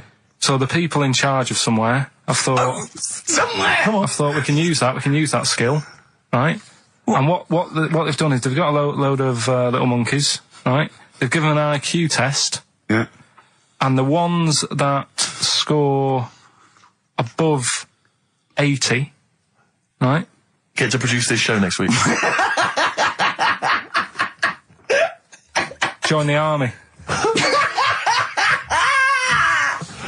Right. How do they join the army and what do they do? They just, what they do is they set little obstacle courses up for them. They do that. They do a cross-country run. They do, the cross-country run? Yeah. Okay. And then once they've done all that, they make them a little uniform.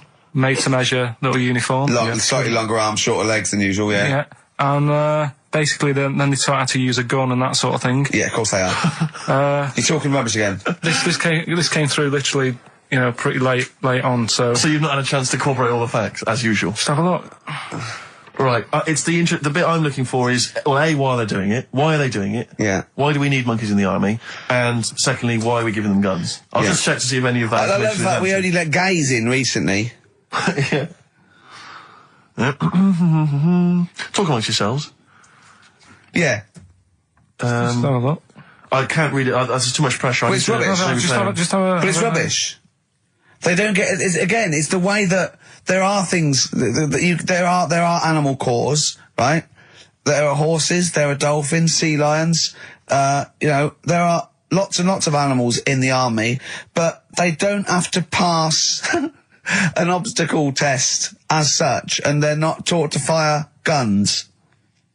We'll You see. straight away assumed that there's going to be loads of squads of men and then just one little monkey in the middle. Like, you know, he came second on the test. He's in, boys. What do you think, Steve? You've read it? Well, as ever, Carl, this is an arbitrary email sent by one of our listeners. You know what Ricky and I think of them.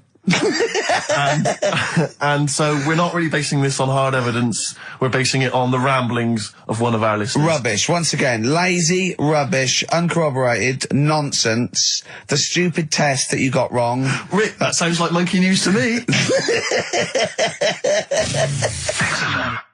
I wanted to play those adverts for you on XFM 104.9. Well, that's about it. We've had some tears and laughter. I mean, the only real thing that we learned from today's show that's corroborated and is absolutely true is that, remember, Mancunians take off more sick days than any other area, 11 days per year, compared to sort of like 8 Liverpool. And from that we extrapolate, do not trust Mancunians. Well, I'm not saying that. I think that's a bit harsh. I'm saying, you know, make sure you get in writing that they're not going to have more than sort of like the average number of days off per year. Yeah. Or if they start taking loads off, fire them.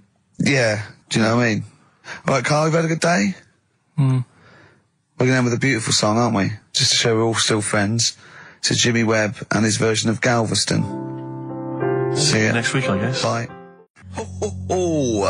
Placebo in this picture on XFM 104.9. 8 minutes to go. Let's make it a good 8 minutes, and then we can all chill out. Yeah? Enjoy the rest. They did tests on the brain, and it worked out that they've got something smaller in the brain. The gay ones have got something in the brain that makes it smaller. And they said, right, well, that's probably how it's going to work on males. On like males and females and like humans. So you took from this that gays have smaller brains than straight people? No, there's something in the brain. Right, go on. So if someone's saying, you know, oh, I'm a gay, or they're not sure or whatever, they will now be able to find out. So you can go to the doctor and to find out if you're straight or gay. Is there any gay in my brain? Let's have a look. You've got a little bit of a gay in you, yes. A little bit of gay in there. Yes, you've got the, you've got a little bent cell there. Well, that's why they did it, anyway.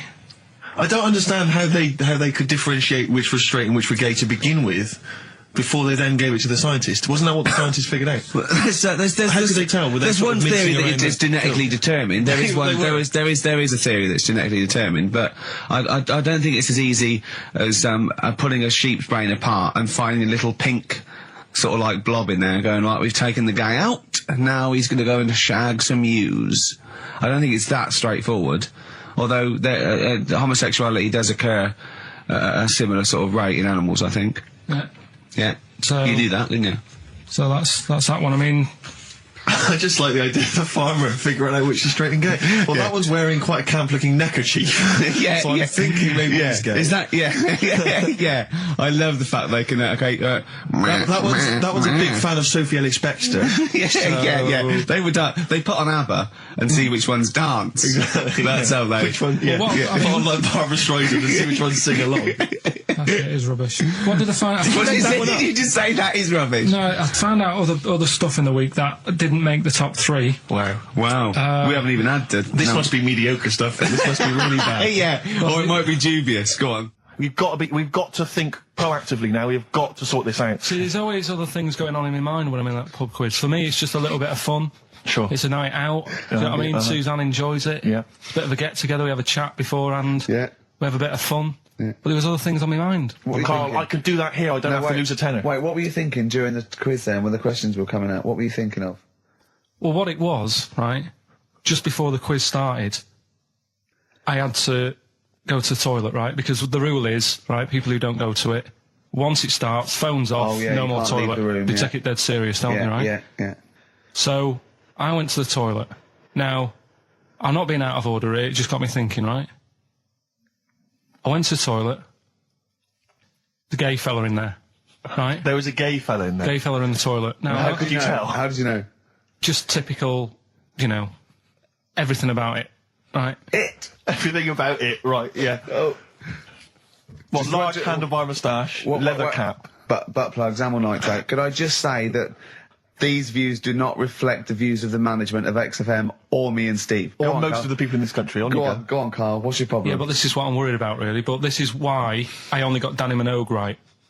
Right? Because this was floating around my mind. Went She's to a the big toilet. gay icon, Now, isn't she? go into the toilet. They have like men's cubicle and they have women's cubicle. Yeah. Now, without sounding out of order, is it wrong for me to think gay men should have their own little cubicle? Call in. They should have their own... Well, not cubicle, you mean an actual toilet, I suppose. When I was at the urinal, Yeah. normally, you know, there's a fella there and then you go, all right. And there's no pressure. But I couldn't go. I was thinking, should I wait? If I go into the toilet, it'll look obvious. Yeah. I had loads of pressure and But this was what were going you on. worried about? I'm so sorry. What were you so concerned sorry, about? viewers? I'm so Well, sorry. it's like, right, listen, when I was a kid, right, and it's all right for you to go into women's toilets when you're a kid, it's like, oh, it's a bit cute, right, as long as you're not, like, over 15 or something, right? Right. But when I was a kid, I went into a toilet, and women, when they use their little cubicles, they don't shut the door. Some of them just sit down on the toilet, Yeah. right, and you see everything. And, no, seriously, that's probably one of the first times I saw, like, a woman. Yeah. That, right, and my Auntie Nora when she was staying over. What happened with your Auntie Nora? She was, she's into wearing caftans. Into wearing what? You know, caftans. Oh, yeah. What are caftans? Big, bellowy sort of dresses. Right, right. And, yeah, I used to sit on the floor at home in front of the telly. Sure. She was on the chair behind. Yeah. She did a bit of a, sort of a Sharon Stone scene. Oh, God. Yeah. Did you see it? There was no underwear. No. What age were you? What was it like?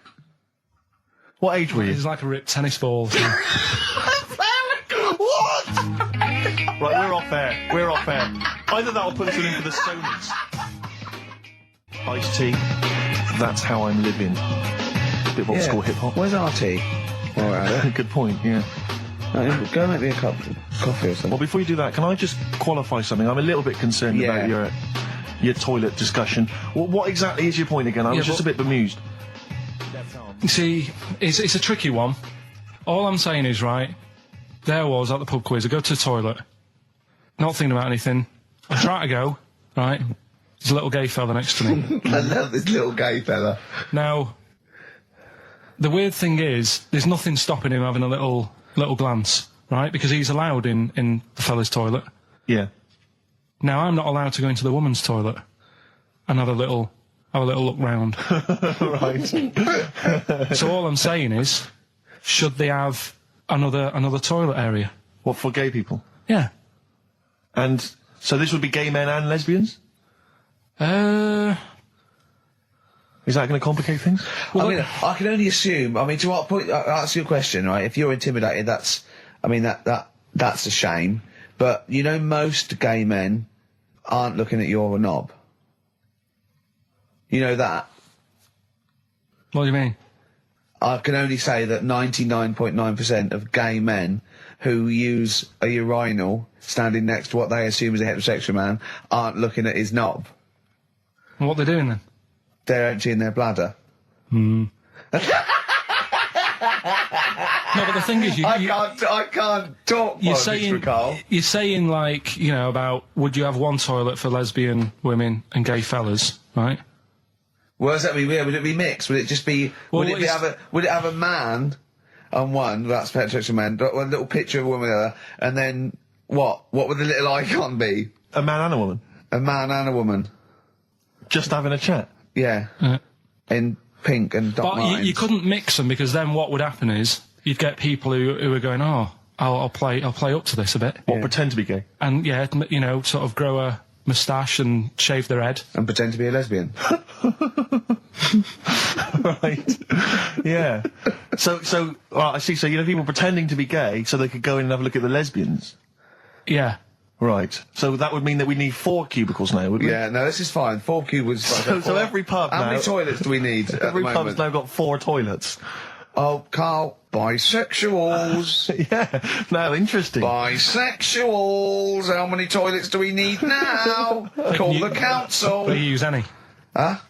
No. No, because they're interested in everything, aren't they? Because a little bisexual fellow will be looking at your knob. Right, with them, what you do, you just have a door, you open it, and there's one urinal there, so you can't get a queue. They have to sort of wait. I've just thought that, well, why can't there just be a thing between the urinals so no one can look at anyone else's nut? Wait a minute. Just to go back to Ricky's point, what stops, even if we've got the toilet for gay men, what stops the gay men who want to have a look at your willy going in the regular toilet and pretending that they're straight? Most men don't wear gay across their No, head. exactly. They don't have a tattoo. There's no branding yet in the British house where they have to declare. So we're going to have to expand this. So we've all got to carry identity. Do you know you can see a gay, can you? Coming a mile off. No? No, I'll just hold it in next time. No. Can you tell gay men? Do you know a gay man? I'd say probably if you did if you lined some people up and said point them out, I reckon I'd get. But hold on, we're not talking about people dressed in leather with the arse cut out and an handlebar moustache. Yeah. We're talking about the everyday non-seen. Of course. Yeah, but I mean, suppose I put you in a room and there was 10 naked men, right? Yeah.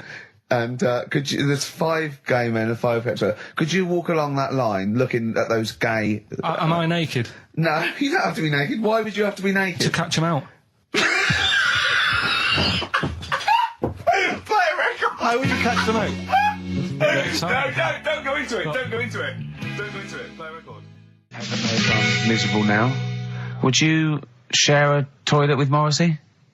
From Manchester, you have a lot to talk about, wouldn't you? Yeah. We've had an email, Rick, from Jim, and he's just simply said, what about a separate cubicle for bold Mancunian? Carl, over to you. This is the time where we play, the world-famous quiz, isn't it? Rockbusters, isn't it? Yeah. Which is Blockbusters, but with music. See you later. Cryptic clues and that. Do you want to say? Not really cryptic, but go on. We've got a number of DVDs to give away, including some teachers' DVDs. We've got a bunch of CDs here, and also Ricky Gervais's live stand-up DVD, Animals, which is not good at all. I really would not encourage people to buy that. It is weak observations, poorly performed. I would recommend The Office Series 2 on DVD. Rubbish in that. I'm awful in that. You can actually see me forgetting some of my lines. That's true. Go on.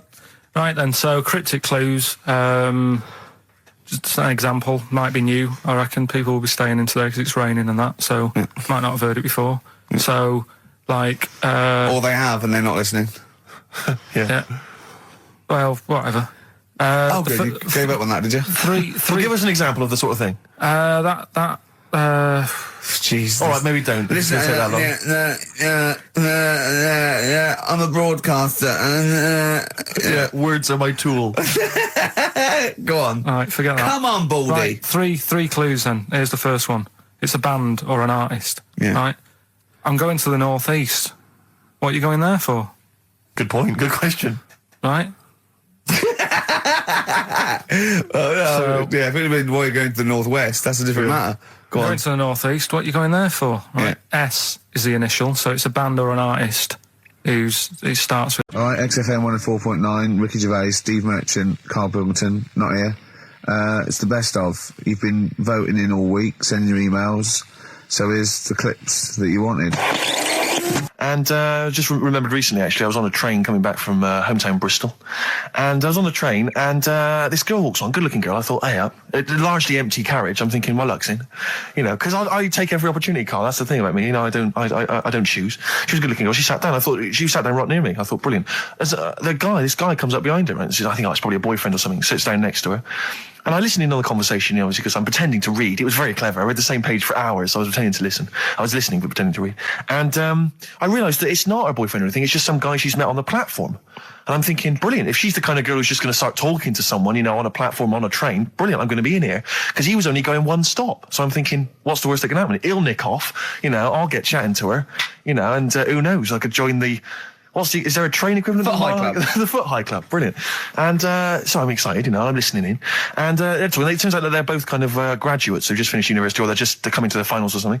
And they're chatting away, and he's making a couple of witticisms, and she's kind of tittering at his jokes. I'm thinking, well, I'll tell you this, if she's laughing at this kind of material, I am going to blow her away, with my kind of anecdotes and wry observations, It was weak stuff, I gotta be honest. Really? He was coming out with nothing. He was running on empty, as far as I'm concerned. Yeah. And she was loving it. So I'm thinking, brilliant, I'm going to be right in here. And then they get moving on to higher brow things, you know, and I think she was going to study kind of Marxism or something like that, or communism, something. And she was asking him, you know, by way of conversation, she was asking him what he knew about Marxism, you know. And he was fumbling for his vague knowledge of it that he had in his life. And I'm just sat there thinking, yeah, come on, love. In any given capitalist environment, the proletariat will revolt against their oppression by the bourgeoisie, and after a brief period of socialist rule, emerges a classist society governed by community cooperation. Well, if that sort of talk wouldn't get a woman hot, I don't know what you'd use. If Marx and Engels is not going to get a woman sweaty down below, then nothing is. So my name is You're not just Steve biding your time. Exactly. I'm just going to go in for the kill any minute. Yeah. So anyway, it comes to his stop. Right, he gets up. I'm thinking this is a piece of cake, and he gets off, and off he goes. He walks off, and I'm thinking brilliant. And I thought, I'll wait. You know, I'll wait till the train's pulled away. I'm not going to leap in straight away. No. And he comes back along the carriage, and I'm thinking, hang on a minute. He goes, listen, do you mind if I give you my email address? Right, and if you want to get in touch, email me. I'm thinking, come on, you loser, get off now. Save your face, please, before it's too embarrassing. And she accepts the email address because she obviously doesn't want to hurt his feelings, whatever. I'm thinking, fair enough. She's a good woman. I'm liking her. I'm loving her. I'm thinking that's my kind of girl. So anyway, he gets off. I'm sat there, the train pulls away. I'm thinking, yeah, I'll wait a few minutes, you know, I'll just, you know, give it some time. Her phone rings. It's her friend on the phone. And she starts saying, and I was listening in, and she was going, yeah, just met a guy on the train. I'm thinking, yeah, that's true enough. She goes, yeah, he was a good-looking guy. I thought, you're having a laugh, love. To be honest. Because I was looking at him, and she said to her friend, he looks a bit like tennis player Boris Becker. I thought, you should be so lucky, frankly, because I saw him. He had awful facial hair, if that's what makes him look like Boris Becker. Terrible little goatee beard. It was laughable.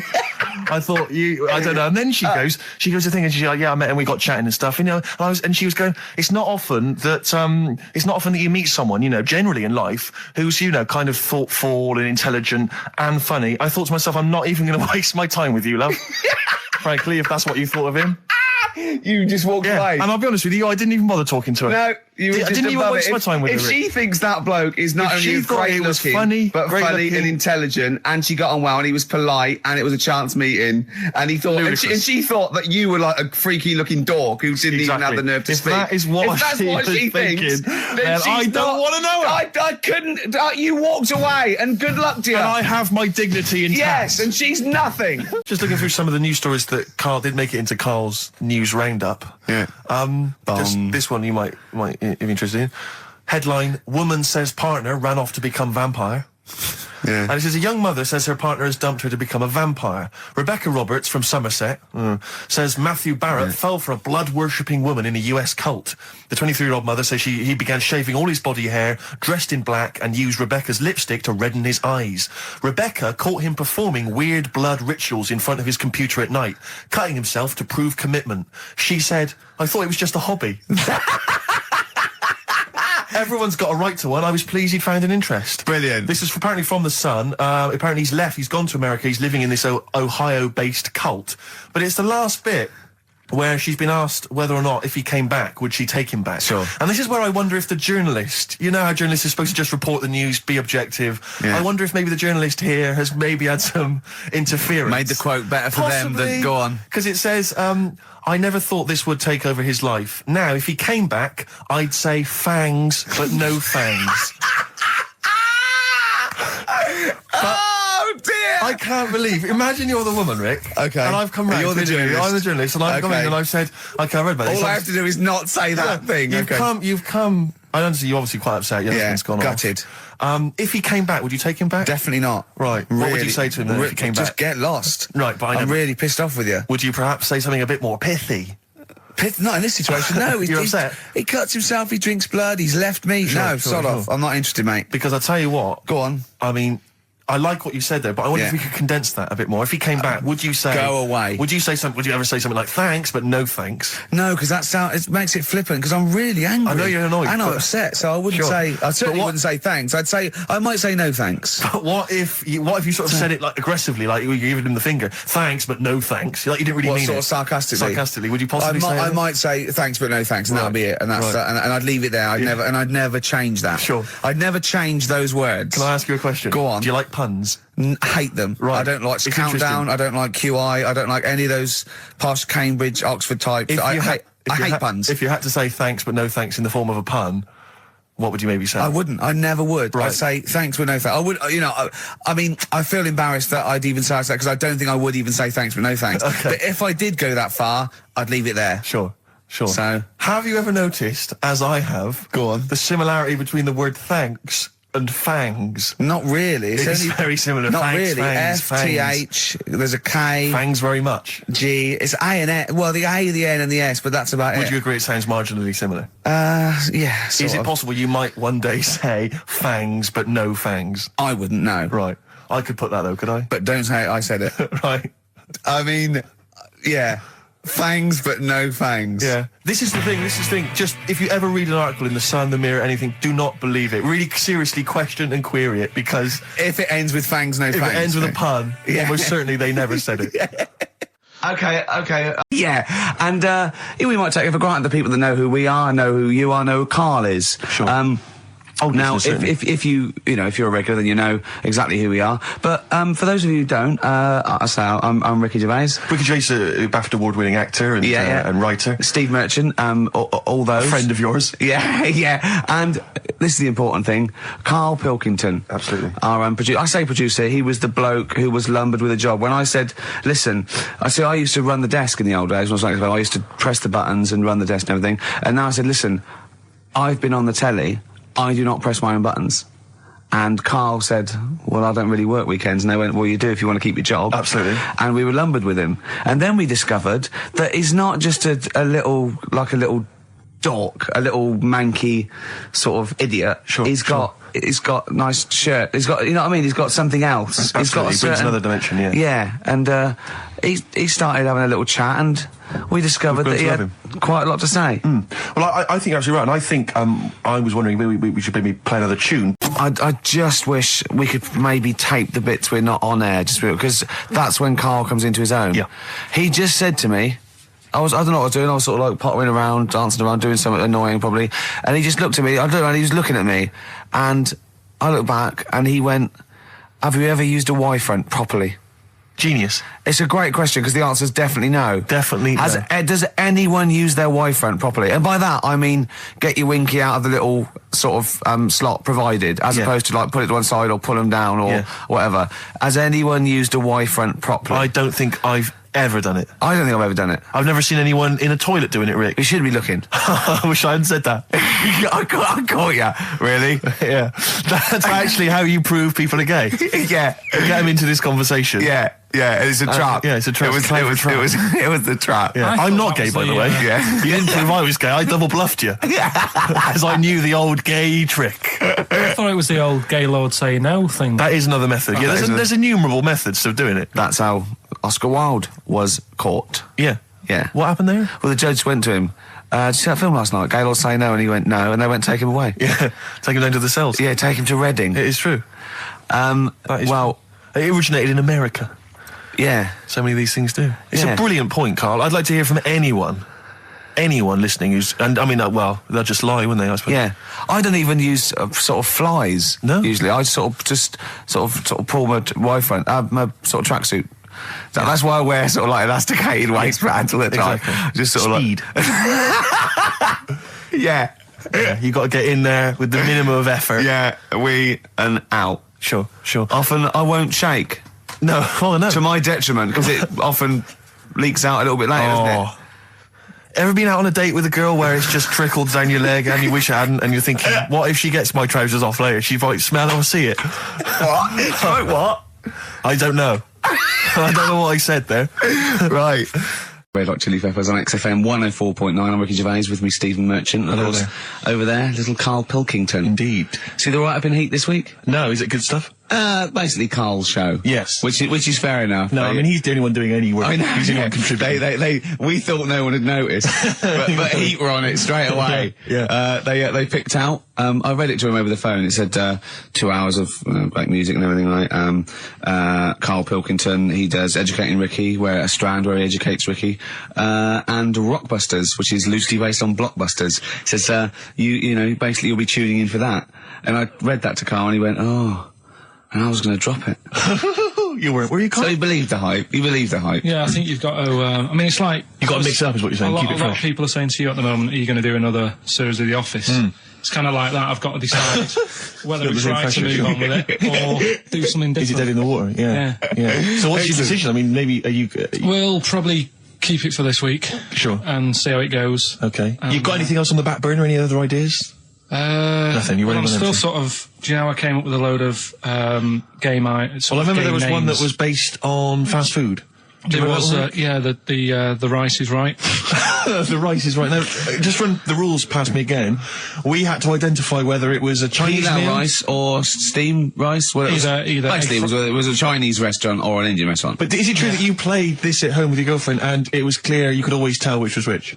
Because one had an Indian sounding name and the other was Chinese sounding. No, I managed to, it did work once. I managed to pick some sort of duck dish that sounded a bit Indian. Right. But then it wasn't Bombay duck, was it? Which is actually a piece of fish. You don't know. He wouldn't let me put, that whipped cream in the fridge. I saw that. I thought that's fun. Yeah, he wouldn't let me put it on him with shaving foam. Oh, yeah, but every week we have this. Do you know the other week, Steve? I didn't tell you this, right? He comes in straight away. I'm trying to talk about sorting the show out, what we're going to do, how we're going to keep it good for 2 hours and that. Grabs a pen, he says, let me draw 666 on your head. Because you can see the scalp. I said, don't do that. He goes, all right, then how about we meet halfway, put 333.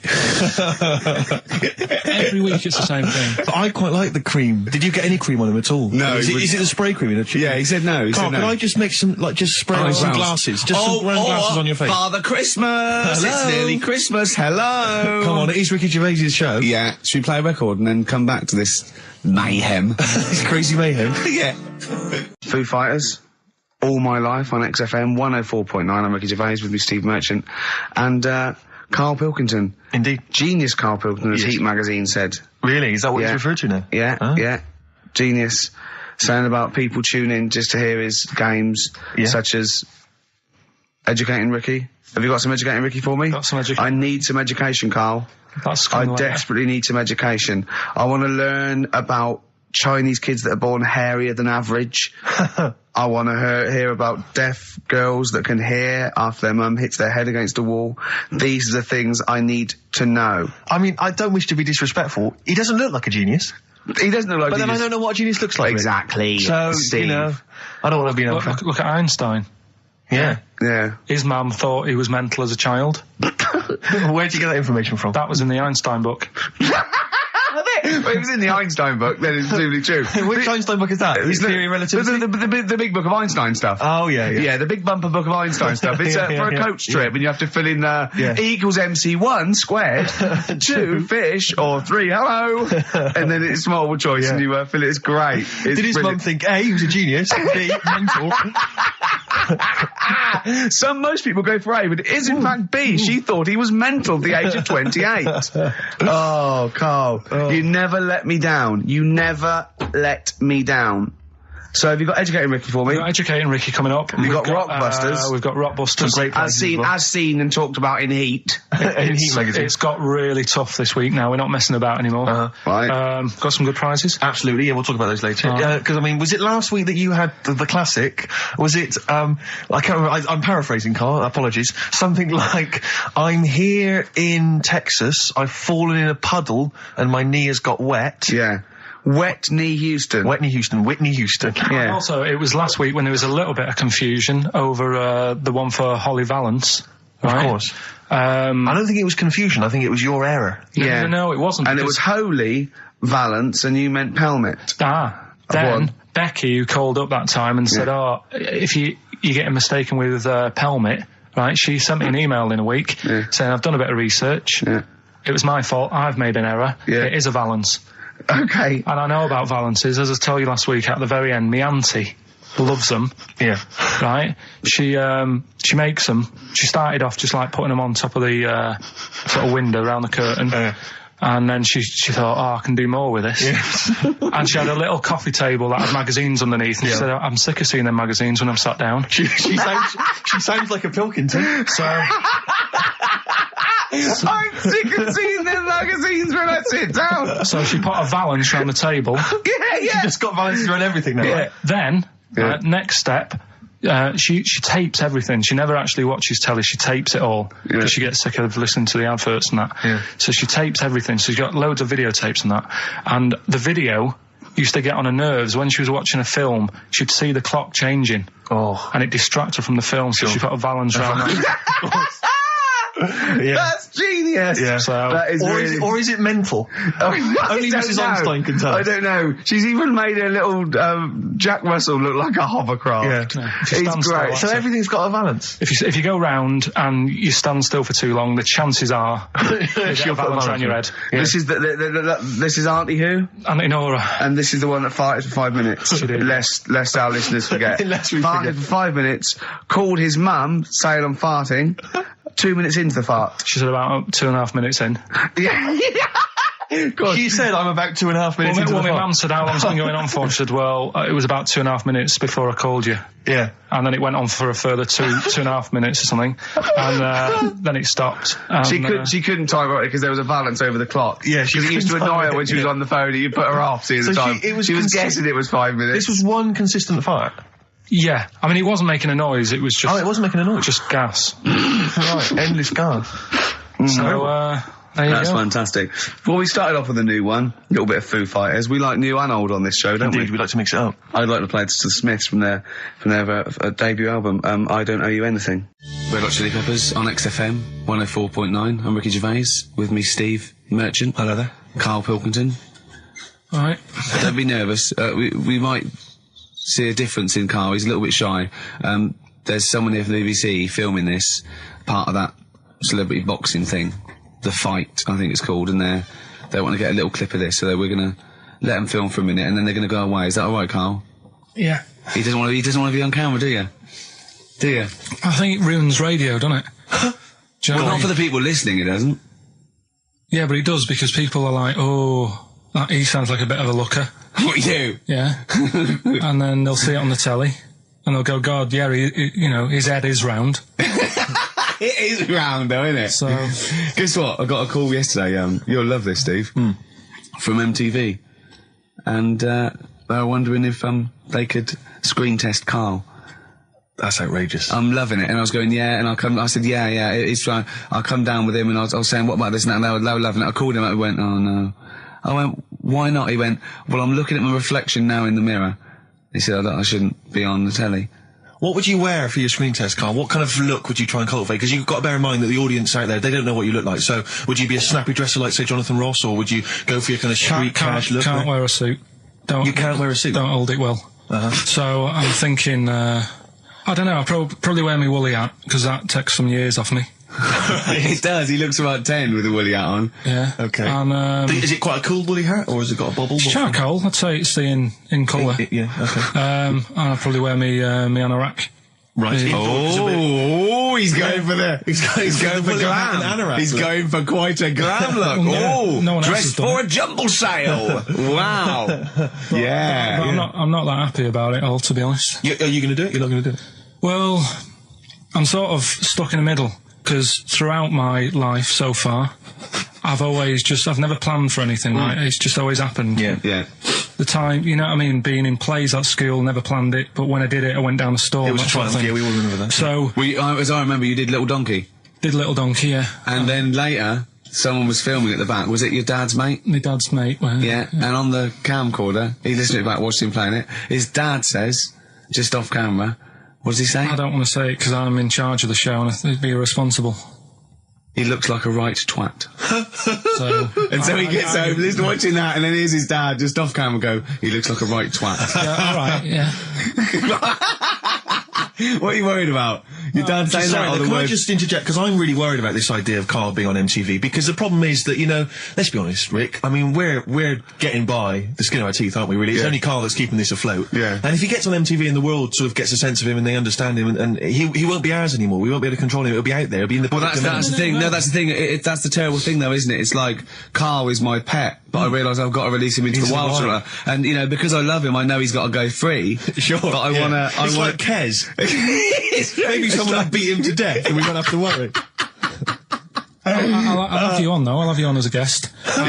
Which gets me on to something we've got coming up today. Oh, yeah, he's got a new idea. Yeah. Right. Do you know, like, I've talked about ghosts, and we had that good discussion the other week walking to Piccadilly Circus Station, and I was telling you about ghosts, and you were saying, Carl, don't be an idiot, and all that. Spoke to a woman in the week, done a little interview with her. You've done a little interview? Done a little interview, 2 minutes or so, with a woman who's got ghosts in her house. So I look forward to hearing that later. That sounds brilliant. Coming up later. Well, I'm going to play a classic tune now. I've just gone straight for it. I've gone for the jugular. This is Ziggy Stardust by David Bowie. Yeah. That seemed like a funny idea at the time, me posing that up. But Jonathan Ross phoned me up when they first went up and he just said, I've just seen a big poster of a predatory gay. Yeah, you do look a little bit... Hello, and what's your name? Would you like to sit down here? And then you're in the background. And also, I think the funny thing about having you as a partner, I mean, the only good thing, is that, you know, you look weird and tall, like too freakishly tall and lanky. But in that one, no, because your background and you're smiling, you don't look as weird as you do in real life, or as freakishly tall. So it sort of ruins it a little bit for me. Look at Pilkington. Look. Pilkington, what are you doing? He's not listening. He's just opening a packet. What are they? McVitie's. See, we should mention them. We get some free ones if anyone at McVitie's are listening, because we're not getting the perks of this. Nothing. I'd say I'm not getting anything. I really got in this game for the ladies, for the money, for the voiceover work. Certainly, I'm seeing hide and hair of that. But you're not getting the voiceover work because Jethro's getting all the parts that you might get. Yeah, sure. Yeah. Okay, Rick. Yeah. You were the voice of what? The drink driving campaign? You sound like a man who was run over in a drink drive incident. I mean, dear. It's like you don't drive. Yeah, but I didn't get any money for that, you did drink I? Oh, did I? I can't remember. It's like, I mean, I don't drive, well, that's good, I don't drive. No, it said don't drink and drive, so I've chosen just to drink. At least I can formulate sentences using the English language, and I'm not getting the voiceover work. The English language of the 14th century. Well, it's better English language and English language. Rather than whatever kind of Middle England language you speak, the language of the hobbits. All right, Carl.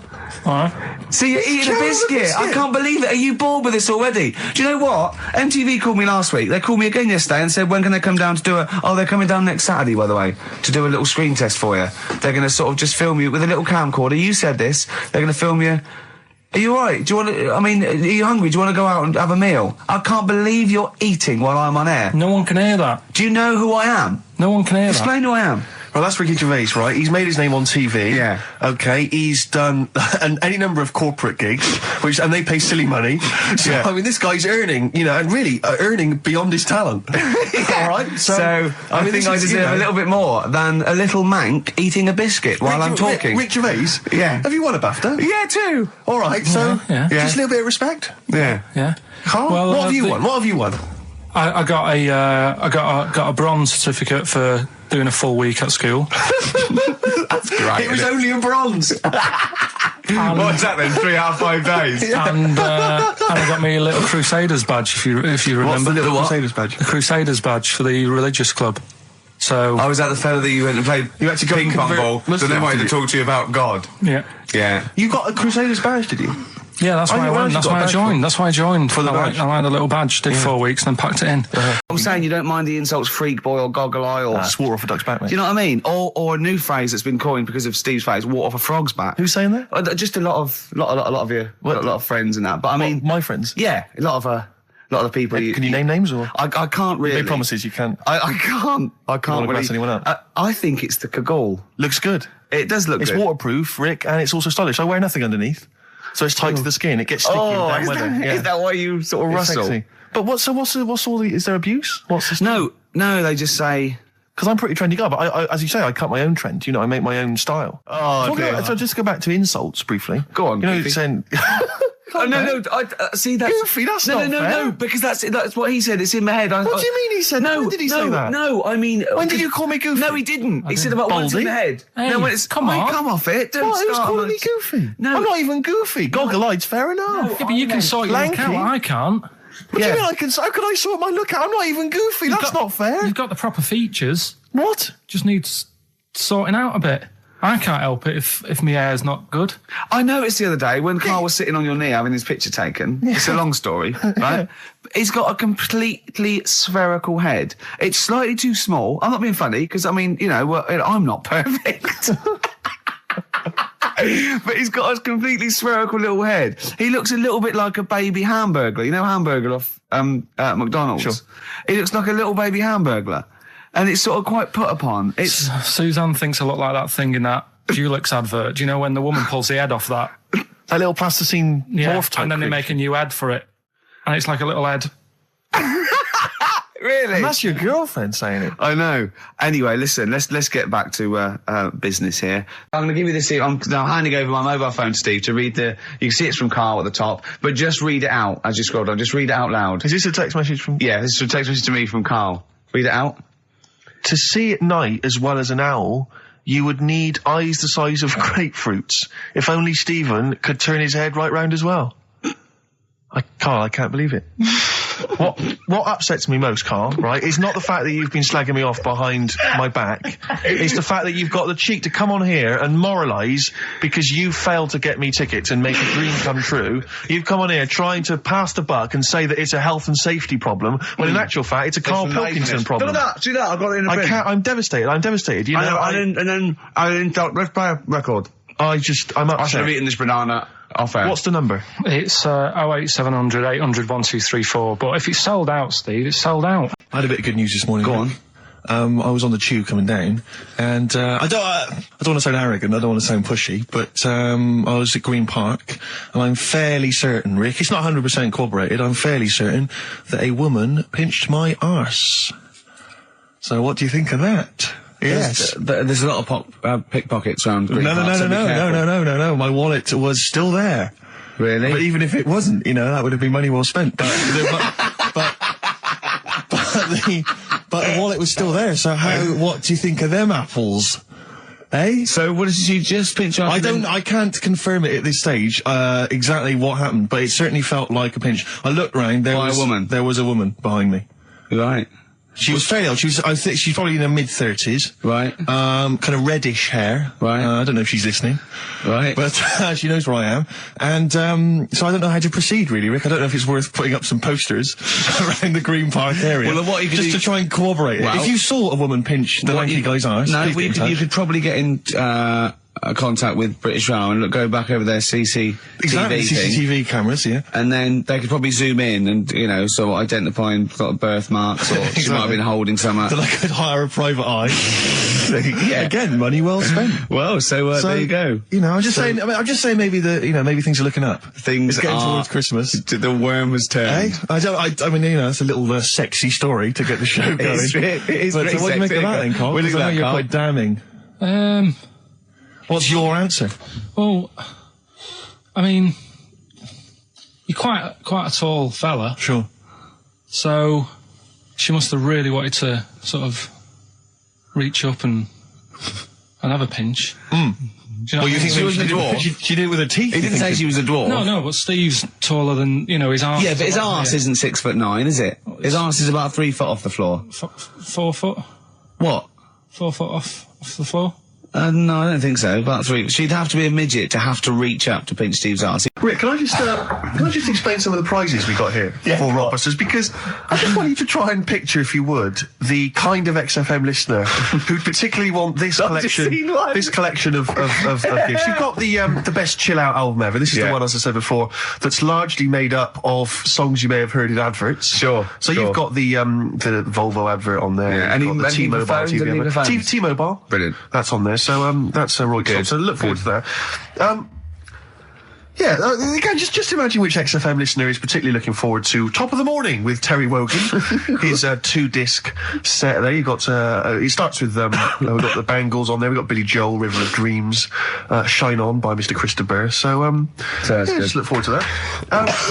Oh dear. We got the Only Fools and Horses last year's Christmas special. We gave one of those away last week, but still more shift. Do I spy a little free Yes, there's a little three-wheel trotter independent trading three-wheel car, so that's there as well. So, as I say, if you like fairly mediocre comedy, little Jonathan Ross's face there, on the back, and maybe you also want Jerry Halliwell's Body Yoga DVD, Rick. So sure, that is that's good quality. And then just a few token XFM kind of things. We've got the Manic Street Preachers DVD and the U2 best of. And tell me, Steve, how do the lucky listeners win these? Rick, I'm glad you've asked. What they do is they email in with the answers to Rockbusters, which is a quiz. Hold on, how do they email if we don't know the email address? Rick, again, thanks for asking. Thanks for flagging that up.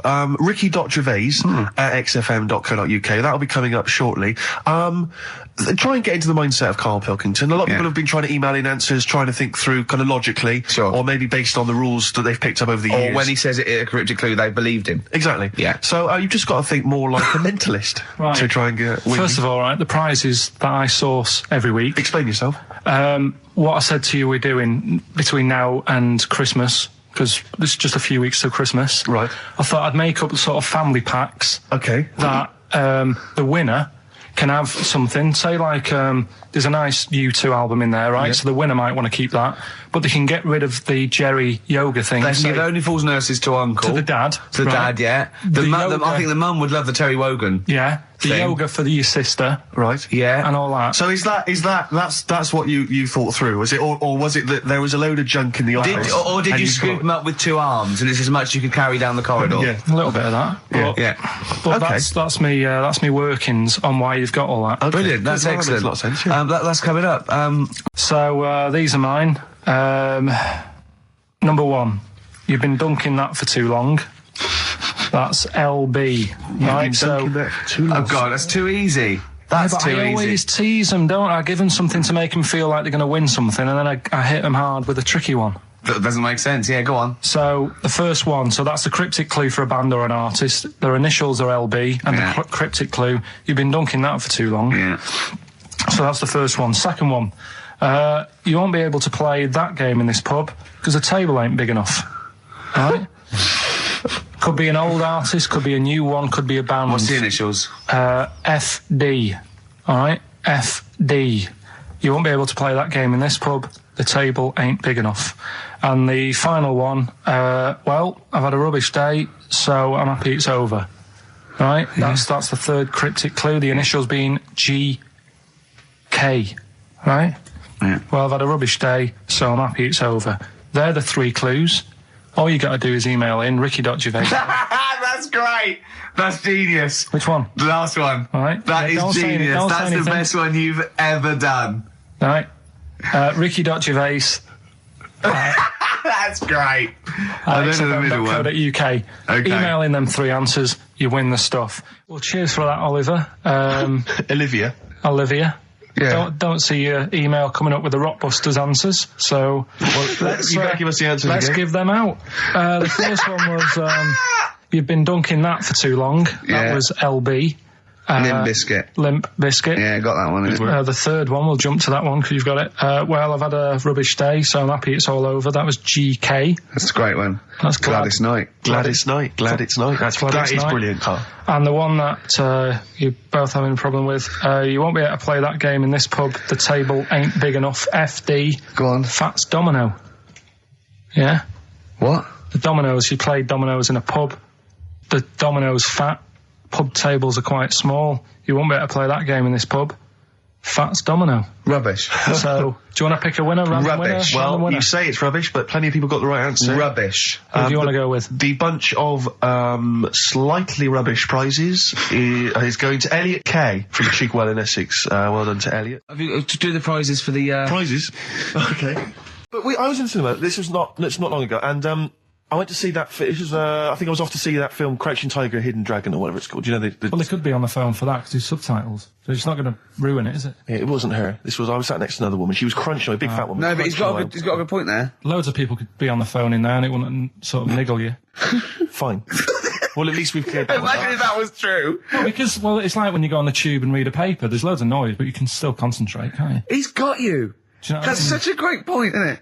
Right, yeah, because it's so easy to lose yourself in that magic realism world, you know, with all the sound effects and music and surging, exciting noise, and there's a woman clattering on going, yeah, well, I'll probably meet you later, Stange. Should we get some Diamond White in and around by the park? Yeah. Switch off. I do it. Yeah, but we know what you're like, Carl. Yeah, you can switch off, Carl. It's like you can turn your ears off.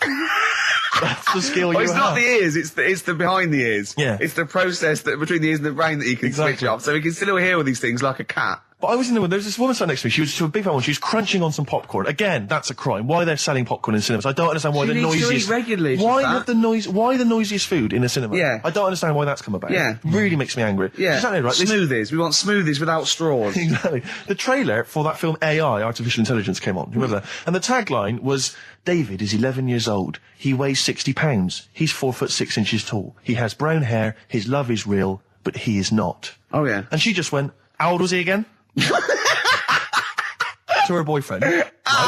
Just ruined everything. War film trailer comes on for some Pearl Harbor or something. She goes, yeah, I don't fancy that. Just announcing this, don't fancy that. Too many war films.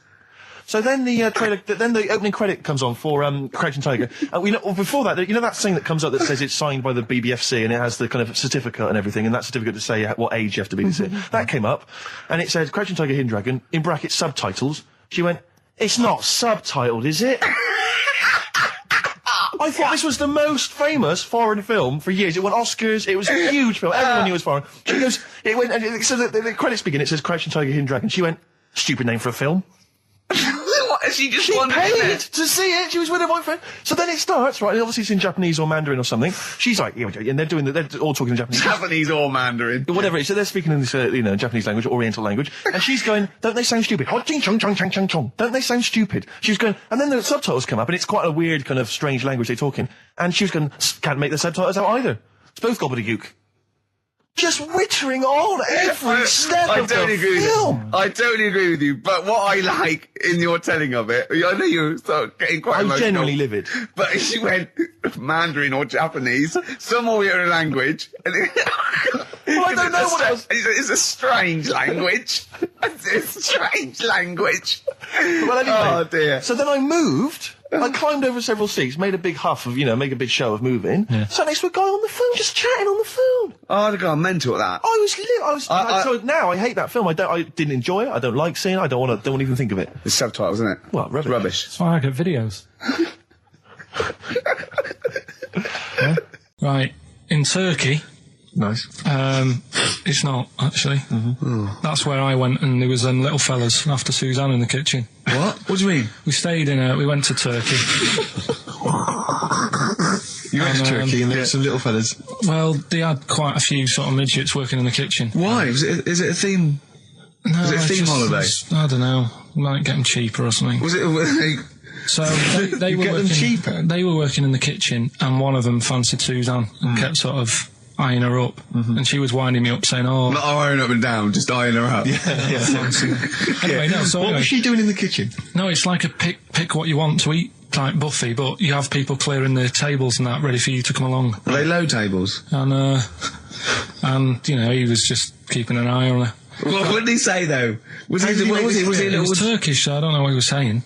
But he was a little fella, yeah. Did he? What do you mean a little fella? What do you mean little fella? Sort of dwarf-like. What do you mean dwarf-like? He had magic powers, or he was 4 foot? No, what do you mean, Carl? A little bloke, just like a normal bloke, but small. If you stood him in the desert, you wouldn't know. But he'd be hot and says, right, Carl. You should watch out for the monkeys. Yeah, underground. There's underground monkeys. Look, you can't just say there was a little midget fella who was eyeing up my girlfriend and then leave it. What do you mean? What was happening? This is a story to us. This is much more interesting to us than, and she was deaf, right, and she hit her head. That's much more interesting. I don't understand how it manifested itself. Did he come over and say something? No, do you know when it's like girls know, don't they, when someone fancies them? What do you mean there was lots of them as well? Do they? That's worth knowing. Listen, right, come on, right. So you went to this holiday, yeah? Yeah. And you went into the dining room or something? Yeah, downstairs. And you looked over. You thought, this is all, there's no one serving. Yeah, and they go, wait a minute. Hold on, you looked down and there was a little waiter. There was loads of them running around busy. Why though? Why did they get summer? What do you mean? Because it was in summer. They had more of them. They come out in summer. What do you mean they had more? What do you mean? Because it's busy, isn't it? Well, no, but they hibernate in the winter. Why were they all midgets? I don't know. Maybe it doesn't heat stunt your growth or something. No! Well, they just happened to... Maybe it was a thing that they did for tourists or something. I don't know. I just got on with my meal. It was a holiday. Do you know what I mean? God. Right, so it's a midget survey. I'm not going to ask any questions. Right, okay, yeah. So they're all little fellas running around, and this one always was like, you know, oh, do you want a new serviette? You know what I mean? Going out of his way to sort of... for turning on the charm. Yeah, he was going out of his way. The others weren't. Right. I think what was happening is he'd been working with Santa all the winter. Yeah. This is sort of little summer break. This one was your waiter, and so he was being polite to you.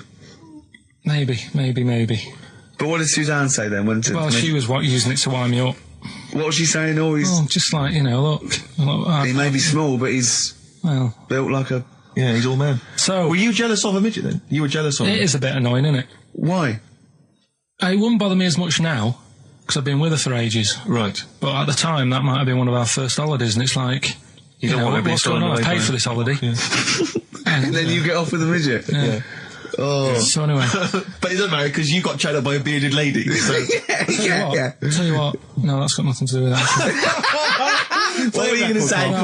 I was going to say the hotel was half board, and maybe... Oh, right. I thought you were going to say it's just one of her shortcomings. So listen, right? Play a record, Carl. Is this something that happened to a friend of yours, or is this... No, I read about it. You read about it? Okay. There's this little lad, right? Okay. First of all, it's years ago, right? When they didn't have decent doctors in, like, every town and that. Yeah. And this little kid is dead ill, right? Yeah. And the local doctor... Well, there's a phone call involved, so I don't really get the impression that it's like medieval times. Yeah. Yeah. But I didn't say that. I just said it's years ago. So this kid's ill, right? Yeah. And he's lying in the bed, and he's all going funny colour and that. Yeah. And his mum says, I'm going to get the local doctor around. The local doctor comes round, and he says, so I don't know what's up with him. He said, leave it with me. Leave it with me. He said, the doctor said that. I'll have he said I'll phone up a top doctor. Okay. Who was in America or something like that.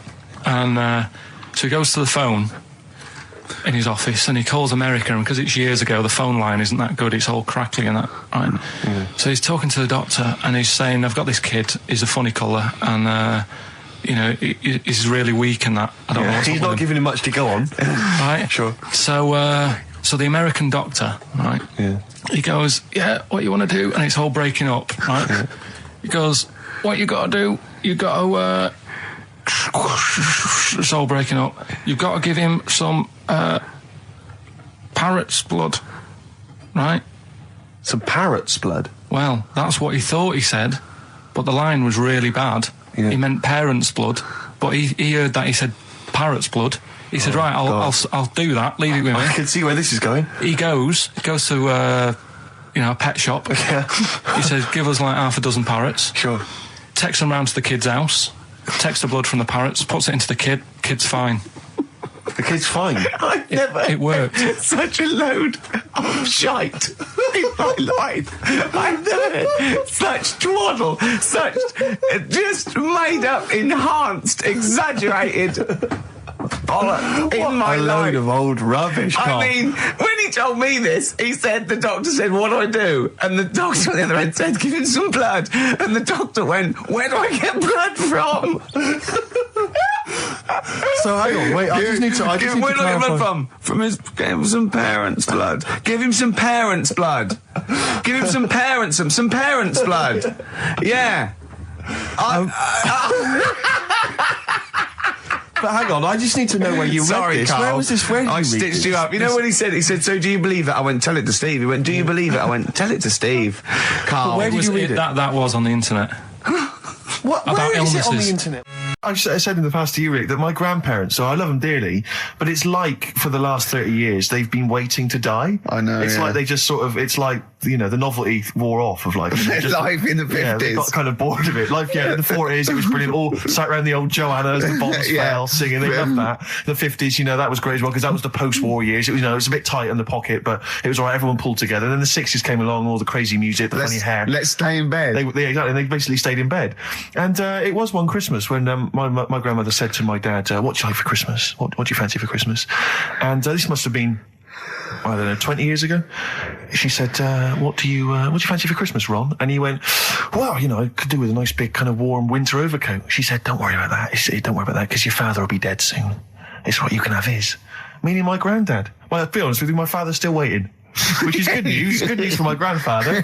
Less good news for my dad. He's freezing. He's freezing. He finds out, how is he today? He's fine. Oh, okay. Oh, I'm freezing. It is such a weird mindset, that. I think it's that, to me, is what sums up people from that older generation, the 40s and 50s. And it seems to me that you've got that kind of mindset. It's like you were born in the 30s. And whenever you talk of your childhood, it's like you had like a baked potato to take to school.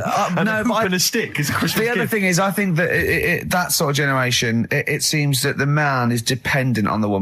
There's a total dependence. Oh, absolutely, If she dies, he's done. Yes. He's done for. It just pine away. If he dies, she's got 30 years of pottering. Absolutely, yeah. Do you know what I mean? Yeah, and going to, like, you know, the youth club and the church. I know what you mean, yeah. It's sort of like that. It's sad. Of course, it's sad for them, but it's not the end of their life. No, sure. And it sort of is the other way around. I don't know why that is. Yeah. It's terrible. That's a little melancholy thought for I know, Christmas I've really time. you brought it down, you've brought it down, I've brought it down. This isn't a nice show at all, this is terrible. Well, we're going to have people just killing themselves. What?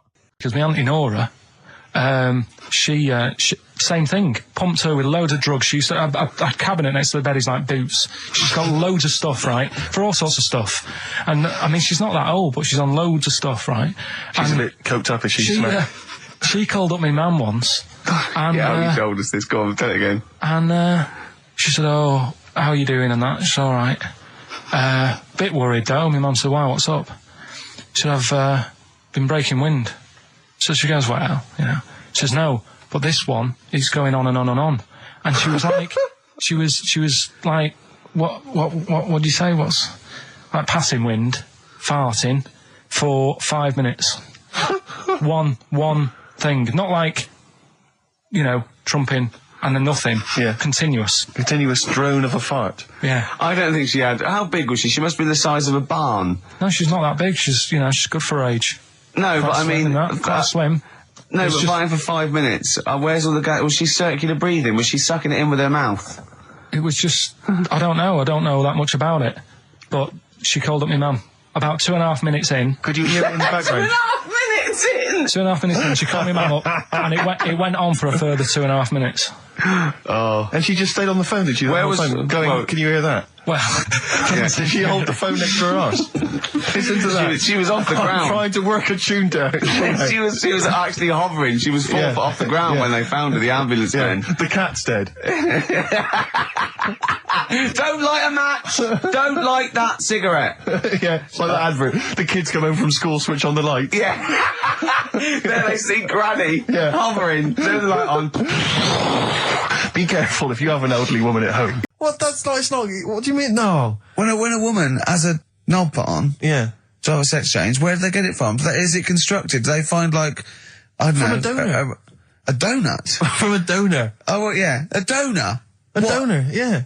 Yeah, but presumably it's like maybe there's someone who wants after they're dead, I mean. No, I thought very few people. It's not like giving someone a kidney and then sort of like celebrating with them. If you're a guy and you want to become a woman, you've got one to spare.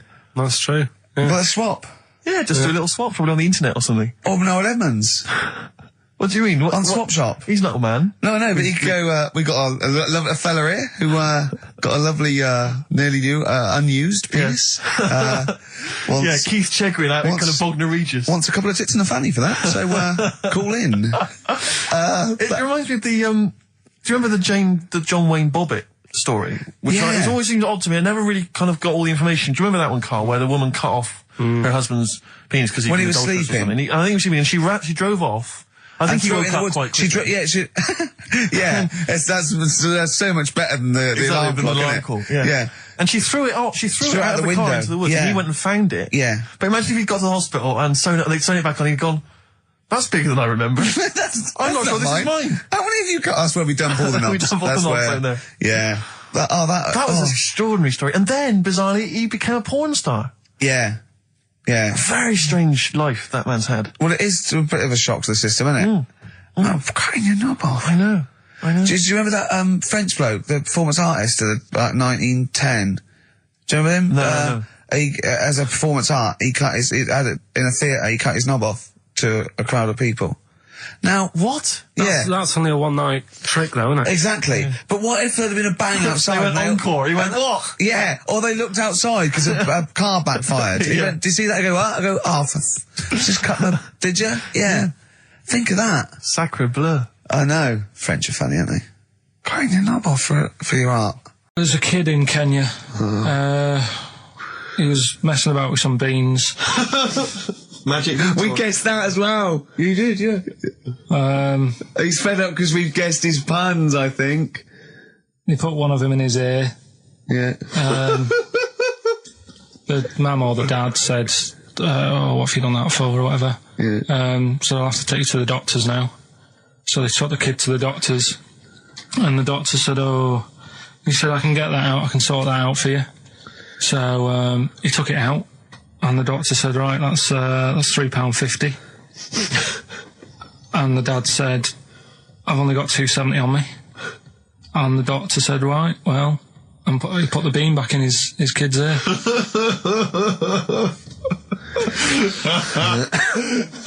I don't know what to say. I don't know what to say. I mean, a couple of questions from me very quickly. Are you sure that those were definitely the sums involved with it? Well, the equivalent of whatever the deal with in Kenya. Yeah. It was the equivalent of So what currency was it, Carl, that you translated into sterling? I don't know. No, it was saying in the thing, it said the equivalent of £3.15, £2.7. Did it say that? Yeah. Sorry. Did it say that? Yeah. Carl, look at me. Did it say that? Yeah, it said that was the Did it say that? Yeah. Yeah, it did. It definitely said that. Definitely. Yeah. So it's just like, I suppose, I don't know. I mean, all these things, the idea is it's not like a lesson. It's like, I'll tell you this, see what you can get from it. Sure. So you look at what I've told you already. The knights who said shut your face. That's amazing. That explains itself. Yeah. Turkey with the circumcisions in a restaurant. Yeah. That'll hold me in good stead. Yeah. Don't go there, whatever. Yeah. This one, if you're in Kenya, don't put beans in your ears or something. Doctors or carry £3.50 or the equivalent of. It's just the idea that the doctor put it back in his ear. He forced it back in his ear. So is it still there to this day? I mean, is there any update on that stuff? Or does he go back with the £3.50? Tell you a job I don't like. What? I wouldn't want to be doing. The woman, there's a little woman who sits in the little snack stall on Finchley Road. Yeah. And I don't know how to describe it, really. She is surrounded by snacks. She can't move for snacks. Does it look like American Beauty, but with different... Not dissimilar to that. Yeah. It's a little hut on the station. Yeah. And it's like, if you go to the seaside, you can put your head through one of those cardboard cutouts and it looks like you're a big fat person or whatever, and you can have your photo taken. It's like an equivalent of that, but it's just snacks everywhere. She's got bananas up to her chin.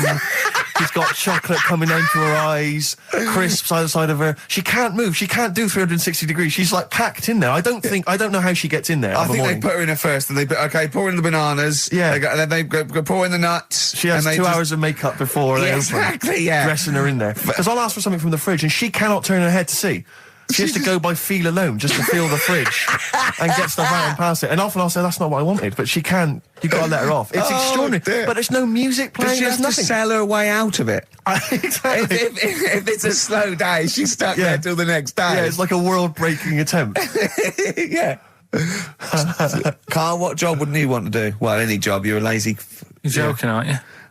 I've done loads of stuff. I'm quite happy now doing what I'm doing. Yeah? You look happy. Trying to think. You sound happy. Yeah, I mean, calm down. You on drugs? I'm all right. Are you on happy E? Before England have won and that. I'm happy for them. Yeah, go on. Happy for them. I'm happy in that. Yeah. What do you mean happy for them? We are England. Happy for us. Yeah. I mean, we didn't play. I did very little towards it. No. It was mainly Johnny Wilkinson. Yeah, I barely contributed. Switching on the TV was about as much as I did. Exactly. And shouting, come on! Yeah. Talking about jobs and that, though, I was reading the other day about like, you know, rubbish jobs that people have had and stuff. I haven't got time when I'm at work, man. I just get on with it. I'm not squiddly diddly. Fingers in pies, different jobs. Go on. Do you know Ivor the Terrible? Ivan. He, his Russian. Yeah, that was the Welsh fella. Who was bloody awful, but not as bad as his Russian cousin, Ivan. Go on. He had a fella doing some work for him, right? This fella built his house. After it was done, right, the terrible fella was like... fella Ivan. He was going, oh, it's brilliant, you've done a good job there. Yeah. I don't want you to build another one like that. Took his eyes out. Just stopped him making an house like that. Yeah. Blimey. That's bad, isn't it? Why didn't he take away his trowel? Then he could have seen, but he couldn't have built a house without a trowel. You can't build a house without a trowel. Yeah. I suppose he probably later thought that once he'd been nicknamed Ivan the Terrible. Yeah. He thought, why? Because you gouge people's eyes out. Yeah, but I didn't want to build another house. I know, but take his trowel away. What would I have been then? Ivan the Crafty at most. Exactly. Yeah. Ivan the Jealous. You know, Ivan the spoilt brat. But yeah. Gouge someone's eyes. That is bloody terrible. I'm surprised you're not called Ivan the... Do you know what I mean? You're going to get down in history like with Vlad the Impaler. Yeah. He's mainly remembered for impaling people. Yeah. He did a lot of other stuff. Did a load of great charity work he did. The impaling is the thing that's really gone down in history. When were you reading about Ivan the Terrible? No, it's just or Ivor the Terrible is the thing you remembered from this informative article? No, it was just little bits like that. Talking about him, there was a thing about someone who worked for that fella who painted the ceiling. Sistine Chapel? Yeah. There was a thing, a woman who worked for him in his house. And I love how you assimilate information when it's just bordering on the academic or just the interesting and true. It's wonderful. Ivor the Terrible gouged someone's eyes out 'cause built him an house. That fella who painted that ceiling had a woman work for him. Imagine if you wrote that down in an essay. Imagine if you wrote that in a school essay. Well, you'd probably end up with not getting a grade or... Yeah, or thinking you turned out to more than you had. Exactly. Anyway, the woman who lived with... Yeah, the woman who lived in a shoe. Go on. Yeah, there was this woman who lived with him, and she used to, like, you know, go out and do all this shopping and that. Yeah. But because she couldn't read or write, he used to have to draw everything that he wanted. Why couldn't he just tell her? I don't know. No, wait. That's an excellent point. Could she talk? Yeah, but if it's a big list and that, loads of different coloured paints. But why couldn't she draw on a piece of paper? Why did he have to do it? Because he's a better drawer, isn't he? That's the point. That's it. We were just looking for the logic of the story. You found it. You've done it. Play a record. The reason I did this was to get that kitchen, right? Now, brilliant. As we speak now, right? Builder's in the flat. He's been annoying me. Of course he has. Of course he has. What's he been doing? When he turned up on Monday, right? Yeah. Wanders in, and the first thing he says to me is, said, the pub across the road, is it any good? I said, well, it doesn't matter, does it? You're working on the kitchen. Think of saying that to a builder. Probably making conversation. Probably meant, do they do a toasted sandwich? Because I've got a half-hour lunch break. Not an hour, like Karl Pilkington. So I'll probably there and get a nice, you know, cheese and tomato sandwich. So is that genuinely what you said to him? Yeah. Suzanne had a go at me saying, why have you said that? He hasn't even started on it yet. I cannot believe that. You're unbelievable, Karl. And you say it's us that are rude, crass, I wasn't being thoughtless. rude. I just was letting him know. Do you know what I mean? I know what he they're up knows to. what he was there for. He had it down on his little docket. Do the kitchen this week. He didn't come there and go, what did I come out for? Was it to go to the pub for a week? Why am I wearing these overalls? Yeah. Who's the little bald mank twat insulting me? Let me just check. Let me call the head office. I wasn't having a go, though. I mean, they should have finished it yesterday, and they're there now, on their own. And what annoyed me is they turned up late today. Hold on, Karl, I've just realised something. They're probably listening to the radio. This, I assume, tuned to XFM, isn't it, in your kitchen? Yeah, but they don't know it's me, do they? Do you know what I mean? No. They'd go, he's got a whiny mank voice as well. So's the bloke who owns this place. And the bloke who owns this place, when I said, what's that pub like across the road, said, well, you won't be bothering that. He's working on this. No, he won't be able to put two and two together, will he? You've suddenly, the penny's dropped, doesn't it? You've suddenly realised. Look at his face! Yeah. He's suddenly realised they might know it's him. And they could be listening, and they're going to clean you out, mate. Oh, if you are the builder working in, where is it? I won't say the address, but it's Central London, isn't it? Yeah. Go Yeah. mental. Have whatever you want. Opposite Seriously. that pub that you Yeah. like, that you're... That He'll probably be in there now, so he won't be listening. Or insulting, You know what I mean? insulting a That's a further British insult. workman. He should So have been in just go today. mental. He should have been in at 8 this morning, Just which annoyed go me anyway. mental. Why? I really don't understand why they've got to start so early, right? Yeah. But he said he'll be there for 8, turned up at 9:30, right? Wanders in, and what annoys me is he could have left all this downstairs. He had a paper under his arm, Yeah. one of those crossword books, and a pot noodle. Now, I'm not being funny, but most of them take quite a bit of time. A crossword book, he's not happy with just the one that's in the paper. If you're listening, if you are the builder that's listening now, doing Carl's flat, what about pissing in the laundry basket? So then I was thinking, imagine like going to the doctors and he's saying, yeah, everything's all right, your heart's good and everything, but Your art's good? What, your Larry's, or...? yeah, your heart, you're in good form and whatever. Sure. Yeah, it's good news. You know, I had Giano in earlier. He's not looking good. Fast swaller. But you're all right. But your hands need to come off. Right. Blimey. But, That's bad. Like, I get a second opinion initially. but I better good news. I've got a nice pair of feet I can sort you out with. Yeah. And he puts them on, and then I was thinking, right, first of all, washing up, what would that be like? But Steve, that'd be tricky. And then the second thing was, it'd probably ruin the sort of the shape of your jumper. Because you have to keep putting the feet through there. Yeah. And then I thought, but I could still cycle in Okay. to work. you could run in. Well, that's the thing. You'd be really fast. Well, that's what I was thinking. I thought I could still cycle because I could balance, and then I thought, but the only thing is I probably couldn't pull the brakes. Because of the little short things. Yeah. And then, like you, I thought, but then again, you're running in half the time. So that's what was going on in last night. Right. That's what I was thinking about. Did you How have long did this take? Well, how long does it take to wash up? Right. Because I imagine you just being there for, like, all night. Probably 25 minutes. How long did the little Chinese fella dance for in his pants? He's always doing it. Last night he was at it for like 10 minutes. Yeah.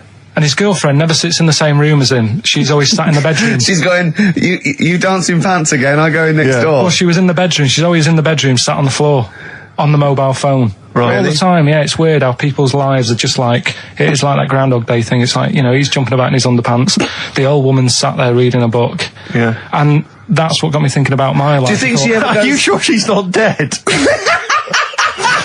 Every time you look down there, she's just flicking through it. She's just reading this book.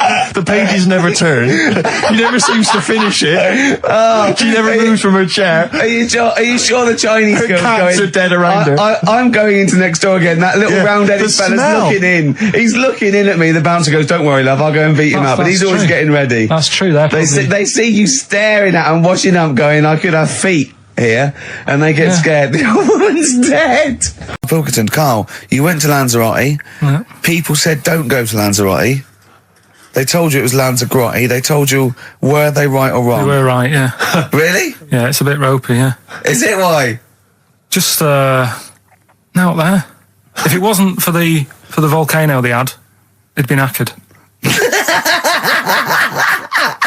That's their big draw, is it? That's it, basically. That's all they've got going for them. When you landed, was it really hot? Were you quite excited? You were thinking this is okay? It was warm. It's, you know, we can't complain about the weather. The weather was all right. Sure. You know what I mean? That's what I went for, but it'd be nice if there just was something else. Yeah. What did you do all day then? Did you read your ritual book? No, I didn't read that. I read that book. Do you know the book that I bought and all the chapters were messed up? Oh, yeah. I bought a better version of that. All right. And I read that. Excellent. And then, Did it make more sense in order? yeah, a lot easier to follow. Yeah. And then we went and had a look at the volcanoes and that. They've got 36 of them to look at. How many did you look at before you realised that pretty much, you've seen one volcano, you've seen them all? Probably about 6 or 7. Really? Yeah. And then when you got to the 8th, you thought, now I know what this is going to be, Suzanne. This is going to be like a mountain with a hole in the top. Yeah. Really? But it happened years ago as well. It's like, just keep a couple, fill the rest in, tidy it up. Fill the rest in! Yeah, no, Well, getting some builders. No, seriously though. Okay, 4 million tons of concrete, please. They're an absolute death trap. Yeah, what do you mean fill them in? Do you know what a volcano is? It's just a hole, isn't it? That's happened. Well, it's more than the hole. It's more a portal to the magma in the centre of the earth. Back in 1730 it happened. and they still haven't sorted it out. Well, when you say it happened, volcanoes were made a lot longer ago than 1730. No, but the one that did Lanzarote in. Right. Sort it out. What would you suggest? Well, how can they fill it in? It's joined. It's all joined. No, but what I'm saying is, the big plates of the Earth are all joined. It was all the a disaster, magma's wasn't it? joined. With the trade centre thing, that happened. They cleaned it up, sorted it out. They've moved on. That's what I'm saying. Whereas Lanzarote have just gone, leave it. It happened back in 1730. You misunderstand me. How, in the name of God, can you fill in a volcano? You ignorant twit. No, but it's not just the holes. They've actually left the lava everywhere. That's what I mean. It's not just the big holes. There's lava everywhere. But it's molten rock. They can't just pick it up like they're like a carpet. Put it in the holes. The holes are there ready. Just push it all in. On this album as well is The Killing of George. Georgie Part 1 and 2, remember? About the gay bloke. Georgie Boy was gay, I guess. His favourite song. Carl's favourite song, right? And I was going, oh yeah, I remember that, yeah. I said about, and I said, did not intend to take his life. He just pushed it when he gets mugged and killed. Do you know what he said? I was sitting outside, I was singing, he went, well, I said, as I said, they go out too late. They go out too late? He meant gay people go out too late. He went, no, they do. I went, what do you mean? He said, well, they're always out, they go out when people are coming home. He said, if he'd have been in bed by 10, he'd still be alive today. That's a sobering lesson. And he went, there's one that works here and he's shattered every Monday. Oh, if you're gay and you're listening, just be in bed earlier. Go out when sensible people go out. Yeah. You're right, we're not on the continent, Carl. If you're gay and you're not in bed by 10, go home. Yeah. I don't get it. No, like, again, I spoke to you in the week, and I had much better things, like when I tell you about Brian Blessed climbing Everest, and for some reason it made him, it played havoc with his belly, and he followed through and he had to clean up. Shut himself? Yeah, using ice and snow. Why are you telling me that Brian Blessed, in what way is telling me that Brian Blessed shit himself once in any way educational? Because I was saying how he was climbing Everest, right? Right. Give it to him. He's an actor and that, but he gave that a go.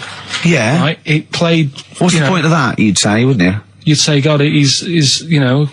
So he's all right. Me doing a boxing match for no reason is rubbish, but him climbing Everest and shitting himself, yeah, he did that. It's commendable. Right. And he's only going to go and do it again. He's going to climb it again. Yeah, but he might not shit himself this time. Yeah, but what's the point in going? Nothing's changed up there. Yeah, good point. Yeah, should been. Well, it has. They've probably cleared it up by now. Like, but it's slip on it. I can't even read about Brian Blessed. Is it actually true, or have you libelled someone else? It was an interview with him in it. And what did he say? Oh, come on! What did he say? He said I climbed Everest and I played havoc with me belly. Let's talk about it next week. We've really run out now. Oh, you're a fool. 104.9. So, Carl, just take us through the moment where you gave this gift. Firstly, so you went into Boots, right? You thought, all right, 100 condoms, brilliant. Okay, did you wrap it up? I don't know if it was 100, probably 80. Right, okay, yeah. Right. You don't want to go mad, do you? Wrap them up. I'm just resting easy knowing that he's not trying to breed. Right. No. Yeah. So I got her them. I got her Grease on DVD because she's always watching that. Yeah. Right. Yeah. So just think of when her mum said, "What did Carl get you? Some condoms and grease." I was going to say, I'm glad he said on DVD.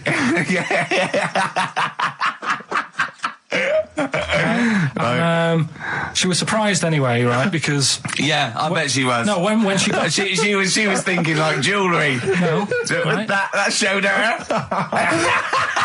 That surprised you, hasn't it? All right. So hang on, wait a minute. You thought it was a holiday, didn't you? Yeah, look at your face. You don't know me at all. So hang on. So did you give these on Christmas Day? Right. What happened is she got in from work that Saturday, right? And I said, look under the tree. Knackered. Oh, right? At least it's Christmas. Yeah. At least I'm going to get a little bit. I said, look, you got some stuff under the tree, right? So did you give her a sugar lump? Right, she was really chuffed with that. But she said she was a bit puzzled because I didn't know we had any wrapping paper, right? So I ended up using wallpaper. You didn't take it off the wall though. You had No, it was some left over, right? So she said, "Why have you used wallpaper?" I said, "Well, I didn't have any paper, and you were getting in a bit, and I wanted you to have a surprise." So she said, "Can I have a feel of them?" I said, "No." Presents. You thought, right, I've got the right thing. Yeah. Right. And then Christmas Day, I said, "No, don't get carried away. It's nothing really good. You know, we said we weren't going to buy each other much. So there you go, open them." Yeah, go on. And can I just ask, had you received your present from her yet? Yeah. So what had you received? What did he have? Had some shoes. Nice. Right. Getaway game for PlayStation. Nice. I'm just totting up the value of this. Those, Go on, yeah. And just also think about how much fun and pleasure you get from them. Yeah. Although, of course, condoms, I can see the the appeal. Well, okay. So I think but also add to that bit 150 quid for a meal. If you're going to start totting up, 150 quid for a meal. I bought her some shoes, 72 quid. Yeah, that was after the event, though. Doesn't matter. All right, so you received these, dare I say it, thoughtful and nice gifts. You handed over the box of condoms. They were wrapped up. She unwrapped them. Yeah. Go on, take us through it. Walk us through it. Well, it's not something you play with on Christmas morning. Oh God! Oh, right. But when she opened them, what did she say? Well, I wrapped them twice as well, so she thought it was something really good. Extra protection. Right. And so she thought it was something really good. And then the disappointment would be doubled. Yeah, go on, yeah. Then she just opened it and went, "Oh yeah, so what's on the telly?" And that was that. I'm grateful. What an ungrateful woman that is. Well, fancy not wanting. I told her a box of economy condoms from Boots. I said to her about the thing about, you know, it's all about the surprise and that, innit? Yeah. You explained that to her? Yeah. What, after she'd unwrapped it? Yeah. Thoughtful. And she was all right about it. Yeah. She understood. Rick, you know I suggested to him that he buy his girlfriend a gift. I'm worried I've done more damage to the relationship by suggesting that than if he had just forgotten. Next time you've got to go shopping for her yourself, Steve. I think I might do. You've better go shopping for her yourself. I'm glad it's all over, though. It's mental. Yeah. It annoys me. The whole thing annoys me. And she knows that as well. Yeah. She should know. What, she still insists on having Christmas once a year? Well. Wow. I'm you know. No, but well, anyway, what did you get? I can't think what you bring to the relationship, Carl. I don't know what it is she's getting from you in this relationship. It's like she's doing all the work. 80 times. Oh God, Carl! I love it. You're brilliant. I know what she's getting. He's the. What? No, he's not thoughtful. No, but he's thoughtful. He's the best he can do with the brain he's got. Do you know what I mean? Right. He's doing his best. He's absolutely doing his best. There's no. He's working at the limits of his powers. Do you know what I mean? Though he's done as well as he can with what he was given. Sure. Yeah, and that's admirable. Yeah, it's like I think he's done better than you'd expect. I bet his teachers didn't even think he'd get this far. Do you know what I mean? What, find a girl? No, well, yeah, a job, a girl. Yeah. Do you know what I mean? Clothing himself. He's done really well. What do you think, Carl? You think you've done well? I think I've done all right compared to some of my mates. What are they doing now? Probably not that much. Do you know what I mean? Mrs. Matthews said I wouldn't be an high flyer. I think I'm doing all right. Yeah. Do you know what I mean? I have a holiday every year. Got somewhere to live and that. Yeah, got a new flat, haven't you? Yeah, so where are they then, the condoms? Did she show them to her family and friends? No. Take them into work? Look what Carl's I'm surprised she told Ricky, actually. I was a bit disappointed in that. Yeah. Because I didn't go shouting around. Well, she was so excited, Carl, clearly. She was just so pleased and proud. Ooh, stuff to do. What's going on? Stuff to talk about and that. What's been going on? Oh, before you came in. Oh, you saw it, didn't you? That experiment I was doing with the... An experiment? Yeah. Well, all I know is as I walked in the building, I passed the little kitchen area, you were hitting Carl on the head with a tin tray. Didn't it make a good noise? It was a great noise. But I'm interested, explain more about the experiment. Well, I wanted to see how hard I could hit him and make it resonate, right, before I either caved his skull in, or, right. You know what I mean? So, you had to hold it quite loose, so it could, like, vibrate, but you had to grip it hard enough to give it a good whack. Right. And his head's brilliant for hitting stuff on. Is it? It is perfect.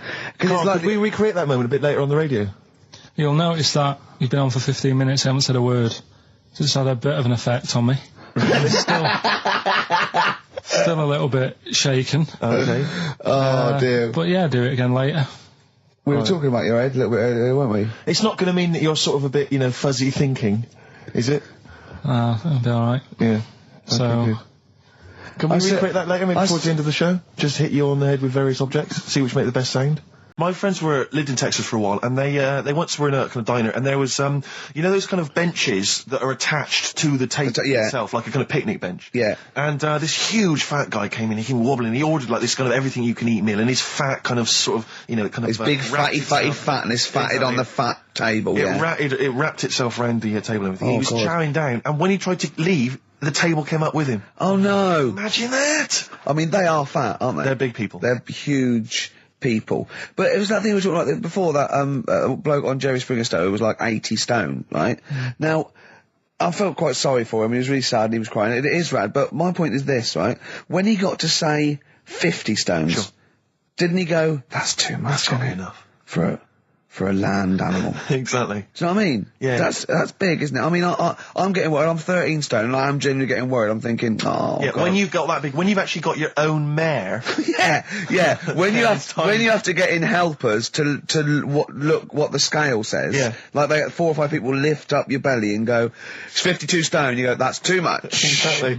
I'm going to only have 9 breakfasts When you actually, today. when you begin to appear on the Ordnance Survey map. yeah, exactly, yeah. When You've got your own symbol. It's like, we can see 2 things from space now, Fatty and Steve Merchant. We'll be landing at about... Well, no, I'm just saying at all, you're not fat, are you? You're freakish and big. Just another quick thought. There's this woman who's got a big head. Oh, yeah. And, she was fed up with it because when she was walking down the street, it was so big, she couldn't hold it up. Right. She couldn't hold it up. Oh, God. Okay, shut up. So when she was walking, her eyes were hurting because she had to sort of look up all the time because her head was that heavy. Her chin was sort of balanced on her chest. Right. And she'd have to peek up, yeah. So she goes to the doctors, and this was after years and years, and said, you know, I thought I could put up with it, but I can't. How big was her head? It's big. I don't know if it was like big, because there wasn't a picture. I don't know if it was just big or a lot of bone. So it was heavy. Very heavy. Right, like the Elephant Man, just outcrops. Yeah, right. So the doctor said, we can sort that out. But we'll have to take your head off. Right. Okay, listen to this. Listen, keep going. Because what you don't seem to understand is I have the same reaction to you when I see it. Yeah. What? Right? You're quizzical yourself. So I looked at it, they took her head off, chipped away a bit of the bone, made her head lighter, put it back on. We spent New Year's Eve together, me and Carl. Oh, yeah. It was me and Jane, Carl and Suzanne. Her hair doesn't really look like Dave Hill, I must confess. You didn't see it when it was done, though. Yeah, she had the coat on that you bought her to say sorry, though, didn't she? Yeah. And Martin Freeman and his girlfriend Amanda, and Glyn, and we all went for a meal, and then we all went back to ours, and sort of saw in the new year and all that, and saw the fireworks, and then in the wee hours when just the drinking seriously starts, we started playing parlour games.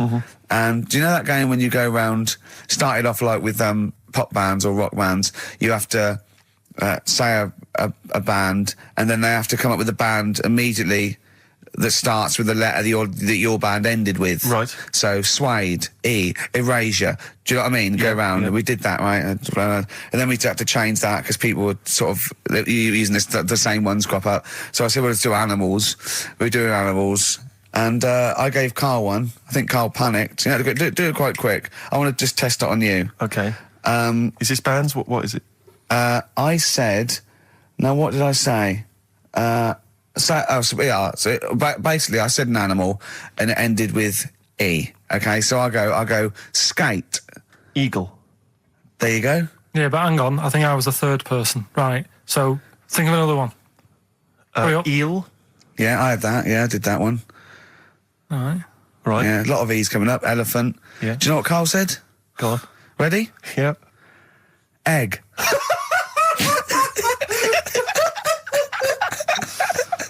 Oh, in a sense, I suppose. Egg? He went, yeah. I went, no, wrong. He went, well, what? And then Martin came to his rescue and went, well, what is an egg? Animal, vegetable, mineral. I said, well, it's animal, but it's you can't have egg. But would you allow tadpole? Well, yes. Yeah, because it's a larval stage. Yeah, no, but egg, you might as well have leg. Or eye. Uterus.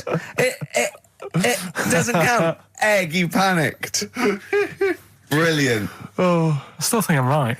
Well, you're not right. We were naming, you know. It's a bit of fun, though, isn't it? Yeah. Exactly. Yeah. Why obey the rules? It's Exactly, just a bit of yeah, fun. no, that is true. Don't That bother is with the true. rules. That is You true. had the fireworks in the year, did you? Yeah. What, you had them yourself? Or No, you no, just no, watched you them? could stare across the river, we could see him. But actually very impressive, and I'll tell you what, they got it right this year. Instead of 2 hours of letting off fireworks, people were going, oh, can we go now? It was 3 minutes, and they spent £1 million on the 3 minutes. And that's it. That's all you can stand, 3 minutes of fireworks. Oh. To me, fireworks are like watching Lord of the Rings. Exactly, I've absolutely. never been impressed as a child. Never been impressed. I've never been impressed as an adult. But a big bang, a huge big explosion, that'll do me. I used to go to, they used to have little community fireworks displays at Christmas, things like that, near our school, maybe in the school or at the local kind of community centre. And I used to go along to them with the family and everything, get the sparklers, and they would have the fireworks, and that would be, and I was just bored silly. And I always thought that if the guy organising it had wheeled out an enormous firework, climbed in, gone, last one to the moon's a bender, and then shot off, that I'd have been, That'd be good, yeah. But it's just internal. Do you reckon I could take out that church? Yeah, from exactly. here? Yeah. Money on it. Go on then. Yeah. That'd be worth it, wouldn't it? But little zoom, another one. Oh, Christ. So a friend of mine was telling me that they once had some indoor fireworks, which apparently is just, I mean, imagine that. Who needs indoor fireworks? Well, I think that's just little, yeah. I think one of the things, we got indoor fireworks once when I was little, and I remember one of the fireworks was that little celluloid fish that you put in the palm of your hand. Of course. And it Predicts goes, the future. oh, you're sexy. Yeah. What, it curled up because of the heat of your hand? Yeah. Oh, you're dead. It didn't curl. Actually, it's Grandad. He's dead. Yes. His hands are cold. Oh, no.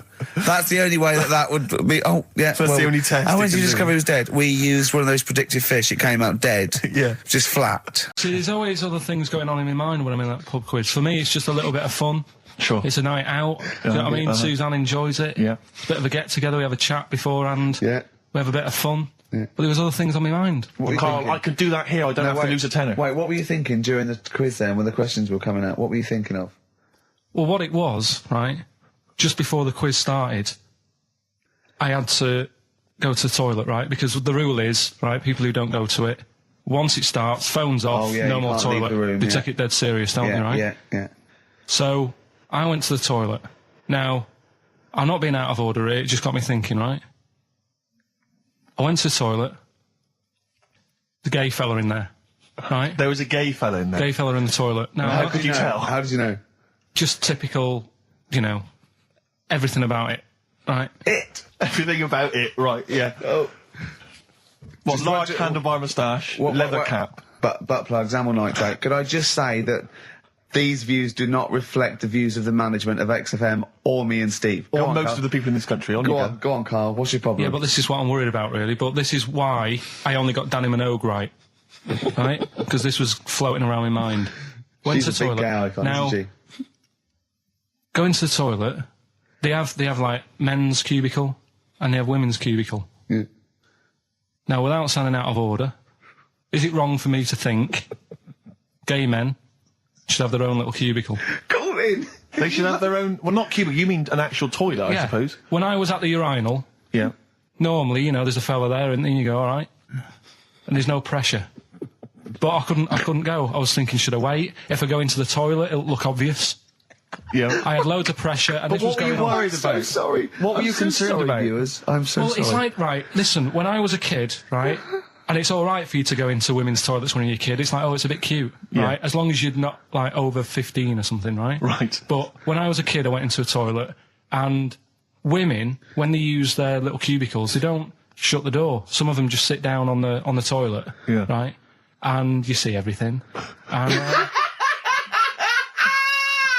no, seriously, that's probably one of the first times I saw, like, a woman. Yeah. That, right, and my Auntie Nora when she was staying over. What happened with your Auntie Nora?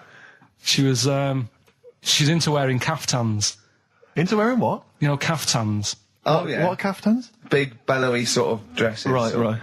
And, yeah, I used to sit on the floor at home in front of the telly. Sure. She was on the chair behind. Yeah. She did a bit of a sort of a Sharon Stone scene. Oh, God. Yeah. Did you see it? There was no underwear. No.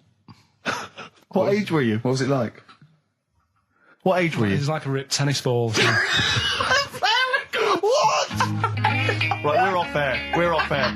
Either that or put us in for the Stonys. New Year's resolution, Carl? I don't know.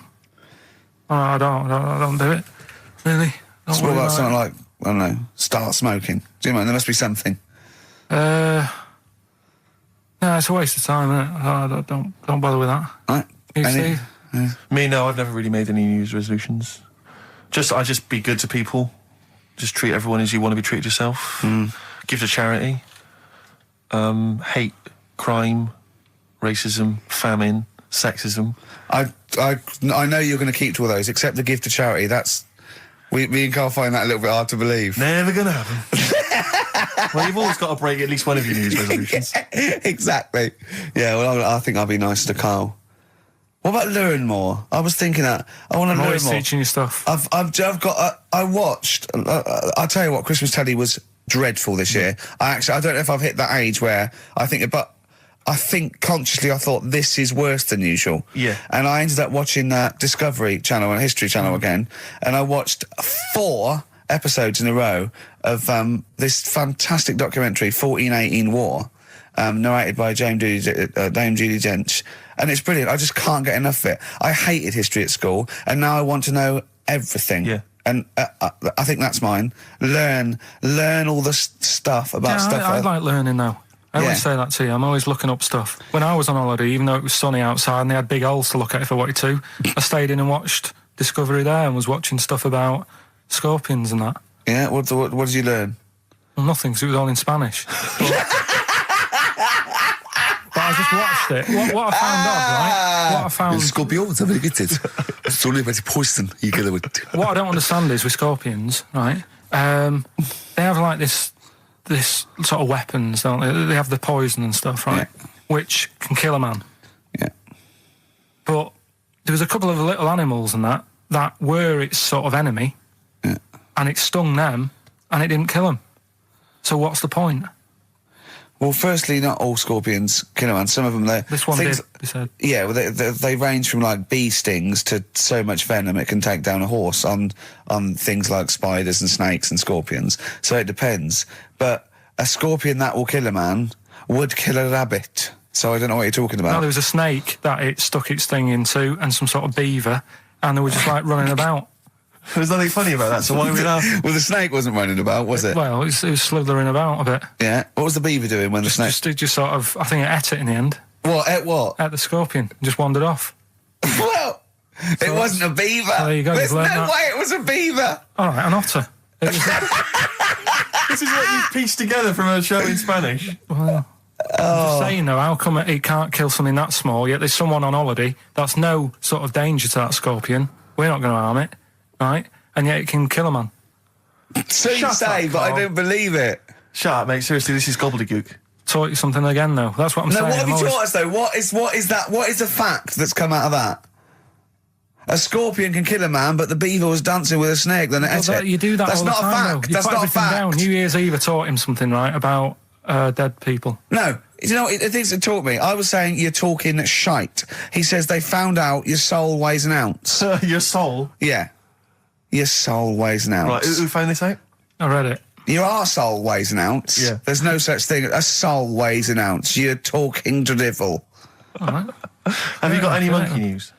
So what did they do? They weighed someone who was alive, and they will wait for you to die, then weigh you again. There was someone Now who- you've lost an ounce. Yeah, oh, sorry, it must be your soul shooting off to heaven. It was someone who was really ill, and they Yeah. said, we can't do anything for you here, but we've got a bit of an idea that we want to do. We've been wanting to do this. Stuck him on some scales. He said, right, you weigh 9 pounds and an ounce, or whatever, because he was wasting away. He died, 9 pounds. And there was also a fella in the week who said that women shouldn't be wearing trousers Why? because they don't look good in them. What do you think? What do you think about that? It's rubbish. Yeah. These are the only things that have caught your eye over the last couple of weeks. This is the entire news. Galileo did something with light. A French fella said women shouldn't wear trousers. See, that to me wouldn't pass as education. It's not education. I don't know where you could ever use that. I don't know when that would ever be applicable to life. I just like reading stuff that sort of reminds me of. Do you know what I mean? If I read it and it gets me thinking, I think that's a good little piece. But I mean, but surely can't you just sort of like sit near something that vibrates to keep your brain going, or shake your head every now and again? I mean, what does this do? You mean it makes you start using your brain? But what aspect of a Frenchman said women shouldn't wear trousers got your mind working? What questions were you asking? Because I thought that's a bit daft, isn't it? Right? Yeah. Okay, it ends there with me. There's nothing else. There's nowhere else for me to go on that. He closes your mind's still worrying. Yeah, go on. What do you think? Let's go through this. Oh, I wish we could download his thoughts. I know. Just watch it. Yeah. Wouldn't it be great, like a DVD? Cartoon. Imagine that extra footage on the Office DVD. Yeah, Carl's brain. That would be with amazing. Oh, with a commentary. Go on. Women wearing trousers and that, right? On the estate that I grew up in, on right? There was a woman about 4 houses down, right? Rough. Now, she used to wear leggings. Yeah. Now, they're a bad idea. They are a terrible idea. I agree with you there, Carl. If you're a lady of What the colour? normo persuasion... Were they pink? No, they were sort of black, but with all bits on them. Oh, right. Do you know what I mean? What, toast and just horse droppings? Yeah, go on, yeah. And she used to... she's quite a big woman. Sure. Pauline Quirk, I think we described her as. Looked like a light bulb when It she was is those bending kind of over in women that are leggings. attracted to leggings. Yeah, I know, yeah. They are drawn to them like a moth. Yeah. She used to wear them, and that's what I remember when I read this piece. And she used to work on one of those sex line things. Right. She used to do that. But what was she, an engineer? The weird thing with her was, she had big eyelids. Right. Go on. That were too big, and this is what I was thinking. What do you mean she had big eyelids? How big do eyelids have to be for you to go, they're big eyelids? What was she shoplifting with them? Would she come out of Dixon's with, like, radio stored in them? What do you mean she had big eyelids? It was another one of them popular things around our way. Do you know? Like, what do you mean popular things? They didn't go, oh, I'll tell you what, they're all the rage. Can I get some big eyelids, please? No. It was just like one of them things that people suffered with. Just big eyelids. They could hardly open their eyes. What do you mean? What do you mean? That's one of them popular things around where I grew up. People had big eyelids. They could hardly open their eyes. What does that mean? What sort of freak town were you born in? You had webbed feet people with big heads. You got women with big eyelids. What does big eyelids mean? Are you confusing her with the horse? Yeah. Did she have hooves? Look, what? Anyway, so there's this big eyelidded woman with the leggings. And that's what I'm saying to you, though. That's... When I read that story with people with trousers, I went from that to a woman who used to have big eyelids. I still know the point. But then, and also the other bloke who had the eyelid problem was a mate of mine. Right. His dad had it, and same problem, massive eyelids. I don't know what that means. I don't know what that means. I used to say to my mum, I'm going round to Dave's house, and or Drew say, Pig, as you call him. That's all right, but make sure his dad doesn't take you out in the car, because he could hardly see. He had to have his head. He had to tilt his head back to keep his eyes open. Sure. Did he have a couple of matches with him at all times? What a load of gobbledygook. This began as educating Ricky. I know, So it's what, like he was people thinking, with eyelids. But it's like you're supposed to make that leap as well. Yeah. If I mention the trousers, Ricky will probably be thinking about people with big eyelids and women wearing leggings. This one you might be interested in. Headline, woman says partner ran off to become vampire. Yeah. And it says a young mother says her partner has dumped her to become a vampire. Rebecca Roberts from Somerset says Matthew Barrett fell for a blood-worshipping woman in a US cult. The 23-year-old mother says he began shaving all his body hair, dressed in black, and used Rebecca's lipstick to redden his eyes. Rebecca caught him performing weird blood rituals in front of his computer at night, cutting himself to prove commitment. She said, I thought it was just a hobby. Everyone's got a right to one. I was pleased he'd found an interest. Brilliant. This is apparently from The Sun. Apparently he's left. He's gone to America. He's living in this Ohio-based cult. But it's the last bit where she's been asked whether or not, if he came back, would she take him back? Sure. And this is where I wonder if the journalist, you know how journalists are supposed to just report the news, be objective. Yeah. I wonder if maybe the journalist here has maybe had some interference. Made the quote better for them than go on. Because it says, I never thought this would take over his life. Now, if he came back, I'd say fangs, but no fangs.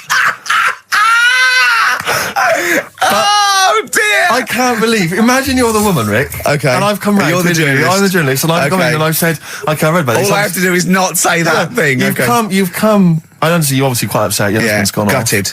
off. If he came back, would you take him back? Definitely not. Right. What would you say to him then if he came back? Just get lost. Right, but I'm really pissed off with you. Would you perhaps say something a bit more pithy? Not in this situation, no. You're upset? He cuts himself, he drinks blood, he's left me. Sod off. I'm not interested, mate. Because I tell you what. Go on. I mean, I like what you said there, but I wonder if we could condense that a bit more. If he came back, would you say... Go away. Would you ever say something like, thanks, but no thanks? No, because it makes it flippant, because I'm really angry. I know you're annoyed. And I'm upset, so I wouldn't say... I certainly wouldn't say thanks. I might say no thanks. But what if you sort of said it like aggressively, like you were giving him the finger, thanks, but no thanks? Like you didn't really mean sort it. of sarcastically? Sarcastically, would you possibly say I might say thanks, but no thanks, and that'll be it. And that's and I'd leave it there. I'd never change that. Sure. I'd never change those words. Can I ask you a question? Go on. Do you like puns? Hate them. Right. I don't like Countdown. I don't like QI. I don't like any of those posh Cambridge, Oxford types. I hate puns. If you had to say thanks but no thanks in the form of a pun, what would you maybe say? I wouldn't. I never would. Right. I'd say thanks but no thanks. I would. I mean, I feel embarrassed that I'd even say that because I don't think I would even say thanks but no thanks. Okay. But if I did go that far, I'd leave it there. Sure. So, have you ever noticed, as I have, the similarity between the word thanks and fangs? Not really. It's very similar. Not Thanks, really. fangs, F-T-H, there's a K. Fangs very much. G, it's A and S. Well, the A, the N and the S, but that's about it. Would you agree it sounds marginally similar? Yeah, Is it possible you might one day say fangs but no fangs? I wouldn't know. Right. I could put that though, could I? But don't say I said it. Right. I mean, yeah. Fangs, but no fangs. Yeah. This is the thing. Just, if you ever read an article in The Sun, The Mirror, anything, do not believe it. Really seriously question and query it, because... If it ends with fangs, no fangs. If it ends with a pun, almost certainly they never said it. Well, yeah. Because your dad was a cabbie, wasn't he? Yeah, he was, yeah. Couldn't stand it, but it's good money. He was he wasn't like a chancer, though. What was he doing when he put that little Forrest Gump in a wheelie bin? That was part of the cab company thing. They had to do like a charity event once a year, and he did it one year. Never asked him again. Tell us the story again. I'd rather not, because we got a few sort of complaints about it. Why? Why did you get complaints about it? Because he put a kid in a bin, and it's not the thing to do. So, but we could use it as a sort of sobering lesson for people. Yeah, tell it like a, you shouldn't do it. Nah, yeah, but that's how I did it last time. But people still didn't like it. All the stuff I tell you, we don't take the mickey out of people on purpose. No. It's real life, innit? And that goes on in life. Yeah. My dad was saying that in hospital, though. Do you know I was in hospital? Yeah. He did some jokes about old people and that. And he said, at the end of the day, if something makes you laugh, it's funny. And if it makes you laugh, you can't help laughing, can you? Do you know what I mean? So, what are you meant to do? And laughing's good for you. Yeah. So... But being laughed at isn't as good for you, is it? No, but there's probably more people laughing at one person, so if you balance it out, there's only one person who's upset and there's a bunch of people laughing. So it's genius. Give me an example of that. Give me an example. Well, for instance, Karl Pilkington as he talks and the people listening. Yeah. No, give me an example of I can't, because again, that's what I'm saying. I can't tell you the story because there might be someone out there who... This person might even be listening and think, I forgot about that and you brought it all back to me. So I'd prefer to leave it, but I think people know... Why did he put him in the bin in the first place? Because he was getting out of hand. What was he doing, though? You see, I can't explain. You can, don't be silly. I prefer to leave it, honestly. What was he doing? Was he annoying him? He was annoying my dad and the other people in the cab. Right. And he thought, how can I deal with this before it gets too out of hand? Yeah. He pulled over and put the lad in a wheelie bin. I didn't realise. Yeah. I think that my new TV is too big, Rick. I said that. I know, when he I bought don't know what it. I was thinking. But I can't believe it. He talked about this buying it. He's got a bit of cash now, of course. And what is it? 42 inches? 42-inch plasma screen. What did it cost you? $3,000 or something? Don't tell. That's wow, good. it's ridiculous. $3,500. Big spender. Of course, it's too big. Well, I can't get far enough back in my living room for it. You're meant to be, I think, 4 times the screen size away from it. Really? To get out from the air. So that's 4 times 42 inches. You're meant to be sitting away from it, which is impossible. Yeah. Well, I'll have to just get friendly with the neighbours. Yeah, watch it through a hatch. Yeah. If that's the case, though, aren't you better off just getting a portable? What? I don't understand that rule. What are you saying? Well, you're meant to be 4 times the screen size away from the TV. But then what's the point in having a big telly if you've got to keep moving further back? Get a portable and sit right next to it. Do see your point. Why do people go to the cinema then? Did you see films that are out yet? Fair enough, he's got you there. Done. I'd tell you this, though. I had it delivered, and, are you supposed to tip delivery men? Of course you are. I don't know. You see, I've never had anything delivered before. I've never spent that much money. Not if it's a courier with an envelope, but if it's a bloke who's struggled up the stairs, two fat blokes with a fridge, then give him a £5 for a drink. But the problem was, I didn't realise, and I was thinking to myself, I wonder if I've got to tip him. And the guy was leaving, and my mobile phone went off in my pocket, and I reached in to get it. He put his hand out, thinking it was going to tip. I went, it's just my phone. And I felt terrible after he left. I didn't know. What was I going to do? Run down the street and offer him a £5? No. No, of course not. No. I'm not made of money. I just spent it on TV. Yeah, I've got no money, mate. No. I just spent it all on this. I had to clean out my jar, everything, the drawers. Yeah, I'd take some bottles back. The problem was, it took me forever to wire it in. I thought, I'm not going to pay for someone to wire it up, So it took me about 3 hours to wire it in, and it was huge, and I got it switched on, and the first programme that was on when I got it wired in was Bargain Hunt. I'll tell you this, David Dickinson's tan almost took my eyeballs out. It was incredible. It was like X-rays. It was extraordinary, the glow. I know, a huge plasma screen with this orange thing coming out, and he keeps turning to the camera, doesn't he? Just to get you. Yeah, he turns away. You get a bit close. They go, "What's he doing?" He just turns around, takes the cornea off. What do you think, Bargain Hunters? Bargain Hunters. Oh dear, that's why I'd buy a plasma screen to watch Bargain Hunt. I mean, it's ludicrous. This is the problem, is because what do you watch? I mean, have you watched anything that's been worth having? The only thing I've watched really worth watching. 24. Well, 24 works great, but also films. Obviously, that's the main reason I bought it, because films just look amazing on the DVD on the plasma screen. There's that one that a bloke, right, was going to get a phone call at 4 o'clock to find out if his business was, okay, right? And if he didn't get the phone call, he knew he was broke, destitute. So dead on 4 o'clock, the phone didn't ring, so he went up to the roof, his office, and he jumped off to commit suicide. And as he was passing his window, the phone was ringing. Oh, no.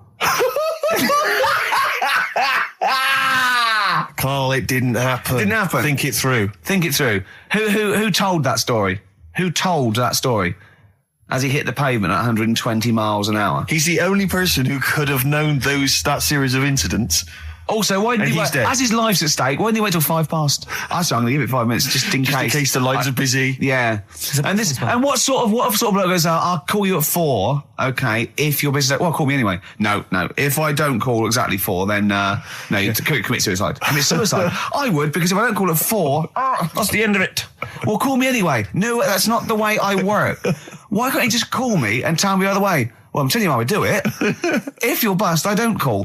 Can't you just call to verify in case someone goes wrong? What if it's engaged? It won't be engaged. Just commit suicide at 4, please. It didn't happen, Carl. What was that one you told me about with the porn?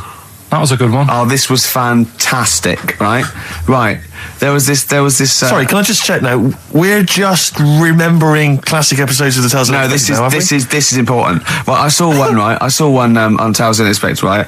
And it was these two gents. What they used to do, they look down the obituaries and they'd blackmail the wife or the son of a dead eminent person, like might be a priest or a doctor, something like that, and they'd go and they'd say, he bought some erotic stuff from us before he died, and he owes 100 guineas and all this sort of stuff, and they'd pay up because it'd be so embarrassing. They just didn't want them to say, just pay him, right?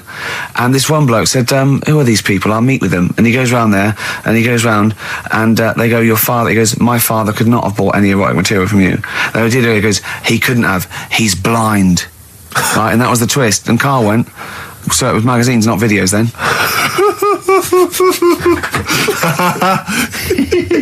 Yeah.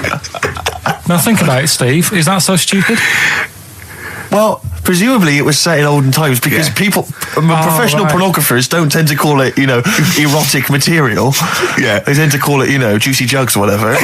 But more than that, I don't understand how a video is going to be any use to a blind person either. I know that you can hear the sound, Carl. I hear him nodding like he's caught me out. Yeah, what sound were you hear? Your meter needs looking at? Yes. Cut. What's then? What's that? Then it's just noises, isn't it? Occasional groans. Yeah. Right. You could listen through the wall at your neighbours. He does. I mean, that's why I save a lot of money. But I thought you were going to point out, Carl, that they could have had a Braille porno. Now, have you thought of that? Look, feel the lumps on that. Exactly. Think about it, Carl. Think about it. You're excited now. Yeah. Your girlfriend's away, Carl. Yeah, but she's great as only under the cupboard. No, she's a good-looking lady. Carl, you're making noises while I'm talking. Yeah, but you do this all the time trying to wind me up. And I'm not saying Manchester's the best place in the world, but what I'm saying is there's bits of it that I really miss. Yeah. Like last Sunday, right? When I'd met up with Ricky, we had spaghetti bolognese, which was all right. And then I said to him, I need some soil. Damn, I wish you'd invited me. It sounds amazing.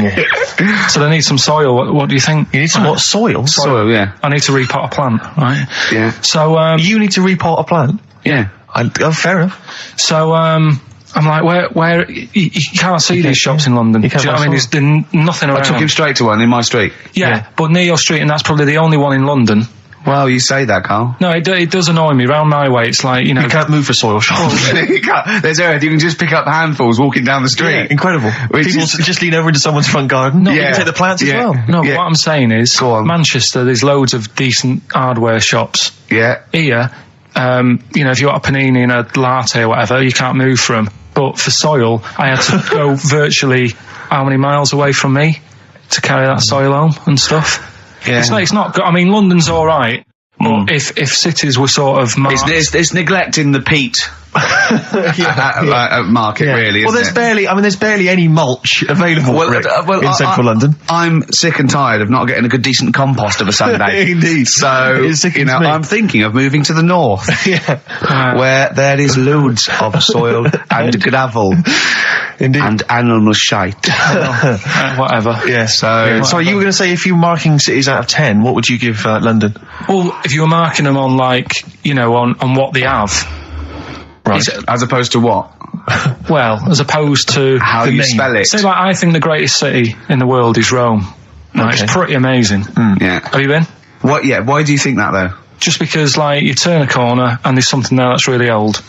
Right. Like, you're going down Normal Street. go and stay in a Derby and Joan club. Yeah. No, but it's like you're going down the road and then you turn a corner and like the Colosseum's in the middle of a busy road. It's like, what's that doing there? Yeah. And just when you think there's no more, you turn another corner. It's almost as if that was there first. Yeah. Well.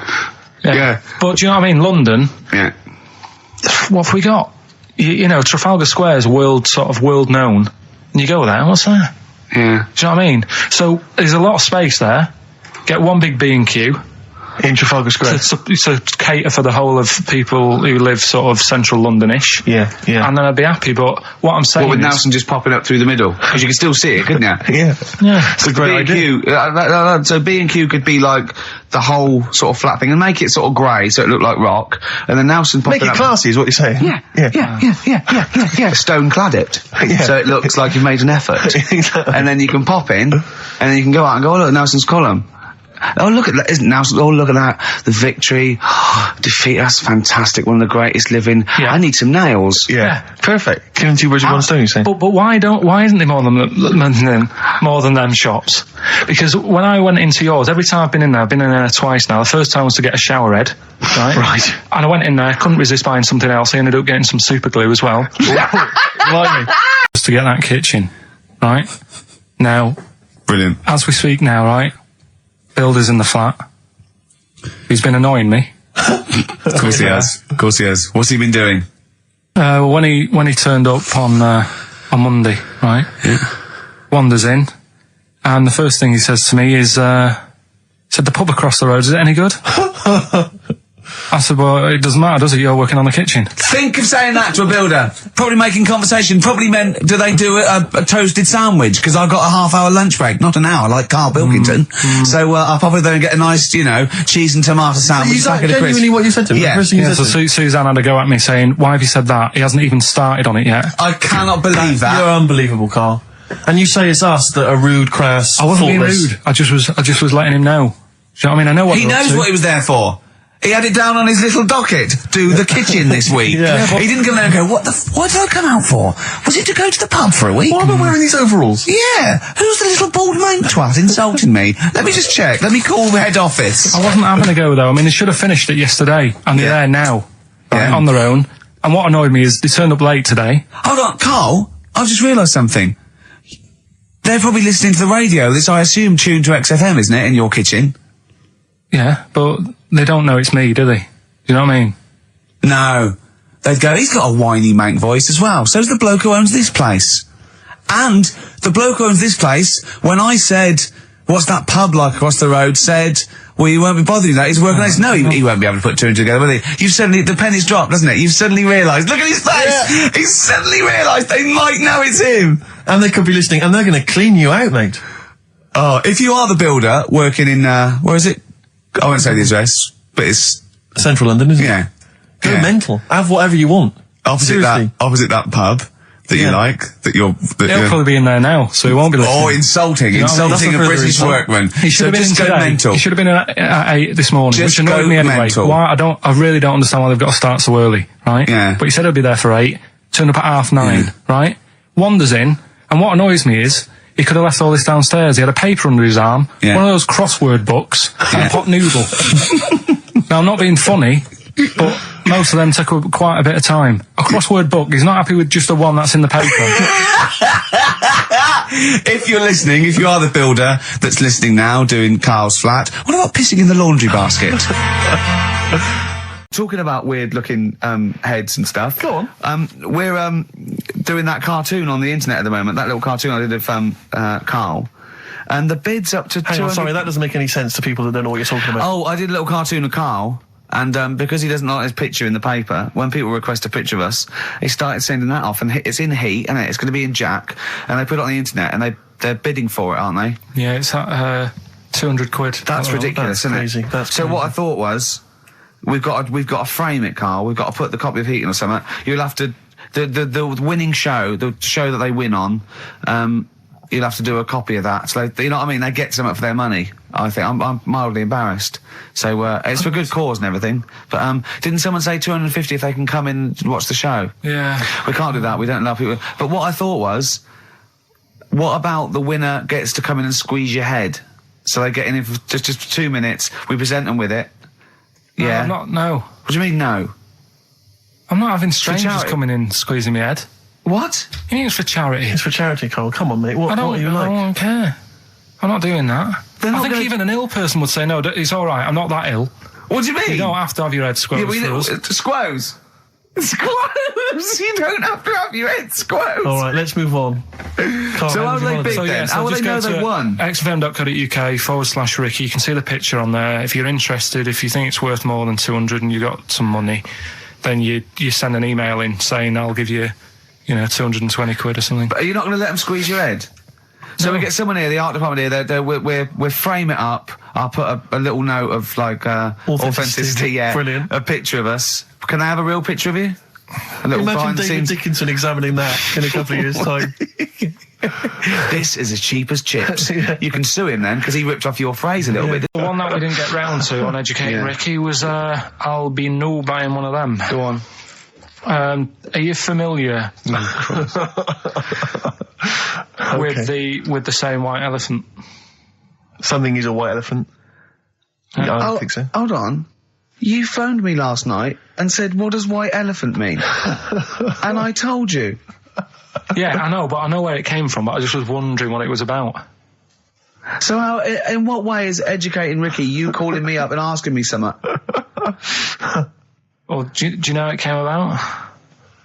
You've given away some of the secrets of the show there, it would appear. I didn't realise he was phoning you for information. Well, he just asked me what the term white elephant meant in sort of like colloquial. Did he say, why are you interested, Carl? No reason. No, go on. Well, what it is, ages ago when... So what do we understand white elephant to mean? Well, some of the useless that's like a bit of a, something that you wouldn't want around that's just stood there doing nothing. Yeah. I'm looking at you, Carl. So years ago, when people used to use elephants... Years ago, go on. When people used to use elephants? Yeah, more than they do now. Right. More than they we do now? This doesn't involve a midget, does it? No. So you know, they'd use them in the workplace and stuff. Sure. Sort of, Yeah, as factories. Yeah. To move stuff around and that. Yeah, security guards. Yeah. Can't trust them with the buns, though. That's why they stopped using them. Oh, God, go on. So there was loads of elephants knocking about, and the thing is, right, you couldn't move from. if you have a lot of something, you also have a lot of demic ones, don't you? A lot of what? You know, sort of demicky ones that aren't right, really. Demicky? Well, you know, like, they weren't properly. They weren't properly. Sorry, Carl, what are you doing? Right, I'm getting to the story. So what I'm telling you is, they were a bit demicky, so they weren't properly. Have you started making words up? Right. Yeah, you Stanley Unwin. Listen. Reincarnated. Demicky? Yeah. there was a lot of albino elephants knocking about. Okay. Where is this? Olden times, Africa. Yes! Should we say Africa? Yeah. If an answer's got a question mark at the end, I'm not sure. It's either Africa or India, but I'll give you a clue. Well, these elephants, do they have big ears or little ears? I didn't sort of notice the size of the elephants. What I noticed is they were white because they were albino elephants. Okay. Right? So that's why they're heading, I'll be no buying one of them. Okay. Right? So, what would happen is people who didn't know what they were doing, like, you know, you get people making a mistake buying cars that are full of problems and that. Back then when people were buying elephants, they'd go up to someone, say, I'm after an elephant, and the fellow would say, yeah, I've got one here for you, this is a nice one. And it was all white and stuff, and it had, like, blue eyes. You should never trust a used elephant salesman. This elephant that's white with blue eyes. Right, so, this is great. So a fellow who didn't know what he was doing would buy the elephant and he'd get it back and it'd be all sort of lazy and stuff and what we're doing and stuff. And he'd say, what's up with this? And his mate, who's a bit of an expert with elephants, and go, oh, where have you bought that from? And he'd say, oh, I got it off that fella. And he goes, oh... all this embellishing nonsense in terms of the story. You shouldn't have bought that. So he goes, why? And he says, it's only albino, isn't it? And he's like, what does that mean? And he said, oh, it gets tired. It's not that good at doing work and that. You shouldn't have bought it. It steals from you. But elephants back then were like a god. You know what I mean? Right. You couldn't say, oh, I'm sick of this and I'm going to abandon it or anything, because elephants were seen as like pretty high up on the chain of things. So they'd end up being stuck with an elephant, that's an albino, couldn't do much, gets tired, basically gets in the way. So they said, that's where they're saying, like, you know, bought a bit of a white elephant there. What do you reckon, Rick? I feel like I haven't been educated. I feel like I've lost something. So at that time in my life I could never get back. I feel like I've sort of been soiled and I don't know where to start. I'm angry. Do you know what I mean? I'm angry. Sure, yeah, I can see that. And all that rubbish around. Look at his little face. Well, what was all that shit about a second-hand elephant salesman and his mate knew about elephants? What is it? What are they had blue eyes. What are you? Well, albinos have red eyes for a start. That's it. We've run out of time. Oh, what? What are you going to do about this next week? Are you going to actually do some educating next week? And what about Rockbusters? Are you going to make the clues proper cryptic clues? Well, that's the teaser, isn't it? That's what we'll leave them with. Will it be any good next week? I've been doing that. I've been protesting against war for ages. Yeah. I'm eating hamburgers. Yeah, absolutely. Against war. Absolutely. I just go into Burger King on the way here. I went into the counter. But of course, that's not product placement there. And there's a number of other burger joints that people may wish to go to if I they often go to choose. McDonald's. Yeah, I often go to exactly. McDonald's. But I went into Burger King because it's close. It's convenient. It's convenient, but then often McDonald's will be convenient. Convenient. McDonald's is just convenient. Depends where you are. Just as convenient depending where you are. And I said, can I have a cheeseburger and small fries? Take away, please. And he recognised me. He went, oh, I've seen you on telly enough, one, yeah? He went, there's your meal. So I went, thanks. He winked and went, I'll put large fries in. Brilliant. So that's so it's paying off. At last, true genius is being rewarded by the burger joints. Because, I mean, there's been a couple of times where I've been with you and, we've gone in a restaurant and someone's given you a free meal or whatever. And it's the way that it's like, you don't ask for it. It's just kind of offered. But I don't know what they're expecting in return. Nothing. I mean, do they think that you'll go away and you'll always think fondly of, Chad who works in Burger King? I just think they think, oh, I don't know, they make I'm going to give him a little treat. Yeah. I know, I don't like it, but then I'm always grateful, and I never... Yeah. But the thing is, I'm slightly embarrassed. Did but- anyone around you hear what had happened? No. Because I imagine the resentment, just the whole room No, turning they on didn't. you. I had to go around telling them. I went, I said, excuse me, did you hear that? He goes, no, he just gave me the free thing because I'm on the telly. And I went, I don't recognise. I went, you don't recognise me? I'm terrified now that that someone could be listening at Burger King HQ. You know, I'm assuming this is an unorthodox procedure. And that little fella's got fired. Well, they know it's Leicester Square now because I just mentioned it, so they know which Burger King it is. Oh my God. I don't know. What was his name? Ralph Littleton. He had a name badge. Number 342. Well, I just hope Littleton doesn't get in trouble. So, what are we going to play That could be a first? sad Christmas for him. He's probably keeping his whole family afloat. We've had a lot of emails saying, could you bring back White Van Karl? Oh, yeah. Which is that section of the show where we ask the questions that the Sun asks Someone various else. random punters of Karl. But sadly, recently, they've got very politicised and very kind of, basically a little bit depressing. So there's not really anything appropriate. But I have trawled the papers looking for other questions posed in other sections of the Sun. Good idea. I was just looking here at the Dear Deirdre section, which is the sort of problem page. I don't know what your views are on this. I'd love to see Karl. Oh, God, can we get him a job? As a Just negative. ask. Oh, my God, that would be amazing. Right? Well, here's one. I'd like to see your view on this, Karl. I'm a happy married 42-year-old woman with 4 kids, yet I've developed a huge crush on pop star Darius Dinesh. Yeah. It sent my hormone levels through the roof, and last night I woke my husband up at 4 a.m. for sex. We've been married for 20 years and he can't believe his luck. Recently I've been having... I want to go to I'll stop you there. Why are you telling me? Right, carry on. Sorry. Recently, I've been having erotic thoughts about Darius morning, noon and night. I haven't felt like this since I was a teenager and mad about Donny Osmond. My husband is amazed at the change in me. We had sex twice last night and again this morning. Again, why are you telling me this? Yeah, go on. He's just boasting. This is not a problem.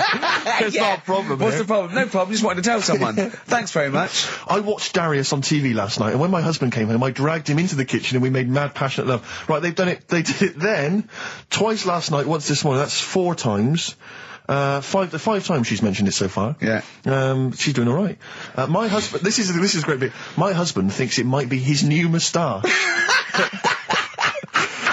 Or that I'm going through the menopause, but I know You were thinking of growing a moustache? I was Do you thinking think it of would growing a change your moustache. luck with the ladies? I love the idea that's what he thinks it is. He's telling his mates in the pub. You should go grow mad with for me. these. Grow The with old these, Tom right? Selleck. 5 times in the last 24 hours. Hooray for sexy Darius. So, what do you make of that then? What are your views on that? Hold on though, if that bloke is reading that paper, that narrows it down It's a gotta bit. be, yeah. Who else did he know? His wife likes Darius. He's had sex 5 times that night, and he grew a new moustache. He's thinking, I wonder if that's me. Maureen. Yeah, go on. But what's your concern? Because I'll tell you what her problem is. She's worried that, the reason that she's now kind of overly excited and she's having this great sex with her husband is because she's actually fantasizing about someone completely different, younger. She's having these wayward thoughts, isn't she? She's a bit concerned about that. What's your concern? What are your thoughts? I reckon she's going to start shoplifting soon, coming out in hot flushes. Go on. Just, they're both happy, aren't they? He's getting what he wants. She's happy. I'd say, yeah, whatever, get on with it. Do you think that she should confess? She wants to be honest with him. I wouldn't, because not that many fellas like Darius. Right. So, if you're sort of thinking, oh, she'd rather have him than me, I don't What do you think Darius would think of this? He'd probably be happy with that. I mean, What would you do if you got loads of phone calls, right, from women going, Karl, whenever you're on the radio, I just have to do it. I just have to do it. Your voice makes me... I'd say, right, well, it's alright. I'd be happy with that. Would you? Yeah. I mean, just in case anyone is doing that. What would you do to sort of like egg them on a little bit to help them out? What do you think? What sexy things would you say? What do you think is your quality? What do you think people would find, pretty horny about you? Is it your sort of mank wine? Do you think that? Just say this, London shit, innit? I think say that, but London, it's not that good, is it? Like I think you've done it there. So that's say something quite sort of sexy though. Say something like, well, I love to love you. Say something sexy. Say that. No, say something sexy. If Suze answers to me, do you love me? I go, yeah, you're all right.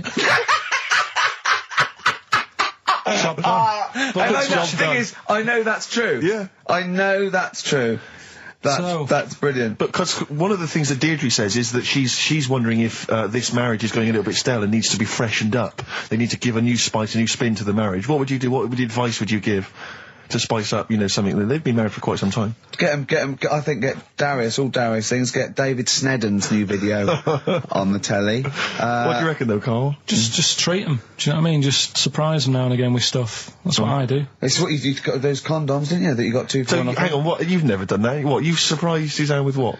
I've you stood behind a door and shouted at her when she comes in. Don't drop the jelly! just the usual stuff. There was some free chocolate delivered to work the other day. I took her a bit of that home. Nice of you, that's really thoughtful. She didn't like dark chocolate, but I said, well, that's a thought. So, I had it. But, you often benefit from any gift that you give her. The chocolate, the meal, the condoms. There's always something in it for you. Yeah, there is. I love the idea. She's got bored with a Christmas present now, though. What, the condoms? Yeah. Or the food that she ate? No, the condoms. Right. Yeah, she's got tired of filling them with water, throwing them at the passing kids, or putting them on her head and inflating them. I love the idea of asking problems. What do you think of erectile problems? You know that Pele advert? He goes, "Be careful, we haven't got erectile problems. Call this number." What would you do if you're impotent? What would you do? What's the advertising? Just saying, like, if you can't, I haven't seen that. Yeah, Why have they got him doing it?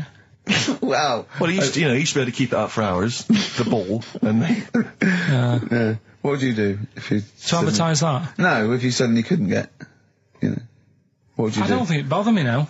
I know you're 30. You're talking like you're an 80-year-old. Karl Pilkington, Carl, you went to Lanzarote. Yeah. People said don't go to Lanzarote.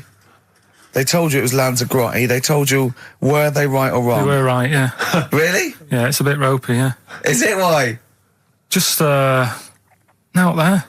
If it wasn't for the volcano they had, it'd been knackered.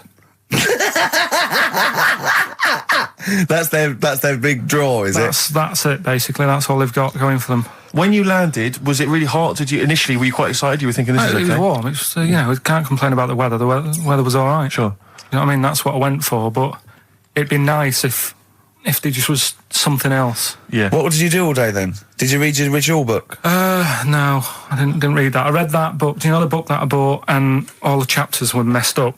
Oh, yeah. I bought a better version of that. All right. And I read that. Excellent. And then... Did it make more sense in order? Yeah, a lot easier to follow. Yeah. And then we went and had a look at the volcanoes and that. They've got 36 of them to look at. How many did you look at before you realised that you've pretty much, you've seen one volcano, you've seen them all? Probably about 6 or 7. Really? Yeah. And then when you got to the 8th, you thought, now I know what this is going to be, Suzanne. This is going to be like a mountain with a hole in the top. Yeah. Really? But it happened years ago as well. It's like, just keep a couple, fill the rest in, tidy it up. Fill the rest in? Yeah, no, Well, getting some builders. No, seriously though. Okay, 4 million tons of concrete, please. They're an absolute death trap. Yeah, what do you mean fill them in? Do you know what a volcano is? It's just a hole, isn't it? That's happened. Well, it's more than the hole. It's more a portal to the magma in the centre of the earth. Back in 1730 it happened, and they still haven't sorted it out. Well, when you say it happened, volcanoes were made a lot longer ago than 1730. No, but the one that did Lanzarote in. Right. Sort it out. What would you suggest? Well, how can they fill it in? It's joined. It's all joined. No, but what I'm saying is, the big plates of the earth are all joined. All the magma's joined. With the trade centre thing, that happened. They cleaned it up, sorted it out. They've moved on. That's what I'm saying. Whereas Lanzarote have just gone, leave it. It happened back in 1730. You misunderstand me. How, in the name of God, can you fill in a volcano? You ignorant twit. No, but it's not just the holes. They've actually left the lava everywhere. That's what I mean. It's not just the big holes. There's lava everywhere. But it's molten rock. They can't just pick it up like they're like a carpet. Put it in the holes. The holes are there ready. Just push it all in. That's what I'm saying. What exactly is there then? Is it just a kind of moon-like kind of surround with just kind of dust and rock? That's exactly what you see. I was there when the Mars thing went wrong. Yeah. I would have just sent a camera crew there, filmed a bit of that, right, and say, here we are, this is it. Yeah. Ignore the little coffee shop in the background. Yeah. Right? This is Mars, because that's what it's like. Just loads of dust. Yeah. Holes everywhere. Tidy it up. Little round-headed aliens complaining. Yeah. Well, I didn't do that well at school and that, right? But we had biology. Mm-hmm. and I didn't take much of it in. But there was one day when it was about, you know, knob news and stuff. Sure. And it was all about how blood, you know, is what makes engorges the erectile tissue. Sure. Yeah, it was all about that. And there's this girl in our class called Paula, right? We were sat there watching it, and she fainted. You just heard her go, oh! And she hit the floor, right? Because we were all sat on top of the desk watching this. Right, I wasn't that interested in that. No. I wasn't looking at it and that. But Paula, right, she fell over. And the funny thing was, right... What was it, a video? Yeah, a video of, like, this blood doing the business to this fella's member, right? And she fell over, like, and everyone's like, oh, what's up with her? And the teacher was trying to, like, wake her up and give her water and that. And it was really weird, because then the nurse came in, and yet this video was still playing. And the nurse came in, what happened? Well, have you seen this? Yeah. And you could hear, like, you know, then it was going on to, like, sex education on the video. It was all done from start to finish. What happens? And by the end, and she was still out cold by the time it got to, like, and then they had a baby. Yeah. Yeah. Right? And that just reminded me of it. So it seems to me that was her sex education class. She fainted when the penis got erect, and when she woke up, a baby was born. That's probably what she thinks happens. She's wandering around now. And the whole class just missed out a bit because they saw someone. If she's ever with a bloke and he gets an erection, she just goes, oh no, well, that's it. She was a bit of a class tart, really. That's why everyone was like, what's up with her? Carl. No, but she was. Everyone was like, what's up with her? She's not seen it before. I don't know what to do. What's your cheeky freak of the week? Quickly, just throw that away. Right. Well, it's just like, you know, we look at cheeky freaks. Is this show offensive in any way to some people? Do you think? Ding dong. Got any buns? Oh, it's the Elephant Man. Go on. Right. Well, it's a bit of a problem for you, this one, Steve. Right. I'm chucking it forward to you. Remember the cheeky freak of the week that we were talking about? That illness where people age quicker. The 5-year-old girl that was older than her mum, and he said to you, what, if you ran off like you wouldn't serve her fags and beer? And you went, no. You went, why not? And you went, because it's a 5-year-old. Yeah. Right? He went, oh, she's got enough problems. Give her some fags. You remember that, don't you? Sure. Yeah, right. So, another dilemma for you, right? Picture this. You're running a restaurant, right? Door goes, right? Few people. Most of them look normal. You notice the woman at the back, crawling on all fours. Top half is woman, right? This is real. This isn't like a comic or anything. This is on, the internet. I've seen it. They're called dog people, and her legs just come straight down. They're like little twin legs at the back, and so they walk on all fours because it's easier. Dog people, right? Yeah, not dog people. They're human beings with deformed back legs, so they walk. It's easier for them to get around like that because they can't stand up because they can't stabilise, and also it comes straight out of their hips. Right. So you're running a restaurant, it's a busy night, you haven't really got time for any hassle. She comes in. Would you serve her? The premise being what? That he doesn't serve dogs? Because the restaurants don't allow animals in. Right.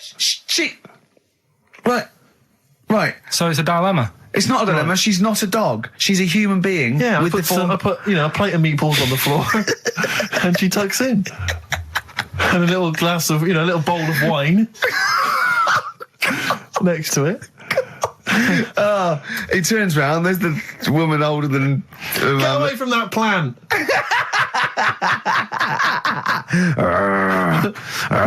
Is service included? Oh dear. I think that my new TV is too big, Rick. I said that. I know, when you bought I don't know it. what I was thinking. But I can't believe it. He talked about this buying it. He's got a bit of cash now, of course. And what is it? 42 inches? 42-inch plasma screen. What did it cost you? $3,000 or something? That's wow, it's ridiculous. $3,500. Big spender. Of course it's too big. Well, I can't get far enough back in my living room for it. You're meant to be, I think, 4 times the screen size away from it. Really? To get out from the air. So that's 4 times 42 inches you're meant to be sitting away from it, which is impossible. Yeah. I'll have to just get friendly with the neighbours. Yeah, watch it through a hat. If that's the case, though, are you better off just getting a portable? What? I don't understand that rule. What are you saying? Well, you're meant to be 4 times the screen size away from the TV. But then what's the point in having a big telly if you've got to keep moving further back? Get a portable and sit right next to it. Is that how they sell it? Is that what they say to you? Well, no, it's a rule, but I do see your point. Why do people go to the cinema then? Did you see films that are out yet? Fair enough, he's got you there. Done. I tell you this though, I had it delivered, and are you supposed to tip delivery men? Of course not. I don't know. You see, if I've never had anything delivered before. Not if it's a courier with an envelope, but if it's a bloke who's struggled up the stairs, two fat blokes with a fridge, then give him a $5 for a drink. But the problem was, I didn't realise, and I was thinking to myself, I wonder if I've got to tip him. And the guy was leaving, and my mobile phone went off in my pocket, and I reached in to get it. He put his hand out, thinking it was a tip. I went, it's just my phone. And I felt terrible after he left. I didn't know. What was I going to do? Run down the street and offer him a $5? No. No, of course not. No. I'm not made of money. I just spent it on Yeah, I've got no money, mate. I just spent it all on this. I had to clean out my jar, everything, the drawers. Yeah, I had to take some bottles back. The problem was, it took me forever to wire it in. I thought, I'm not going to pay for someone to wire it up, So it took me about 3 hours to wire it in, and it was huge, and I got it switched on. And the first programme that was on when I got it wired in was Bargain Hunt. I'll tell you this, David Dickinson's tan almost took my eyeballs out. It was incredible. It was like X-rays. So close. I know, a huge plasma screen with this orange thing coming out, and he keeps turning to the camera, doesn't he? Just to get you. Yeah, he turns away, you get a bit closer, they go, what's he doing? He just turns around, takes the cornea off. What do you think Bargain Hunt is? Bargain Hunt. Oh dear, that's why I'd buy a plasma screen to watch Bargain Hunt. That was it. Because I just want to mention to people that they should be very excited because it's going to be Karl's special night tomorrow. You excited, Karl? Oh, yeah. Oh, this is, me and Steve, because we were nominated, we get a guest. For the BAFTA Awards. And it doesn't say guest, it actually says, partner. So I'm taking my partner. And Steve's taking Karl. Yeah. But what Karl doesn't realise is, you will have to pretend you're his partner, otherwise you wouldn't be able to. We'll have to hold hands when we go on the red carpet. Is this really your partner? It's not just a guest. That's how it is. And either we go in like that or we can't get in. You just have to be with him when you go up there. I mean, does he have to? We should hold hands. But I think what we should do is just to make sure that there's nothing at all that it's going to go wrong. We should just do a little kiss. Or be seen sort of like cheek to cheek, just to show them that you're not. He's like not Elton John and David. He's not just getting his mates in for a free meal. You are actually partners. No, I'm not up for that. Why not? Well, because we know we're not actually gay. No, but so it's not a problem. You've come out of it looking quite good because you've got a good-looking fella. But I'm meant to look like, I mean, I'm not gay, but if I was, I don't think I'd go for your side. Oh, he's done you, Steve! It's turned on you again! I cannot believe we were trying to get him. Wait a minute. I have got the cream of London's totty phoning me up, trying to get an invite to the BAFTAs, right? We have very graciously asked you if you would like to come along. Well, that worries me even more, that you've got women calling you up. Karl, I can't choose between them.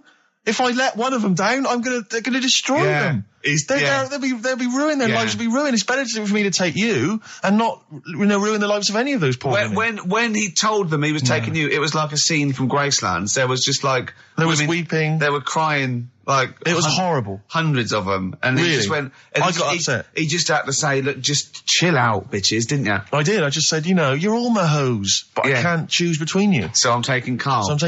He could get you a discount frocks. No, I had a letter from the people that there's an organisation. No, listen, Karl. There's an organisation that sponsors the BAFTA Awards in terms of clothes and fashion. They sent me a letter. They said your partner. They've not specified the sex. They've said your partner can come along and choose an outfit. Now I suspect, by the look of it, it is a woman's outfitters. I'm thinking we could get you a lovely trouser suit. Well, it may look feminine, right? But I think people will be fooled. It'd just be a little bit roomy in the hip and probably narrow on the shoulders, but you're a bit skinny. Why didn't you take it? Because it's a lot of an insult. And maybe just some pearls as well. Be lovely. Wouldn't you? I haven't got anything sorted to wear yet. See, you're slagging me off. You're likely to end up going in a tracksuit. Yeah. I'm going out today. I've never bought a suit since I was like 11, right? I went to my brother's wedding. That's the last time I wore a suit.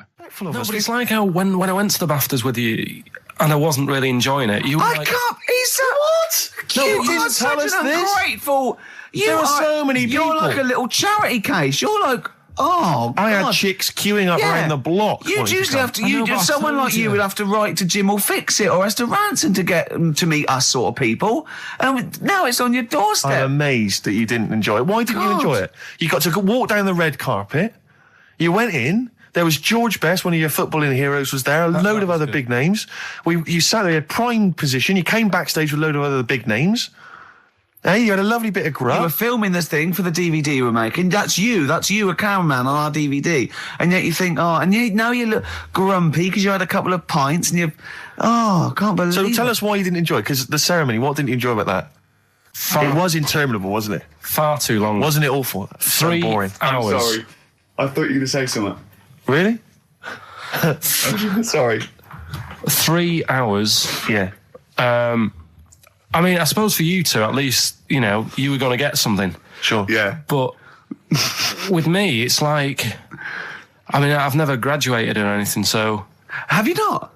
I'm trying to think of a situation. Basically, I sat there for 3 hours knowing that I'm not going to get anything out of the night. Yeah. Right? Now... when we invited you and you said yes, did you think you were up for an award? No.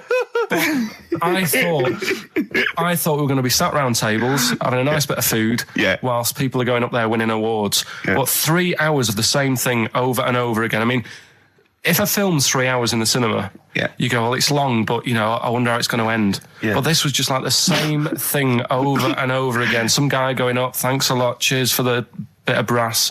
And then going down, sitting down, the same thing over and over again. Honestly, right, I'd say it was one of the worst things I've ever had to do. I enjoyed the night afterwards when we did have a bit of lamb and a nice bit of veg and that. That was all right, and I went home and I was happy, and I got the little freebie bag that you're talking about that we're giving away. Yeah. Which wasn't much good stuff in it. Oh, all right. Right. No, what would you have done on that Saturday night? Suzanne what would you have done or the Sunday night rather? What would you have done had you been at home? I would have stayed in with Suzanne, right, watching telly, having a nice bit of pate on toast or something, cup of tea, watching 24. But instead, I had to buy an expensive suit, so I didn't show you up. Right? Yeah. How much did you spend on your suit? Well, in total, right, because, the shoes and the suit and the shirt and the tie, it was about 600 quid. That's the most expensive evening ever. And that's what I'm saying to you. And the daft thing is, it's dark in there. I don't know why you've got to wear a nice suit. You can't wear a tracksuit, for goodness sake. It's dark in there. No, just the shirt and that. It doesn't make you a better person wearing a suit. No, doesn't make you a better person, no. We're not claiming it made you a better person. No, but that annoyed me. Yeah.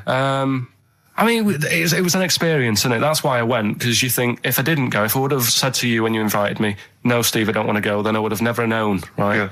And that's my sort of thing in life, right? Yeah. If something comes up, you should take it, even if you're not going to like it. It's a bit of an experience. Right. Do you know what he said to me? I phoned him up because we had to meet up, and obviously he had to pose as my gay lover. Yeah. To get in, right? Yeah. He phoned, you said something to me like, I bought a suit, I'm looking good. He said, I'm looking good. People will think, how on earth did he end up with that good-looking guy? So he got into the role. That was what he said to me. He started getting into it. Such an insight. Play a record. I just must say that we've had an email from Daryl Foss. Lots of people have emailed in and said, well done on the BAFTAs and well done on your Room 101. They really liked that. Thank you. There's one guy, it's Daryl, says, Ricky, has your dad only got one D-Mob suit? Because I don't know if you noticed, but Ricky wears the same suit every single time he appears on TV because he spent a fortune on it getting it tailor-made. I've only got one. It's a good suit and I know it all the time. And it's winter as well. It's like a pure wool, so I'm sweating everywhere I go. Anyway, usually it's too much cheese. I won't be buying another. Huh? I won't be buying another one. Ever. That's it. Yeah. Suzanne told me today, right, because I've handed it in today to have the trousers turned up a bit. Why? Because it was a bit of a bodge job for the night. Yeah. Right. It was just some pins sort of holding it up the other night, but you didn't notice, and I didn't tell you because I thought you'd be getting on the stage and saying, "Look at that freak over there with his pants hemmed up." But I took it to the place to get it done. I was on the. This is true. I was on the tube, right, coming in to meet Gervais the other day, and I was wearing a suit, and my mobile phone slipped out of my pocket, and it landed on the seat, and I didn't realise this. And as I was about to get off, some bloke who was sat there like an old guy, he picked up the phone. He went, "Oi, lanky, you dropped your mobile phone." And I was like, well, I thank you for pointing out I dropped my phone, but did you have to do the lanky? But you knew who he meant. I bet you turned round straight away. It worked. Knew he meant, Yeah, Steve. but- He's done you again. But I was the only person stood up. It was a fairly empty train. Was there any other lanky people there? No. Well then. No, but my point was there was no one else at all who was about to exit the train. Okay, so he didn't need lanky. He could have got excuse me, sir, or oi you, anything but oi lanky. I know. It's that thing, though, isn't it? That's what I'm talking about. You say the thing that you don't want to say. It's like me with Ken Dodd and Will. I think he wanted to say this. Oh, well. I think he took pleasure in it. I think he went, that bloke's lanky. I shouldn't say that. Yeah, I should. Oi, lanky. What's he You dropped gonna your do? phone. Yeah. Do you want your phone back or not? Electric Soft Parade. Man alive, I went to see the last part of the Lord of the Rings trilogy. Why? Well, it's like a family thing now. Every Christmas, my family and I have been going to see the Lord of the Rings, the next instalment. It's like a family thing. What will you do if they keep making them? Oh, I'd say I've wasted now about 10 hours of my life with that tripe. You can never get that I can back. never get that back. That's what Peter Jackson owes me. 10 hours now he owes me of my life. It is absolute drivel. Well, I know. We've said this before. I don't want to harp on again about it, but I cannot fathom why everyone is so excited and loves these films so much. Like you say, people review saying it's the best film ever. I think this is the greatest movie I'll ever see. And I don't... It's like they go, oh, but look at all the fight But sequences. Tolkien being up there in literature, like, you know what I mean? It's sort of like Shakespeare. Tolkien. No! Yeah. No. But what is it that he's writing about exactly? I don't know. Little midget fellas who can't get shoes. I mean, I've got big feet. I've got size 14. I can get shoes. Oh, God. Send But I off know- from mail but order. I know, it is like, it's like, Harry Potter taken seriously. Yeah. But I know who's watching it. It's like these people who are watching it are obviously nerds, people who live in Forbidden Planet. They love it. They can't believe their luck. But It's that's like, the core audience, but it's obviously bigger than that. But then it's also people who can think they have a go, like menopausal women thinking, well, I'll write a book then. the Globplin came into the cave. Exactly. Right? And they're sort of like 13-year-old sons who've never shown interest in anything except glue, now writes Orc Yeah, exactly. on his exercise book, and so they're loving it. It's like, It's sort of uniting, bringing people together. But at the end, right, I mean, it's taken them now like 9 hours to get from one part of Middle-earth to the end, to the other end, so they can destroy the ring, the evil ring. Did they do a line? Was it? I don't know what they... Like those little Chinese fellas. And it's taken them 9 hours of their time and my life as well to get there. And at the end, they all say Did they do goodbye it in to each real other. time? Why didn't they edit it? Oh, I mean, that's what it felt like. It really, it can't have, it must have taken them less time, you know, within the sort of logic of the book to get there than it did to me to watch it.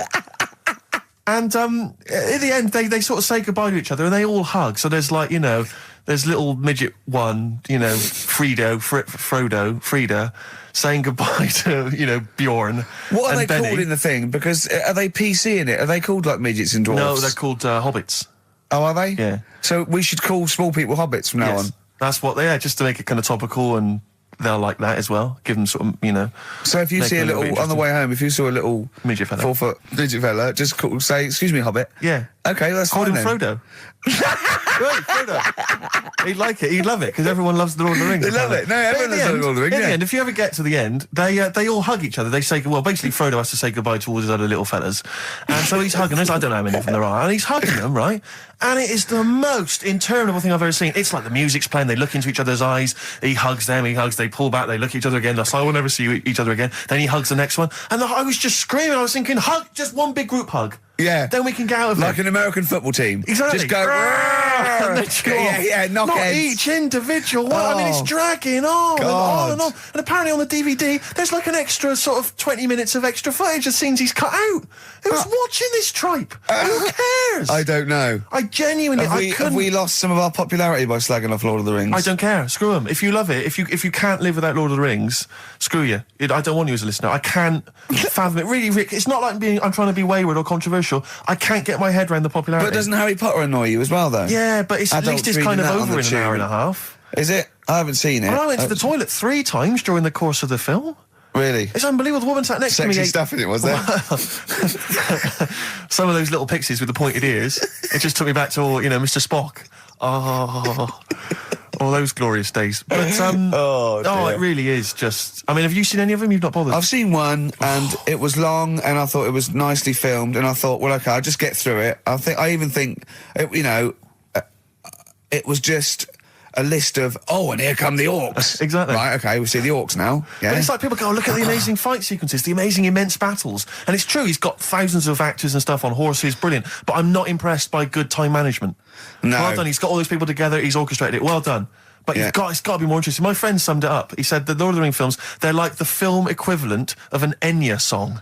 Yeah. And that to me is exactly right. Lots of billowing dresses, slow musical moments. That's good. People riding majestically on horses. Enya. Constantly riding majestically everywhere. Dido's taken over from Enya in that. Well, So I've got a confession to make. Go on. I like that latest Dido song. Oh, play a song. Let me just, I know. I thought I'd never. I don't Rick, know what to say. Let me explain something to you about Dido. Oh, God.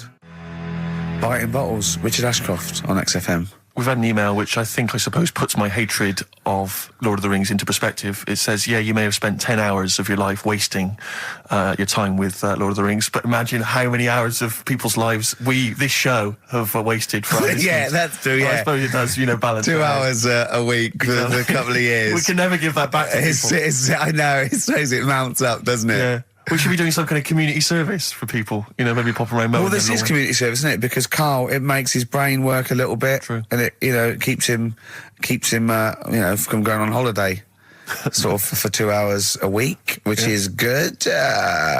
It's amazing, isn't it? You look at his face when you say a word that he doesn't understand, and it just goes dead. It's like when your computer freezes. Yeah, it is like that. Yeah. Is there an equivalent to Control Alt Delete when Karl just doesn't understand? So I have to press knob, bollock, finger up arse. It takes him out of his sort of stupid, doesn't it? Now that's three things to press, but you've only got two hands, so. Wow. Yeah, I know. God, what would I do? I'd have, hold on, so I could have the thumb of my right hand, pop that up his arse. I'd have probably my index finger of my left hand on his knob. How would I press his testicles? What would I use? I'd have to use some other part. Shall we try it? Yeah, let's go around there. Messing about. Look, come on. What? Sit I down. just think it's time you had a little kiss. Sit down. No, you've done so well. I've already had a little. What happened, Karl? He loves it. I'm just going to give you a little kiss. Just for the webcam. Right, hurry up then. All right, on the lips. No, not on. Oh, come on. Oh, God. I love it because he hates it so much. You won't get that radio on. But amazing, I could have kissed Chris Moyles. What? I could have kissed Chris Moyles on Radio 1. Milesy. Give Milesy a little kiss for all his good work. Do you enjoy that? Oh. I'm looking forward to it. Was it Nelly? Nelly dead. It nearly died. It nearly died. I was interested in it. I remember reading it, and there was one element of the story. You would think it was a cheap holiday. Well, you're not going to pay those prices. 400 quid, host seasons, you're having a laugh. That's nothing.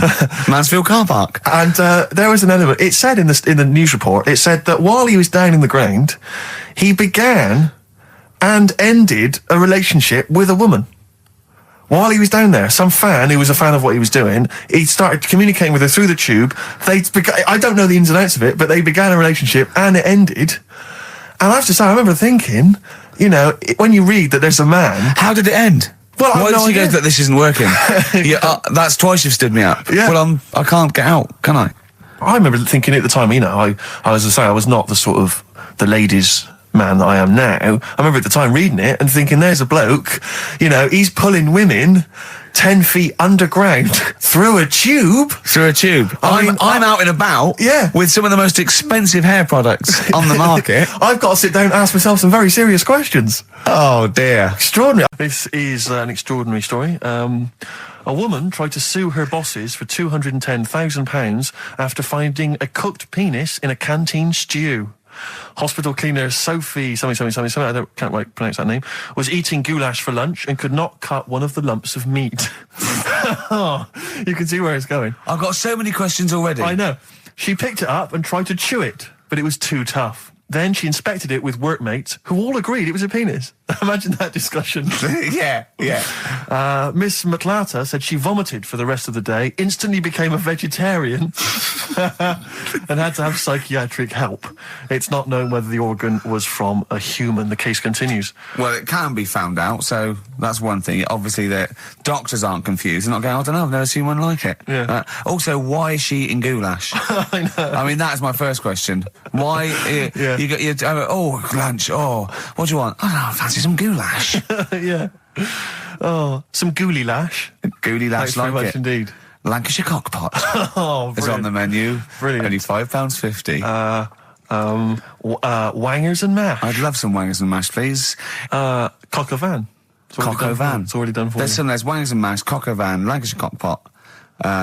You know. That's just off the top of our brains. Yeah. So, if So you've got if any you of your were- own, keep them to yourself. We're not interested. What do you make of that, knob news? And it's in a hospital. Oh, yes, it was. No, hospital cleaner. You're right. Hospital Oh, cleaner. God. I know how your mind's thinking already. There's been a mix-up. What kind of mix-up? I love that. What, some bloke's gone in, some lesbian's gone in, wanting a sex change. She's got a carrot for a cock. Bit of stew and steak. Stewing steak. Oh, that would be great. 50 Cent in the club on XFM 104.9. We're playing our favourite singles of the year. Yep. And we're looking back over some of our favourite clips of the year. I'm Ricky Gervais, Steve Merchant, and Karl Pilkington. Not done a lot. Maybe you should earn your money as you get to Mondays off for this 2 hours of nonsense. What are you on about? I've done loads of stuff. Yeah. Well, same old, same old. Yeah. Let's have something new, something fresh. Well, I've been looking around, right, on the internet for stuff. On the internet. Yeah. Your Bible, where you get all your information about the world and the universe and morality from. And you know, like, how I always say to you, I don't really read that much of it, I just read the headline, Perfect. right? Yeah. Anna Nova have sort of nicked that idea to grab you. Nicked what idea? Well, to sort of get to the meat straight away at the top. Do you know what I mean? The headline to the story and everything. What? Right, these are But stories. the headlines already existed. That was why you thought that was a good not idea. like this, though. All right. Headline. Oh, these are all headlines, right? Vibrating shoes could stop elderly falling. Do you know what I mean? Oh, God. You don't need... Vibrating shoes could stop elderly falling. Yeah, that's the story. You don't need to read on. That's what I'm saying. Well, Right, could you because read on anyway? Can't be bothered. Read on anyway. Well, Read... you have a look at that in a bit, right? All right, okay, so what are This the is frustrating radio if you're sitting at home. No, well, but it's not on. They've turned it off. If you want to know more, you know where to go. That's what I'm saying. That's what they should do in the news. Get the news done in a minute. There's a good story about Iraq. Right. Bong. Look it up. Look it up on the internet. Anna Nova. Give us another bong. Bong. Family sick of living on Butthole Road. Oh, brilliant. Bong. Man wears same shoes for 60 years. Oh, bong. This isn't that good. Some fella pulls a train with his teeth. And in lighter news. I know that. Joe McDonald, this one isn't very good. And the last one, man fails to break clothes pegs on face record.